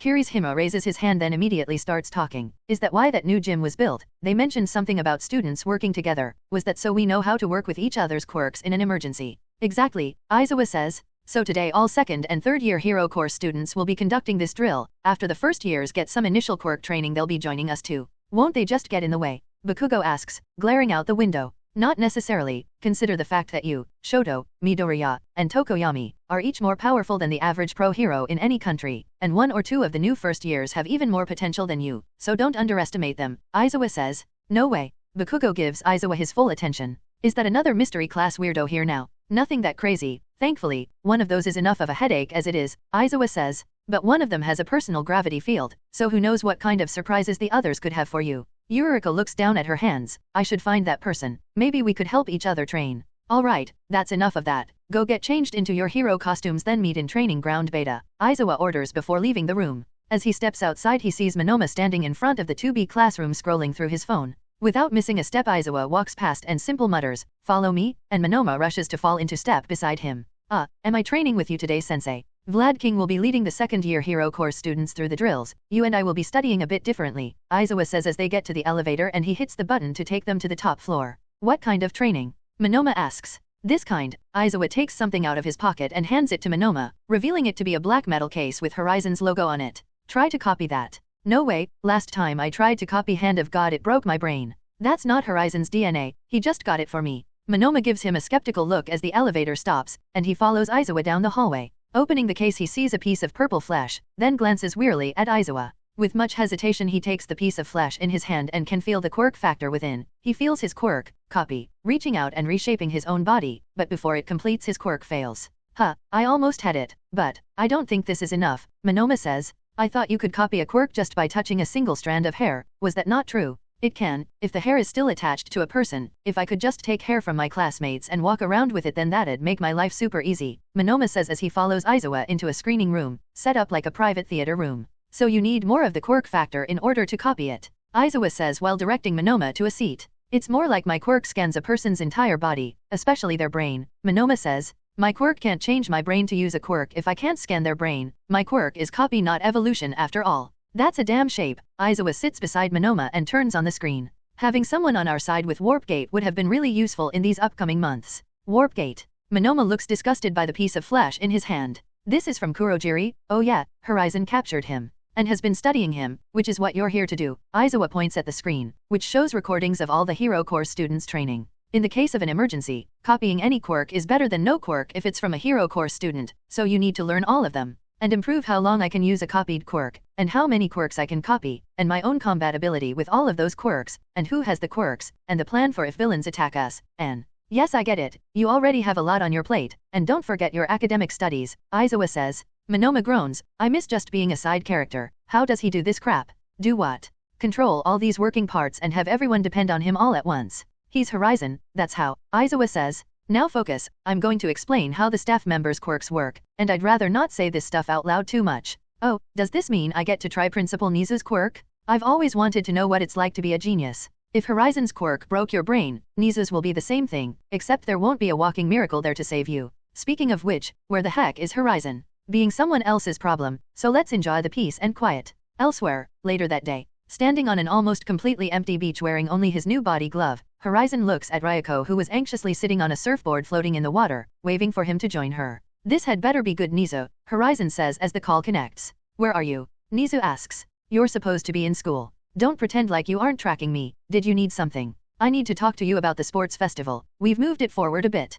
How far forward? 3 weeks. Will that work for what you have planned? That's perfect actually, the sooner the better, Horizon says. So what is there to talk about? I enter, I win, I smile and wave for the cameras, then I take a vacation. Perfect. Well, not exactly, Nizu says. You won't be competing this year, Ryoko groans as she rolls over onto her back. What time is it? She asks before even opening her eyes. Dull sunlight clashes against her eyelids before she raises a hand, resting her forearm across her eyes. The gentle ocean breeze massages her body and sends a chill through her as she pauses for a moment, listening to small waves crash against the shore. Just before 5, Horizon's slightly mechanical voice says. Had a good nap. Surfing is a bit exhausting, but it's pretty fun. Oh, are you admitting I was right, that you actually like it? Well, I never said you were right, Ryoko says. But, a custom board would be nice, if you want to make this a regular thing. Let me guess, cat-themed. Horizon asks. You know me so well, Ryoko says as she finally sits up and opens her eyes. She looks around the secluded private beach, still not seeing anyone but them here. Stretching for a moment, she adjusts her blue bikini before looking at Horizon, seeing him wearing only his new body glove. Similar to the previous version but with the armor plates more pronounced and further reinforcements on the joints, as well as other changes she couldn't see, but could feel. Seeing him there leaning against their cooler, she frowns and pokes him, yet he doesn't stop playing with the holographic day top hat being projected from his left forearm. She pokes him a few more times, then moves closer on the blanket and continues, feeling his shoulders, sides, behind his knees. What are you doing? Horizon asks, without stopping his work. I missed the other one, Ryoko says as she gets up, and Horizon leans forward a bit for her to access the cooler. As she's getting a drink, she steps out from under their massive beach umbrella to get a proper look at the magnificent sunset, then sits beside him, leaning against his arm. What other one? Horizon asks as she starts reading what he was working on, only to see chemical structures and long words she'd never seen before. The other body glove, why is this one so hard anyway? It's not like anything will hit you, Ryoko says. Cuddling this one is uncomfortable. This upgrade is a necessity, Horizon says. I now have the delicate touch I needed to pull off a trick I've been working on since I was a kid. So I have to cuddle a robot because you want to be flashy. You'll get over it. Besides, we usually sleep naked anyway, he says as she pushes his arms away to sit on his lap, resting her back against his chest. RAS. Horizon shuts off the holopad and relents, resting his arms on her midsection as they sit in silence, watching the sunset for a few minutes. Did anything happen while I was sleeping? Ryoko asks. Remember Judge Bashu? The guy who gave you a 6-month vacation and called it a punishment? Yeah, I remember him. Ryoko giggles at the absurdity of Horizon's punishment. Killed himself this morning. Cut his stomach open in his shower. Oh god. Wife found him a bit too late to be saved, Horizon says. But anyway, how much time off work can you get? Since I've got all this free time, I'd be nice to have company. Well, I can probably get a lot, but the kids need me, Ryoko says. Having a quirk counselor that was a pro hero is kind of important, gets them to take what I say more seriously. At least I'll have you during the summer. I get my provisional license back in September anyway. You will be spending summer with me, right? Oh definitely, a free vacation like that. You couldn't keep me away if you tried, Ryoko giggles deviously. Babe, every day with me is like a vacation. Well, that goes both ways, so let's call it even, she says. Right, you pay for everything and I look amazing on your arm. And incredible sex, so yeah, it's even, Horizon laughs. A win-win scenario if I've ever seen one. Are you coming to see the UA Sports Festival this year? Nisa said he moved it up, it's in 3 weeks, and should be even bigger than last year. Yeah, spending the day with Kota and Eri at the Culture Festival last year was pretty great, and Eri will be super cute when she's cheering for you. Oh, I won't be competing this year, Horizon says in a disappointed tone. Some crap about the student morale and all that. Fighting a god isn't really as inspiring as you'd think. And I'm guessing he won't be announcing that, right? Nope, because I'll still be there. He wants me to help out with the games themselves. It should be fun. But not as fun as beating up your classmates on stage for the world to see. Nothing is that fun. She smacks his leg, hard. Almost nothing is that fun, he corrects himself. Is that what you were working on? All the chemical formulas and stuff? No, that's something else, something bigger. Not sure how I feel about the sound of that. The last time you said you're preparing something big, you dropped a city on, itself. Let me just show you. Horizon raises his right hand, holding a pebble he picked out of the sand in his palm. Okay, I see a rock. Shambles? The rock is swapped for a small white flower from nearby. Ryoko quirks a brow at that. I'm not really the flowers kind of girl, but you could have at least gotten me some roses, white ones. Those are only for pure maidens, and last I checked, I've done a lot to your flower. He crushes the flower in his hand. Ryoko rolls her eyes, jerk. Hold the flower for a second, Horizon says, and she follows his lead, holding the flower that's now missing most of its petals and has a broken stem. Okay, now what? Now, this. Horizon raises a hand over the flower, hovering his index finger directly above it and pointing down at it. She sees the familiar blue mist manifest on his hand, then become more and more dense as it clings to his hand. Eventually it becomes so dense that a thin sheen of blue liquid forms on his hand. Then it all runs down his gloved hand, down his index finger, forming one bead of solid blue glowing liquid, and dropping onto the flower. Ryoko's eyes go wide. Whoa, she awes with barely a whisper as not only does the broken stem repair itself, but new petals bloom and a second stem begins growing out of the first to form another flower on it. You made a second one. I was only trying to fix the stem and regrow the petals, so it still needs some work before human trials, Horizon says. Yeah, I don't think people want to grow a second head when you operate on them, Ryoko chuckles. But why do you need this? Can't you already cure, like, everything? Ever heard of the panacea? Is it related to Pangea? No, Panacea was one of the 4 daughters of a god of medicine and healing. She had a tool that could cure any disease or sickness. Horizon raises his hand and lets her see a bit more healing energy flow off of him and join the wind. But in the modern age, we call it the miracle elixir. Raiko leans forward and turns back at him, eyes wide as the realization dawns on her. You're actually making the miracle elixir. I'm working on it. Figured people already call me the miracle because they think I am the panacea. Why not make one? Right, and this gives you more leverage than anything else in the world possibly could, Raiko says. Enough leverage to really strong-arm the entire world into doing whatever you want. Well, I'm the only one who can make it so. That's just a fortunate, or unfortunate coincidence, depending on what mood I wake up in. Horizon shrugs. Not like I'd ever use that leverage in any way. I'm a hero, remember. Raiko rolls her eyes. How is it that people like you, people who should never be trusted with power, always seem to get the most? Because life isn't fair. Because the devil gives men power to test if they're truly good enough. Because if a man lives his entire life without power over others, we never learn what his true nature is. Are you saying you're above the temptation to use the power you have for selfish and horrible things?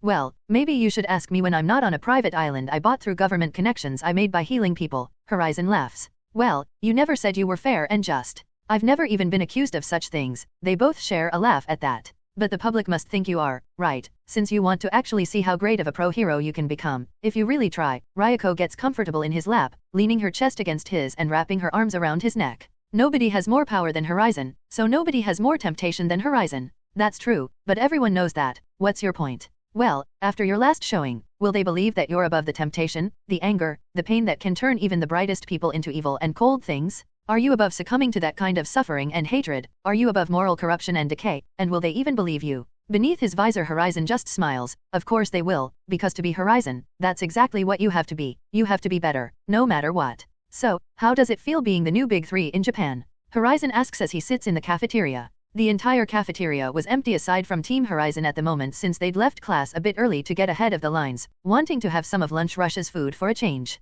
Now they were all in full hero costume having lunch before they got back to training. Horizon has 2 steaks on his plate, while Zero has some rice and grilled fish, Juzo is enjoying a burger, and Shinso is having miso soup. I still don't get why I'm in the Big 3 and you aren't, Juzo says before taking a bite of his burger. Wouldn't really be fair to compare me to other people, plus the point of Team Horizon is to get all of you in the spotlight instead of just me. And he made it a 3-person team because of this, Zero adds. Oh, what's happening with Tokoyami anyway? Horizon shrugs, told him if he does well in the sports festival I'd let him join the team, when I'm done with my suspension that is. And you still can't tell us what they're planning for the sports festival? Shinso asks. Would be pretty useful to know, and since they've got you helping with the games, how would that even help us? Juzo asks. Horizon doesn't want us competing and showing the world who we are, remember. Yeah, but I can make more educated bets if I know what the games are, Shinso says. The business and management courses put up a lot of money for this kind of thing. Juzo rolls his eyes. Isn't that technically insider trading or something? Not quite, Horizon says. But I still won't be telling you since I promised Nizo I wouldn't. Now, how was your first day as the new official Big 3?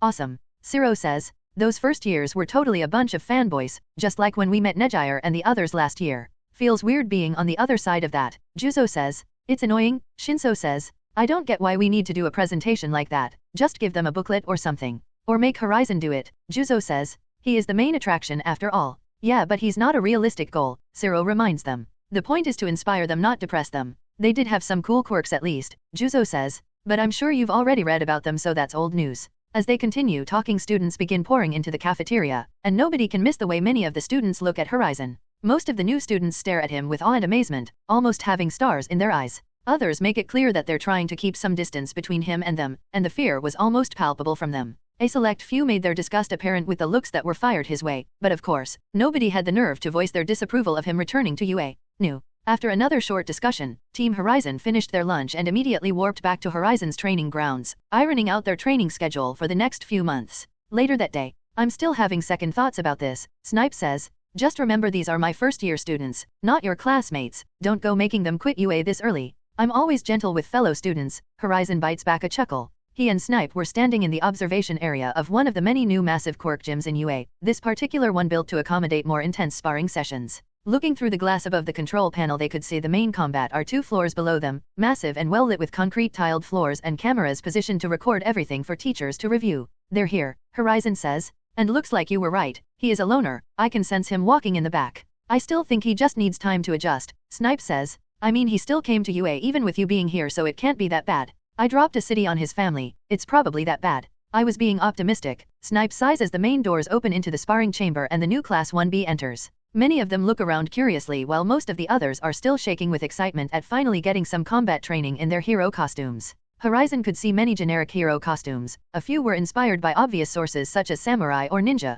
along with what he could only guess was a Gundam-inspired design. I don't recall anyone in your class having a quirk that needs a hero costume like that, Horizon says. Snipe sighs, he doesn't, but he likes Gundam. Ah, he's a mecha nerd. Alright everyone, time to focus, Snipe says through the speakers, getting everyone's attention. This is your first real battle drill. Normally I'd start you off small, but the UA Sports Festival is in less than 3 weeks, so we have to accelerate the physical component of your hero course training. He sees most of the students' excitement only grow at the mention of the UA Sports Festival. Now, all of you get into positions. This will be a 20 vs 1 battle, Snipe says. I'll be throwing you as far into the deep end as possible with this, so just know that you'll likely never face any challenge as daunting as this in your entire life. He sees all the students spread out, but they keep looking up at the observation area, even though they couldn't see past the one-way glass. Your task is to last 5 minutes. Begin, Snipe announces. All the students are immediately on edge, turning toward where a pair of large reinforced doors are, below the observation area, made for the release of Nizu's combat robots, something they're all familiar with. But nothing happens.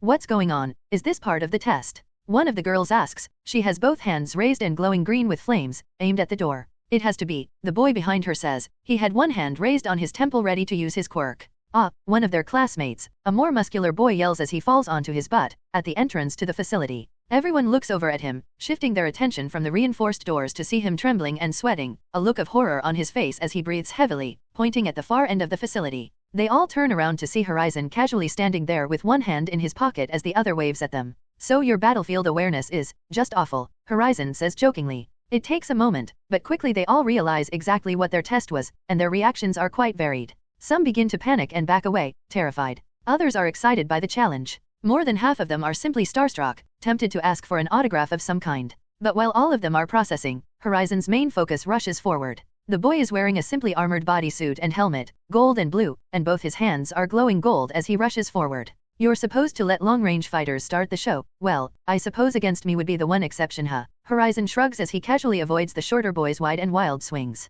AHH, the boy yells in frustration as Horizon reaches the edge of the room, and sidesteps a punch that slams into the wall. The boy's punch shakes the room and sinks his arm elbow-deep into the reinforced concrete wall as Horizon casually walks away from him. Damn it, the boy yells as his arm is stuck in the wall. Well, that was dramatic, Horizon says as he slowly walks toward the students. Come on, just work together. I'll make an opening for you guys to land some hits, a boy with his fingers on her temple announces as his eyes glow white for a moment. Arg, all the veins and arteries on his face and head pop and burst as blood flows from his nose, eyes, and ears. They all look horrified as he collapses on the floor in front of them. This is why you never try to read my mind, Horizon says as he walks up to the boy and kneels beside him, starting to heal him. He should have focused on linking all your minds together to coordinate the fight. You've never worked together like this before, so that would have been more efficient. Please take him to recovery girl when he's stable, Snipe says through the speaker before Horizon disappears then reappears in the same spot. Done. Immediately the girl with green flames on her fists charges forward. No long-range attacks. He'll just warp us into them, she yells before leaping into the air and coming down with a fire-infused punch. Horizon steps back, which she responds to by raising the same hand in an uppercut after she scorches the concrete floor. He takes another step back, and much to the horror and amazement of her classmates, flicks her on the temple, knocking her out. Once again he steps back as he crumples to the floor, then he simply steps over her body. The muscular and bulky boy who first noticed him rushes in beside a girl who transforms into a lioness, and seeing this the boy begins to grow, gigantifying himself to be 7m-21 foot tall. The lioness jumps at Horizon, only for him to catch it and throw it to the far side of the room, where the first attacker is still stuck in the wall. Then without looking back he raises a hand and catches the Goliath's fist slamming down onto him. The impact is enough to drive him nearly an inch into the concrete floor, but his body doesn't even budge. He pushes the arm to the side and the boy's weight brings him toward Horizon's fist, which easily taps his head with just enough force to knock him out. Seeing this the other students immediately throw everything they have at Horizon, but naturally, it would all be meaningless against him. 40 seconds, Snipe says over the speakers while looking at his completely defeated students, only a few of whom were knocked out. Not bad considering who it is, but he rarely went on the offensive and didn't warp once. He was studying your quirks more than fighting you. You have some interesting quirks, Horizon admits. He then turns back to the far side of the room where the first attacker finally gets his arm free from the wall. You missed the fight. The boy begins walking over to everyone else, massaging his sore arm. Next time I'll at least hit you, he says. I doubt that, Horizon says. Why are you even at UA? This question confuses everyone in the sparring area. To be a pro hero, the boy says. So it's not to try and kill me in my sleep or anything like that. Considering, well, you know, That my parents were in the Gigantomachy, the boy says, shocking his classmates. No, revenge is not my goal, justice is. Oh, so you want to be strong enough to arrest me or something? Yeah, you're only free because the side of justice can't deal with a monster like you. I plan to change that, and if you step out of the light again, I'll be able to take you down, the boy says with a refreshing amount of conviction. As he spoke he raised his fist to point it at Horizon, then flattened his hand which began glowing once again. This time the light shifted across his hand and extended into a sort of hard plasma, radiating heat as he held it beside Horizon's visor. And to no one's surprise, when the energy blade suddenly extended forward, Horizon didn't react. He was still looking down at the boy who was more than a head shorter than him. After a tense moment, Horizon chuckles, and much to their surprise he raises a hand and grabs the blade with his fingers. You clearly don't understand how the world really works, Horizon says as the energy of booster shot begins leaking out from his finger onto the blade. The energy blade seems to crack slightly, before Horizon flexes his fingers and shatters it in his hand, holding the broken half-blade in his hand as the boy backs away, horrified. How? The boy mutters. Horizon holds the blade and inspects it while speaking. When the energy is disconnected from you it quickly fades into the environment. It loses its sentience, which means it's mine to manipulate at that point. Horizon drops the energy blade, and it dissipates before even reaching the floor. This is why your so-called justice cannot exist. Justice isn't about what's right and what's wrong, it's about who has the power. Governments decide justice because they have the military, heroes are justice because they have more power than villains, and Shigaraki wishes to have the strongest force so that his will becomes justice. And I get to walk about freely after the things I've done, because I'm probably the most powerful being on the planet. So if you wish to become whatever version of justice you want to be, I suggest you make a lot of friends. Because you aren't Horizon, you aren't strong enough to become justice while standing alone. Is there anything else you can tell me about him? Chitose asks. Anything I should know about? She was sitting in the back of an SUV, phone in one hand and notepad in the other as she anxiously clicked her pen. Blue skin accented by her well-fitting red dress and matching purse, legs crossed as she leans back and tries to relax, failing terribly at that endeavor. No, he's been busy these past 3 weeks leading up to today, Rakia says on the other side of the call. Hatsum did mention he got a new sword, but aside from that I couldn't get any more information out of her. And here I thought you offering a contract with his equipment girl would get us useful intel, Chitose mutters. It's Horizon, his hands are more than enough for our forces, all I needed from her was some insight into his plans, which we got. Chitose rolls her eyes, him sequestering himself to train for a few months isn't new information, that's literally what the court ordered him to do. Well, you're the professional interviewer, I'm sure whatever you gather today will be far more substantial, Rakia says. Chitose doesn't respond, just looking ahead as the driver takes her through Musudafu.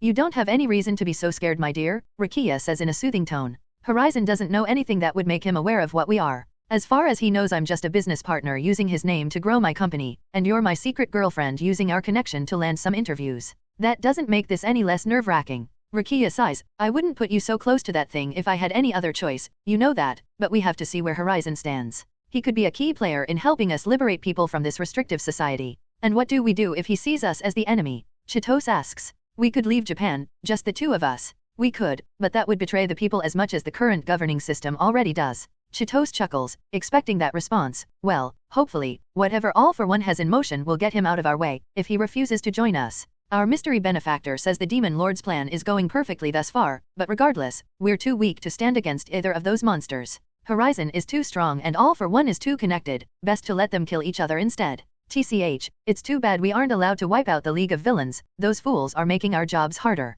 One thing at a time my dear, Rakia says. Ma'am, we're here, the driver says, and she looks up to see that they're directly in front of UA. Don't park too far away, I doubt I'll be staying for the entire event, Chitose says as she opens the door and steps out of the car. At the entrance, she looked up to see gargantuan stadiums built, similar to last year, but this time the stadium in the middle was at least 5 times larger, expecting a much greater demand for seats in the second year's arena. She could see the cloudy sky moving to become overcast, and looking at the massive crowd all around the main entrance area of the school nobody seemed concerned with rain dulling this event. Okay Chitose, you're a villain walking into the most heavily defended facility in this half of the world, you can manage this, she thinks before crossing the threshold. At the entrance, she sees people lined up to enter, but due to her VIP pass, she's allowed quick access, skipping the lines entirely. It looks similar to the previous years, but something is different, she says while looking around, slowly moving through the crowd. There was a sea of people and stalls set up, food, games, drinks, snacks, and hero merchandise as far as her eyes could see. Among the crowd, she sees Endeavor, who couldn't hide even if he tried as he towers over most of the people here, and is glowing slightly.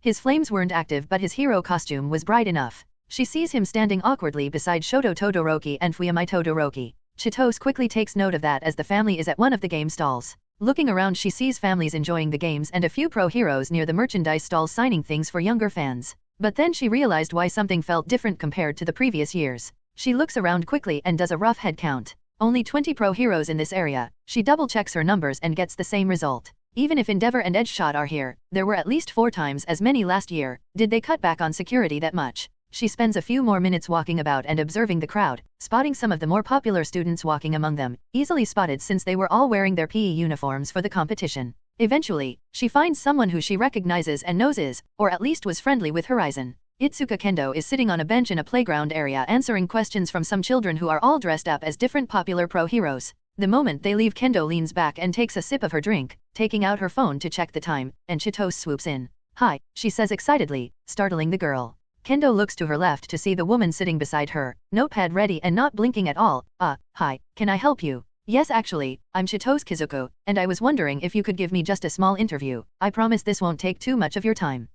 Sure, I am." "Itsuka Kendo, right?" Chitose asks. "I'm a pretty big fan of Battle Fist, so it wasn't really hard to spot you." "Oh wow, this is the first time someone actually recognized me, at least for more than the modeling we did," Kendo says in a sad tone. "Oh no, I'm much more interested in showing the world that girls can fight, not just be a pretty face." Kendo smiles, eyes shining at those words. "Exactly? So what did you like to know?" "Well, mostly about whether things have changed at all on campus since." Chitose looks around and leans in, speaking in a whisper. "The Gigantomachy." "Oh, right." Kendo thinks for a moment. "Well, UA added a bunch of new facilities for the students of different year groups to train with each other, and they're taking a lot more precautions in case of villain attacks here, but aside from that I haven't really noticed anything." "And how does the student body feel about Horizon still being in UA?" Chitose asks, and immediately sees Kendo recede a bit. "You don't have to answer anything you don't want to." "No, it's okay," Kendo says. "Well, not everyone is okay with Horizon being here, but it's not like the school forces us to be okay with it exactly. We can voice our complaints, and a lot of people have even told Horizon this to his face, but he understands our grievances and concerns and just lets us get it all out." "So students aren't afraid of him?" Chitose asks. "Well, I think it's only natural to be concerned when a person with that much power exists, but we know he won't just wake up one day and decide to destroy the country. We trust him that much at least." "I see, and lastly, is there anyone I should keep an eye out for during the games?" Chitose asks. "Will you be taking home a medal this year?" "Well, I'd say don't count Class 2B out of the running. We've gotten a lot stronger since last year." Chitose's mood is lifted after that interview, so much so that she's ready to go see Horizon directly. So enamored with the information she has, that she's writing in her notepad while walking through the crowd, only to bump into a small girl, appearing to be only 10 years old, with 2 extra arms below her main arms. As she bumps into the girl, she drops her pen and notepad, while the girl lets go of her empty lady balloon, which begins floating away. "Oh my, I'm so sorry." Chitose immediately apologizes, taking a step back to look at the girl. "I'll buy you another balloon." The girl looked up at her, seemingly confused. "Horizon will bring it back," was all she said. Chitose gives her a strange look, and before she can question what the girl means, the balloon seemingly descends on its own, with the attached ribbon coming down to the girl's hand. The girl reaches out to it, but it instead ties itself around her wrist, to prevent this incident from repeating itself. The girl looks up at the sky, a broad smile on her face. "Thank you, Mr. Horizon," she says before running off into the crowd. Chitose just stands there, stunned by what she just saw. She looks around, seeing the massive crowds of people, all smiling and enjoying the festival. And suddenly the distinct lack of pro heroes makes sense. Horizon, he's everywhere. Her eyes dart around, seeing all the people and things, blissfully aware or unaware that this force was here, all-encompassing and seemingly benevolent. She looks down to get her pen and notepad, but as she turns to where they fell, she sees them hovering, waiting for her to claim them. Her breath hitches, mind reeling in understanding at how absolute his power was. Looking around, she sees all the innocent lives. She sees Endeavor. She knows even a great hero like him would be nothing if Horizon willed it. All the speeches and rallies she's written and heard, all the years of secretly campaigning for this oppressive government to be brought down. All these years of building their forces to enact a great change. After a lifetime of work, of generation of planning. And now she's surrounded by the smiling faces of people, who don't realize the situation they're truly in. Happy to be here, under his absolute control. Chitose realizes how infinitely insignificant all the power and connections they've gathered are, as she stands her, like a single grain of sand, in the hand of a god. A god that can and will close his hand, and there is nothing the entire world could do about it. "Are you all right?" A voice snaps her out of her panic attack, and only now she realizes the cold sweat on her forehead and how difficult breathing had gotten. She turns to the woman, seeing a blonde woman roughly the same age as her, with a young boy beside her and a little girl with a single horn on her head. "Oh, sorry, I'm not good with crowds," Chitose says as she tries to compose herself. "Oh, well, inside should be a lot more quiet, until people start entering the stadium," Ryoko says. "And you should get out of the sun." "Right, thank you," Chitose says as she turns back to her notepad and pen. She grabs the notepad, but the pen moves to avoid her grasp, spinning slightly and pointing, then moving slowly. I think he wants you to follow it, Ryoko says. Chitose swallows nervously. Right, well, enjoy the festival. Play Chapter 5, Law Commands. From his seat in one of the private viewing rooms at the highest level of the stadium, he could see the entire massive arena. A few people were already filling the stadium, trying to get ahead of the crowd before everyone rushed in to view the games. In the dimly lit room behind completely blacked out one-way glass, he's relaxed on his single-seat couch, feet up on a small ottoman as he eats from a tray of cookies, clearly homemade. Both his visor and the mask of his body glove were resting on the small table beside him, between both the seats as he enjoyed his snacks. People of Japan, hear me? His phone plays the recording loudly. Horizon is the only way forward for us, he is our truth, and our destiny is to follow him and be defended by his grace and radiance. Religion seems kind of appealing when you're the god. Law chuckles as he raises a hand, and suddenly a bottle of water appears in his grasp. It is clear that new monsters will arise with each passing year, the speaker says. Horizon is our shield, our light in these dark times. The speech goes on for a few more minutes, all of which seem like harmless hero worship to Horizon, until he hears something he likes. Which is why I believe Horizon should be truly embraced as our guardian deity, as the true God Emperor of Japan. Law raises a brow at that. If I'm going to be a God Emperor, I don't think I'd only settle for Japan, I'd at least claim a continent, or some place that'll pay me for my time. Which is why I petition all of my listeners, the man says. Go on to my website and sign the petition, let us elect Horizon to governing office so. ACH. Law chokes on his water. What the fuck? He looks at his phone, seeing this broadcast was a few days old. He immediately clicks the link to the website and sees that 17 million people have signed it. You've got to be kidding me. I hate babysitting you useless fucks. I don't want to lose even more of my freedom for it. Law sighs and takes his phone, checking his social media Horizon account once more to see more growing concerns about this cult of people worshipping him.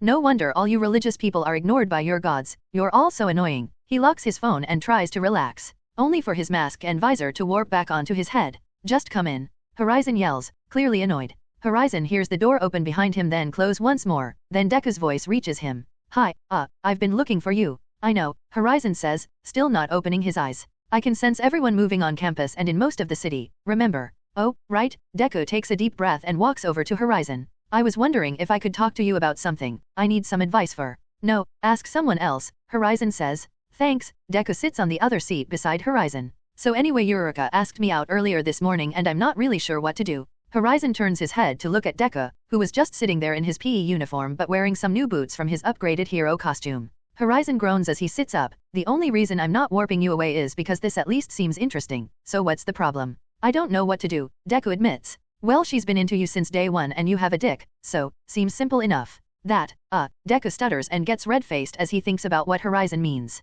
I don't think we're ready for that yet. How did All Might have the? Horizon thinks for a moment. 7th strongest quirk in the world to someone like you. You can non-consensually smash villains but can't smash the girl who wants you. No. Deku looks mortified. I really didn't think about the name of my moves, meaning that I need to change them. Focus please. Sorry. Look, for whatever reason, Eureka likes you. That makes things super easy. Just be bold, be brave, be decisive, and be yourself. Be myself, really? I assumed you tell me to be more like you, Deku admits. I mean, it would make the most sense since you were dating both Yaomomo and Jiro, and I think Mei liked you. As Deku begins mumbling, Horizon flicks him in the forehead to get his attention. Don't be stupid. Pretending to be someone else is horrible advice. Just be yourself, and if women don't like who that is, then self-improve until they can't not like you, but that has to be done holistically. You can't just lift weights and make that your personality. So you didn't have to change anything. Why would I do that? I'm perfect. Horizon asks, then sees Deku's dejected look. It's like this, Momo likes, the idea of Horizon as the perfect pro-hero, Jiro likes how dangerous I am, and she still does, but she hates herself for liking that. And well, I've got a lot of qualities that other people really like. But they only work because I'm Horizon. You can't act like me if you aren't the strongest, or most capable. You have to be a necessity, not a person. Okay, so how does this apply to me? Deku asks. Because, Eureka being interested in you from the beginning of UA means she clearly doesn't want someone strong, or capable, or charming, or good-looking, or rich, or... I think I get it, Deku says. I'm a loser. Yeah, but for some reason she liked you from day one, when you were an immensely bigger loser than you are now, so just be yourself. She likes that stupid part of you that always helps no matter how dangerous it is for yourself, and the fact that you're a nerd who spends all his time studying quirks. But, aren't you also a nerd who studies quirks? No, because I'm a doctor who studies quirks. You're a fanboy, Horizon says. So really just be yourself. But if I have any advice, for relationships, and for being a pro-hero, be bold, be decisive, and don't be afraid to take the first step, and I suggest you keep that in mind for the sports festival too. The sports festival. Deku looks out to see people filling the stadium. Wait, was that a hint? Do you know what the games are? Focus, Deku. Horizon pulls Deku's focus back onto himself. Just go out on a date with the girl, or at least do some one-on-one training with her. That's as much of a date as anything for UA students anyway. Right. Deku begins to get up, but sits back down. One more thing. No, I'm not giving any sex advice aside from don't get anyone pregnant. Not that. Deku blushes. But, is having relationships a smart thing for me, because I really want to go out with her, but will I be letting down All Might if I do? I mean, I've got a lot of people counting on me to use their power and become a great hero. Do I have time to focus on girls? Well, you know, I think pro heroes should be people with nothing to lose, but I'm also a bit of a hypocrite on that, because as contradictory as it sounds, what's the point of fighting that hard if you don't have any real love in your life? Horizon shrugs. I guess I've got a lot to think about. Not really, just get some pussy, it'll clear your head. Horizon laughs as Deku's face goes red. Now get out of here, something pretty is about to walk in. Deku thanks Horizon and gets up, then freezes when he opens the door to leave. With her hand poised to knock, Chitose is standing there as he opens it. Wow, Deku mutters. I'll take that as a compliment, Chitose says playfully. Yeah, you're really pretty, Deku stutters out. Don't fall for it, Deku. Horizon yells from the couch. She's worse than any villain, and far more dangerous. Deku immediately leaps back and takes a fighting stance, startling Chitose, whose thoughts are racing. Oh god, does Horizon know? Did he find out? Can he read my thoughts? I thought he had to touch a person to sense lies? This is a nightmare. Rukia is here, so maybe together. She's a reporter. Horizon yells out, shattering her thought process and allowing Deku to relax. Those things are dangerous. He laughs as they both give him annoyed expressions. As Deku leaves, Chitose closes the doors and sits beside Horizon. You almost got me punched with that joke. Nah, I would have stopped it. He sees her getting her notepad and voice recorder ready. I hope following the pen wasn't too hard. You could have simply warped me here. Is there a reason you didn't? I was having a chat with my classmate there, and I figured you'd want to look around the festival on the way here. I see. And that boy, is he possibly a new member of Team Horizon? Assuming there is still a Team Horizon after the Gigantomachy. There is, and he won't ever be joining it. Clash of ideals and all that. Horizon sits up properly, ready to officially start the interview. Always, just like I see you're always eager to skip the pleasantries, Chitose says. Yes, well, you know I'm a man of action. And I'm sure the people will want to know if this man of action is still single. Well, single as can be, he lied. And the second largest concern, Chitose giggles. Your feelings after the Gigantomachy, now that you've had a few weeks to think about it. What I said in court hasn't changed, and that still reflects how I feel entirely. I see, and people being afraid of you, how do you feel about that? It's the logical response. After all, anyone with a brain would be afraid of me. I'm sure you thought twice before asking for this interview, and even now with only a small table between us, it scares you to know I'm this close. Well, I don't think this table distance matters in the grand scheme of things, Kaisto says. Everyone in UA is currently within your area of influence, yes. I'd imagine you can feel the movement of every blade of grass. If I wanted to be that precise, yes. Quite all-encompassing, Chitose says. And your feelings regarding the somewhat religious and political zealots blooming to praise you. Horizon groans. I'd rather they didn't, but so long as they aren't hurting or attacking anyone or other groups, then it's probably, hopefully, just harmless fun. All Might had a similar effect, even if it was to a slightly lesser degree. Would you ever give in and maybe become president of Japan? Politics aren't my preferred field of battle, Horizon chuckles. After getting some more national topics out of the way, Chitose raises a question that the world has been curious about. Since you're no longer able to act as a provisional hero within Japan, and you've said you'll be staying away from the public eye to train for the upcoming months, will you perhaps be attending the Global Heroes Summit in Paris? No, I don't see that being in my plans, Horizon says. But maybe next year I can attend. That one will be held in Las Vegas, which is a bit easier to travel to from Japan. Alright, you likely can't leave the country for long, if at all, with the League of Villains running about, Kaisto says. The marked increase in crime across Japan has happened much as everyone expected. However, Musudafu and Minato Tokyo are still almost entirely crime-free. It seems even without you being able to intervene, criminals know better than to cause problems where you work and live. Well, they aren't completely stupid, but still stupid enough to be villains when the heroes have me fighting for them. After a few more questions, and as the stadium is almost filled, Chitose gets to the final round of questions. Now, about the UA Sports Festival, since you'll obviously be claiming the gold medal again, who will be the runner-up? The polls say Shoto Todoroki is once again the favorite of the other students, but last year Katsuki Bakugo caused an upset. Do you foresee another upset this year? Well, since the games start in a few minutes, I suppose I can tell you that I won't be competing this year. Really? Chitose doesn't seem surprised. That makes sense. Many people were concerned about having other students fighting against you. It hardly seems fair after all. It's not fair, but with me being out of the picture, Horizon thinks for a moment. My team also won't be competing, which leaves only people who I haven't seen go all out in a long time, so I can't tell how much they've improved. I'd imagine so with all the time you spent stopping villains or at Horizon Tower, Chitose says.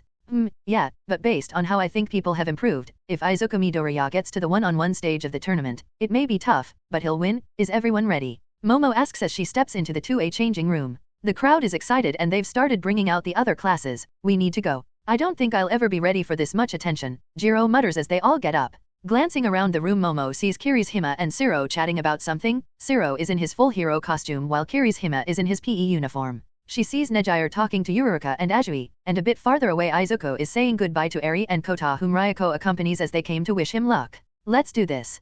Kirishima screams. This year I'm gonna be even more manly and bring home a medal. Are you also aiming for the gold medal? Tokuyami casually asks as they all exit the room and make their way through the stadium hallways. TCH, Bakugo scoffs. If anyone is beating Glassface and taking that gold medal this year, it's me. You aren't the only one that's gotten a lot stronger cookin', Deku says. I've got a lot of tricks that I held back when we were training together. Shoto breaks his silence. Nothing compared to the progress I've made training with my father. This year I have enough power to win a tournament match against even Horizon. That's pretty brave considering how it went last time, Mina says. But I bet they have a bunch of rules to prevent him from ripping out hearts again. Well, they don't allow him to use his sword, Toru says. She was wearing a bodysuit made of her DNA below her PE uniform, allowing her to go completely invisible. That new sword is intense, she mutters. I'm just hoping to get to the one-on-one stage this time, Ajiro says. Me too, Shoji says as Jiro nods along as well. As they're walking to the entrance into the main event area, Yuruka notices Midoriya's face is intense and thoughtful, and falls into step beside him. Hey, Deku, are you okay?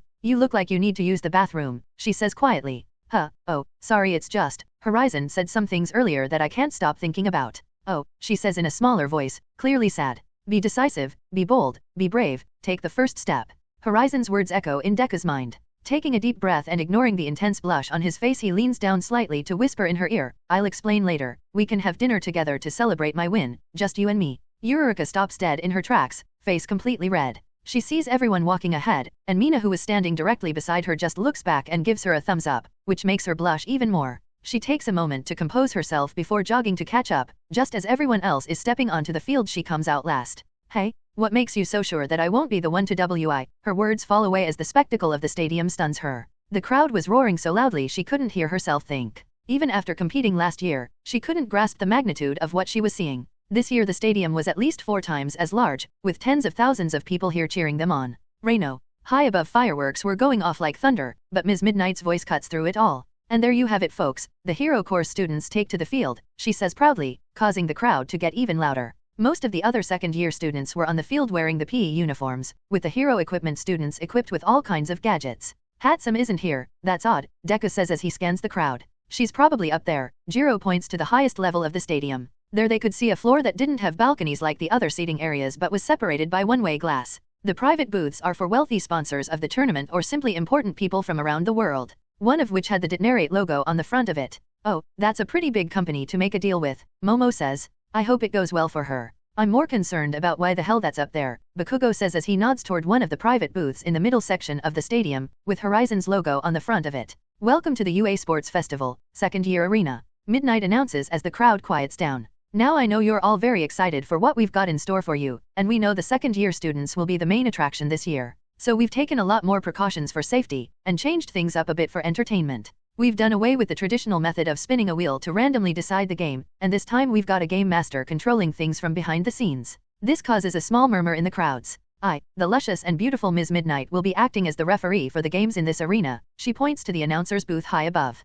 Present Mike, Vlad King, and Eraserhead will act as the announcers and provide more specific commentary as things unfold. She looks around the crowd, seeing many people holding manners with Horizon's symbol or dressed in his merch, waiting for his appearance. And now for a bit of good and bad news, Midnight says. It has come to our attention that Horizon would be an unfair entity to pit against the other students, so he won't be competing this year. A look of relief washes over the students as disgruntled noise begins building in the crowd. Oh, but that doesn't mean he isn't involved, Ms. Midnight cuts them off. He's been tasked with not only security this year, but with the prestigious honor of being this arena's game master. Classes 2A and 2B look at each other, visibly concerned at the implication of that, while the crowd erupts into cheers and the other students look simply confused. He's been tasked with making an entertaining and challenging first round for this arena, but before he can come down here and explain the first game, we've got Katsuki Bakugo, the runner-up from last year's sports festival, coming to the stage to say a few words of encouragement. Bakugo takes his time and walks onto the small raised stage as the entire arena goes silent. The look on his face is a mix of disappointment and rage as he tries to contain his anger.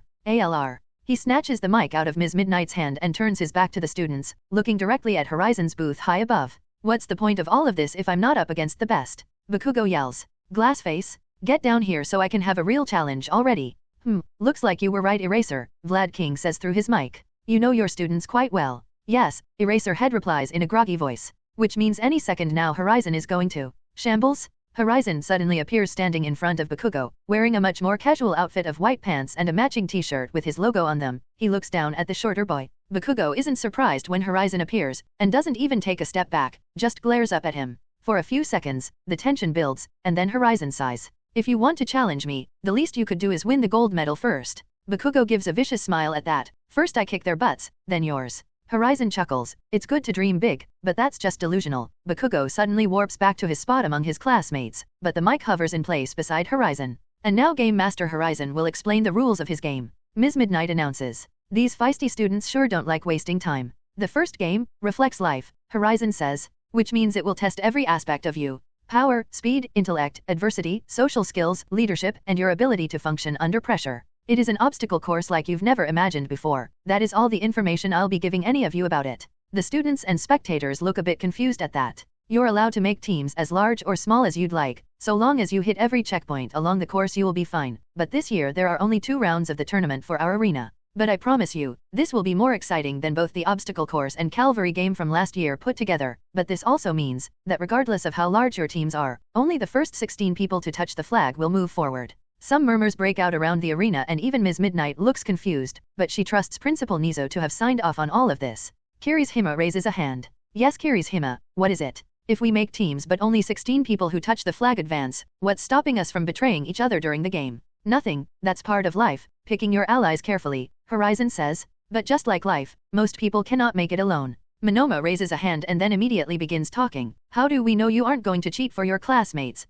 Do you really think I value them winning this game more than my reputation? Horizon asks, as if he were talking to a confused child. Good point. Monoma lowers his hand. Shoji then raises his hand. No more questions. Life doesn't come with a manual, Horizon says. You've got 15 minutes to create your strategies and teams, but remember, to win at life you must either be stronger, smarter, adapt better, or simply be first, and most of the time the person who takes the first bold step is rewarded. Good luck. As soon as he finishes speaking, Horizon disappears once more and Cementos begins moving the stage to the side, clearing the field. The students also scatter to form their teams, with most people rushing toward Momo, Shoto, Bakugo, Izuku, and Tokoyami. Much to their surprise, Izuku refused to be part of any team, stating, I want to show the world that I'm capable without always needing people to pick me up. Pro heroes don't always have backup after all. He goes off to the side and gets the same thoughtful look on his face, muttering to himself. Horizon said that twice now, once to everyone here but twice to me. What does he mean by the people who move first are rewarded? It has to be a hint at the game. He said it was life advice, but he also said the game reflects life when I spoke to him earlier, but it is Horizon. This could just become trick to make me look stupid, but then again he's been less horrible to me lately, so maybe he wants to be friends. Or at least he doesn't want me to trip and break my neck anymore. Eureka, I think your boyfriend is broken again, Mina says as she points out Izuku muttering to himself across the field. I'm sure he's just Eureka stops herself. He's not my boyfriend yet. Ajui asks. Eureka hides her blushing face in her hands. Anyway, we should just focus on ourselves for now, Mina says. Shoto and Bakugo are playing solo, and pretty much everyone else that is self-sufficient doesn't want to form a team with others. Even Momo doesn't want to team up, Ajui says. And Tokoyami just said the darkness demands he works alone, whatever that means. It means Horizon told him not to form a team, Setsuna says as she walks over. Don't suppose you girls want to form a little alliance with my team? How about it? Who's on your team? Eureka asks. Manga, Shota, Bondo, and me. What does the alliance mean? And why'd Horizon tell Tokoyami not to form a team? Ajui asks. Just means our teams don't attack each other unless we're both right in front of the flag and there aren't enough spots left for all of us. And as for Tokoyami, Tokage begins whispering. He got offered a spot on Team Horizon and this sports festival is his little test. Wow, how'd you even find out about that? Mina asks. That team doesn't spill, like ever. Oh, Horizon asked me about considering joining too, but his teaching style just wasn't for me. He's kind of very intense. I never thought he'd let girls into Team Horizon, Eureka says. Oh no, he was considering forming a second team with just ladies and wanted me to lead it, but I turned him down. Don't tell Momo that please. He said she was too nice to be a leader during a crisis. That makes sense, Mina says. 10 minutes later. The entire field was cleared off the stage and other props to reveal simple and low-lawn grass. Ms. Midnight was on a raised platform attached to the spectators area above, looking down closely at all the students gathered along the far side of the arena. All the students gather and jostle each other to get their feet directly only the starting line, staring out at the tunnel leading out of the arena, which acts as the first of many checkpoints. Alright, now that everyone is in position, it is time for the Game Master to explain the rules of this game. Skyward. The crowd erupts in cheers as the students look at each other, even more confused. Shambles? Horizon appears in the middle of the arena only a few hundred feet ahead of everyone, holding a flag in his hand with the UA symbol on it, and stakes it into the ground. A few moments later the arena goes silent again for him to speak. The rules are simple: stick to the route and pass through all the checkpoints, then be one of the first 16 to touch the flag to move on to the next round. But we won't be announcing when someone makes it to the next round, so if your entire team gets there, well, I'm sure you'll figure out which of you gets to touch the flag first. Many of the students look at their teammates, eyeing them warily and already thinking of how a fight between them would go. And as for the obstacle, you only really have one to deal with. Horizon puts his hands in his pockets and takes a few steps forward, positioning himself between the flag and the students. Me. Hello, everyone. As we wrap up this video, I want to share a quick note. I have a Patreon account. If you'd like to support me and enjoy on-demand audiobooks, you can become a Patreon member. Alternatively, you can check out my Google Drive link, which has 500+ novel audiobooks available through my Ko-fi or Patreon shop. I appreciate your support.